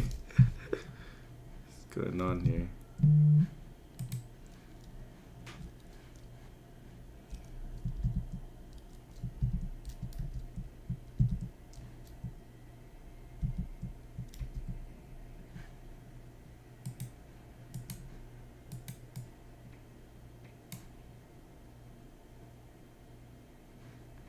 That upload frequency drop, video distribution, number of videos. So most of my videos were between 30 to 60 minutes. Interesting, yeah. I like this feature.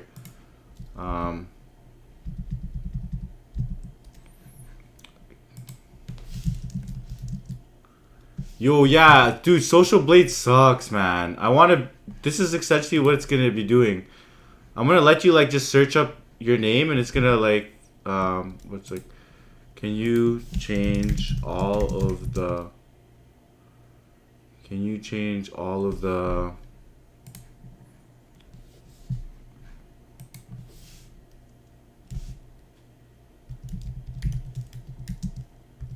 logic to just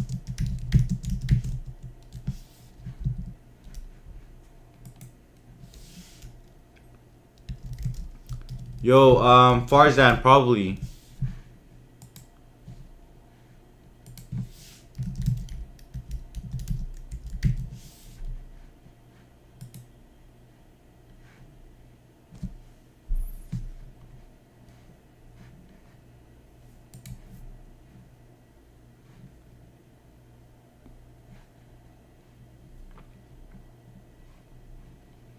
How's it scraping this data?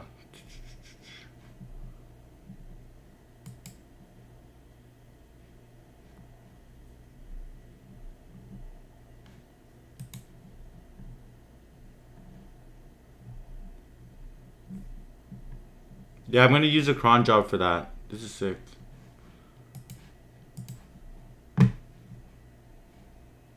Projections.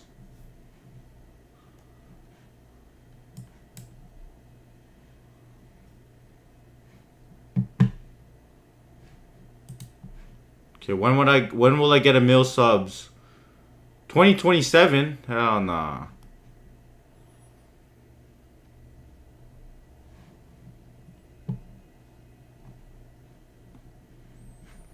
Yo, how can I get to a mil subs faster?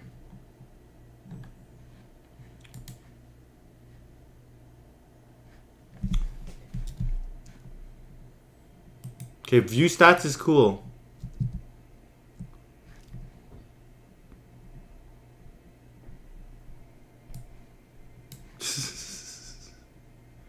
Is that cringe though?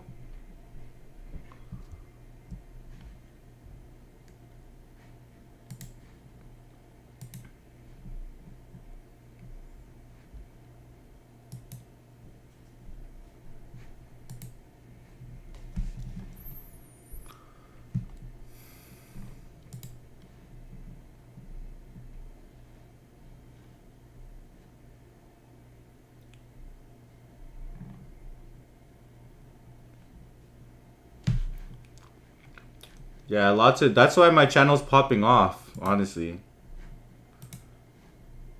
It's mostly because of the lead code stuff. The lead code stuff is hitting like the algo the hardest.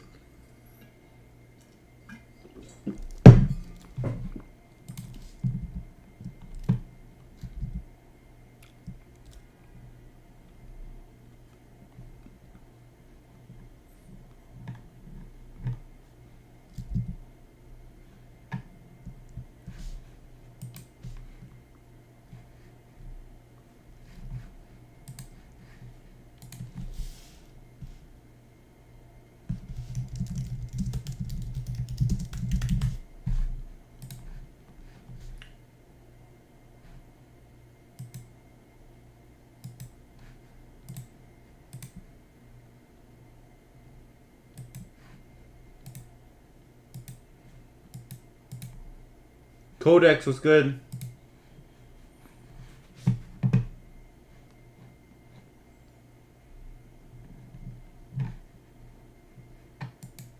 What is it doing?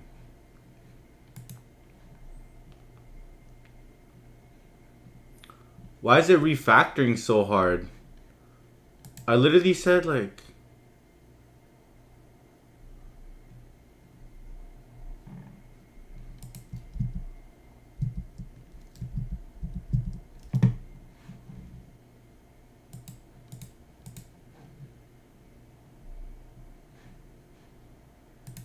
Okay.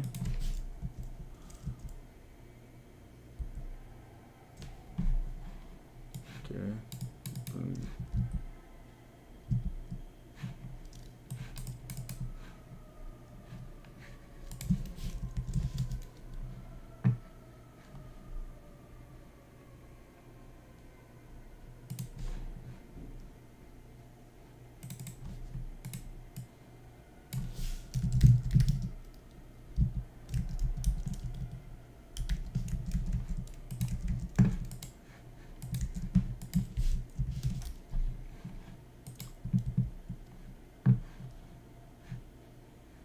What's happening here?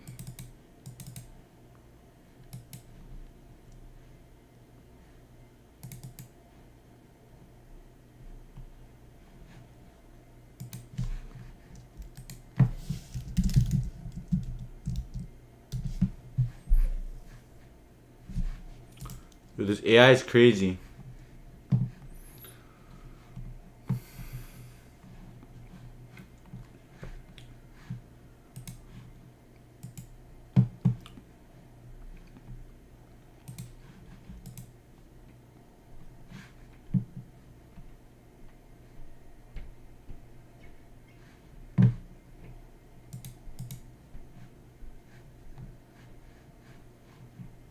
What?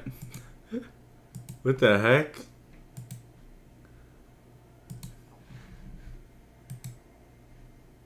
They put some random kid. Who's David Lively?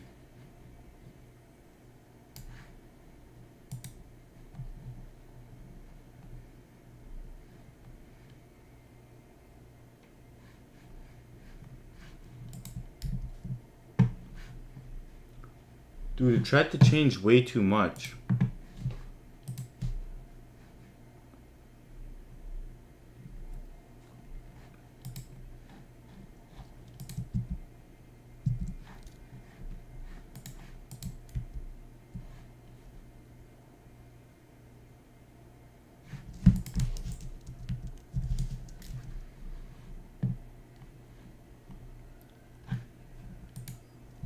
Okay, tweaked. I could have solved that faster myself. Let me go back.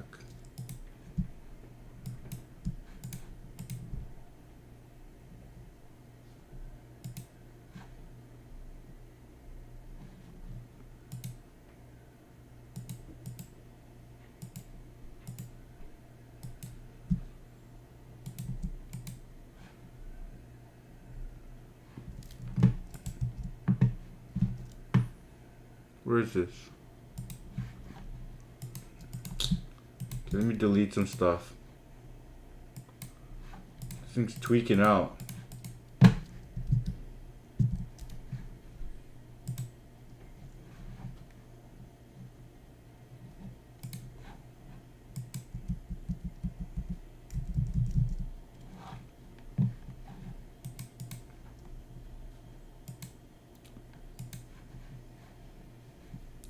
This thing's tweaking out a bit.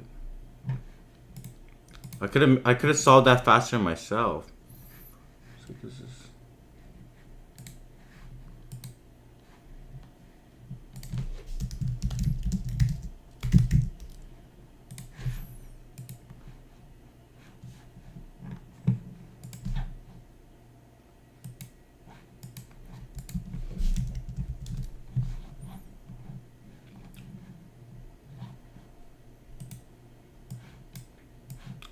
Let me see if I could grab my brother's John. Let's turn this into my brother's John Peralta CFA. How do we grab this guy's copy channel ID?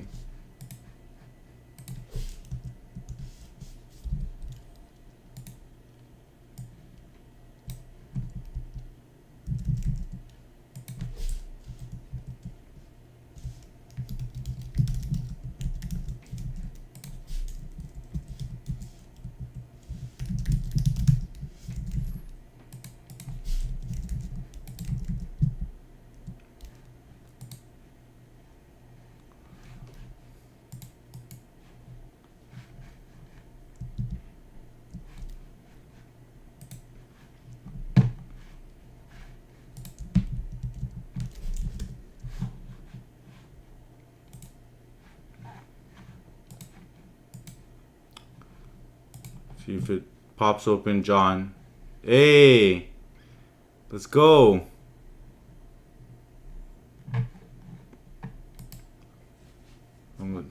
Dude. Oh, what? John got up to 1.1 subs? What happened? Guy got a crazy boost. His video's popping off.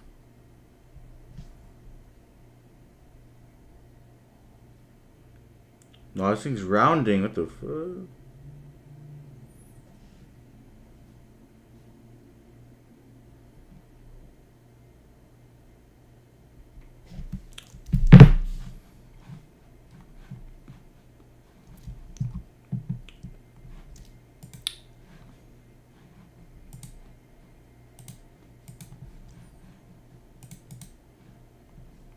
Dude, this thing is sick.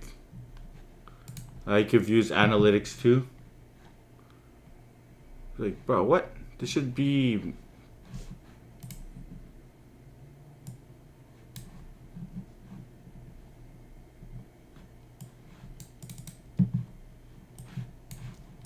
refresh data.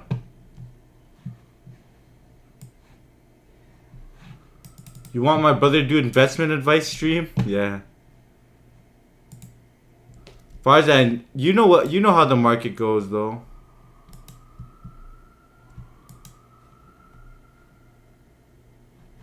Oh, I messed up the next.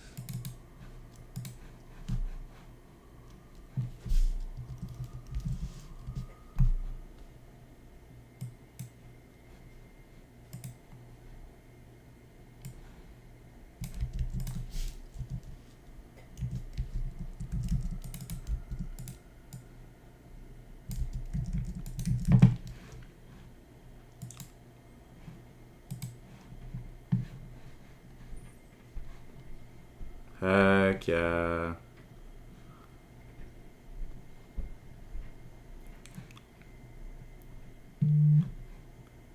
Upload frequency.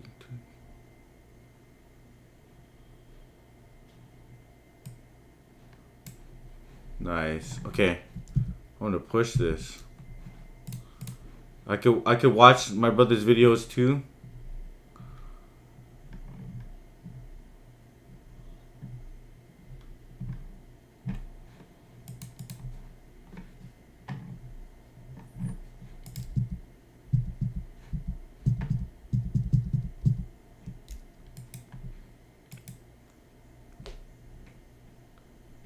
Farzan, how much money are you trying to, like, have you invested at all yet or no?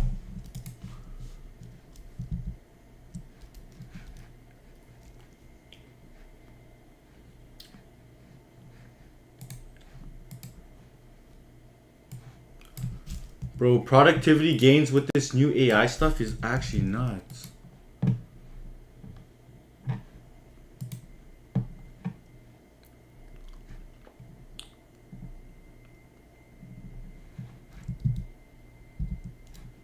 Okay, analytics features out is nice and out.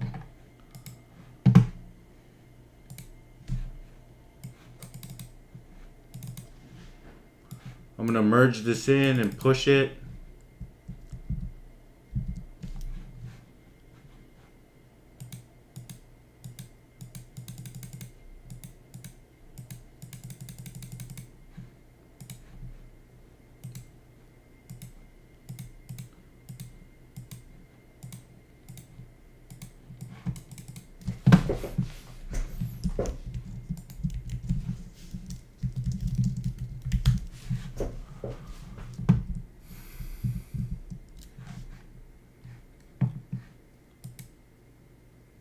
I see, I see. Nice.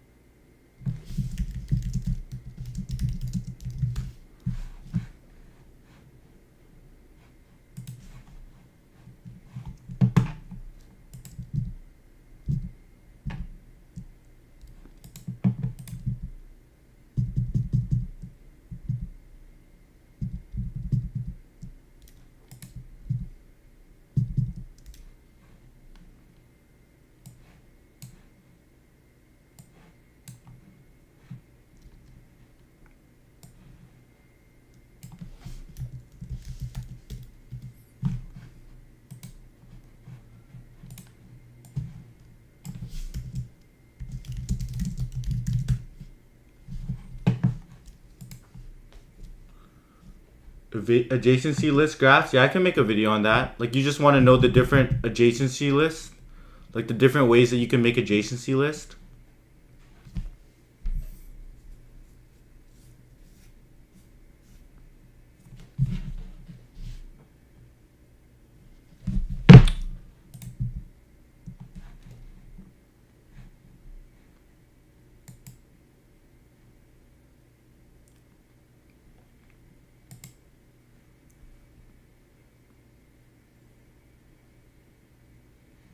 Like, Ryan, there's like pretty much 3 ways to do that. You could use an array, you could use like a dictionary.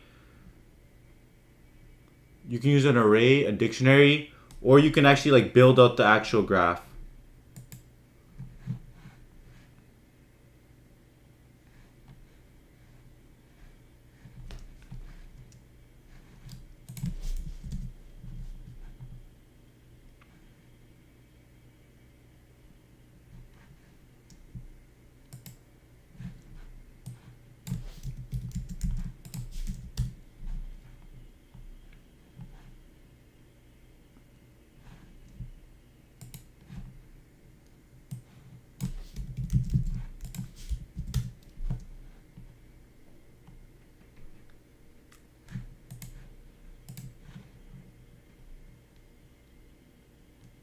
Heck yeah.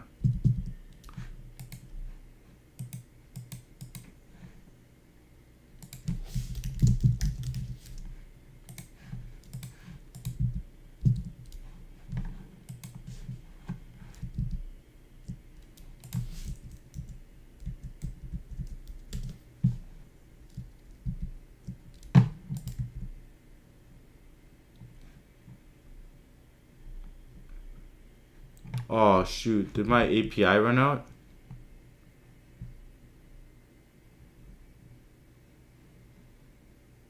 Uh-oh, API ran out. We'll call it a night again. And then we'll figure out how to like cache stuff a different day. Yeah, we'll figure out how to cache stuff a different day. It's not failed to fetch everything. Our API key ran out. Tragic. We'll figure out how to. That happened to us twice now. Alright. Yo, that was crazy. We actually accomplished a lot this stream. That was fun. We're gonna keep vibe coding. Damn, I should have kept vibe coding for the weekend, but I gotta run those mocks. But yo, thanks everyone for tuning in. That was a lot of fun. I'll see y'all in the next video. I just can't afford my API. Yeah. Side projects are fun, man. Alright, catch y'all. Thanks for tuning in. 4 hours. Good night. Everyone have a good night.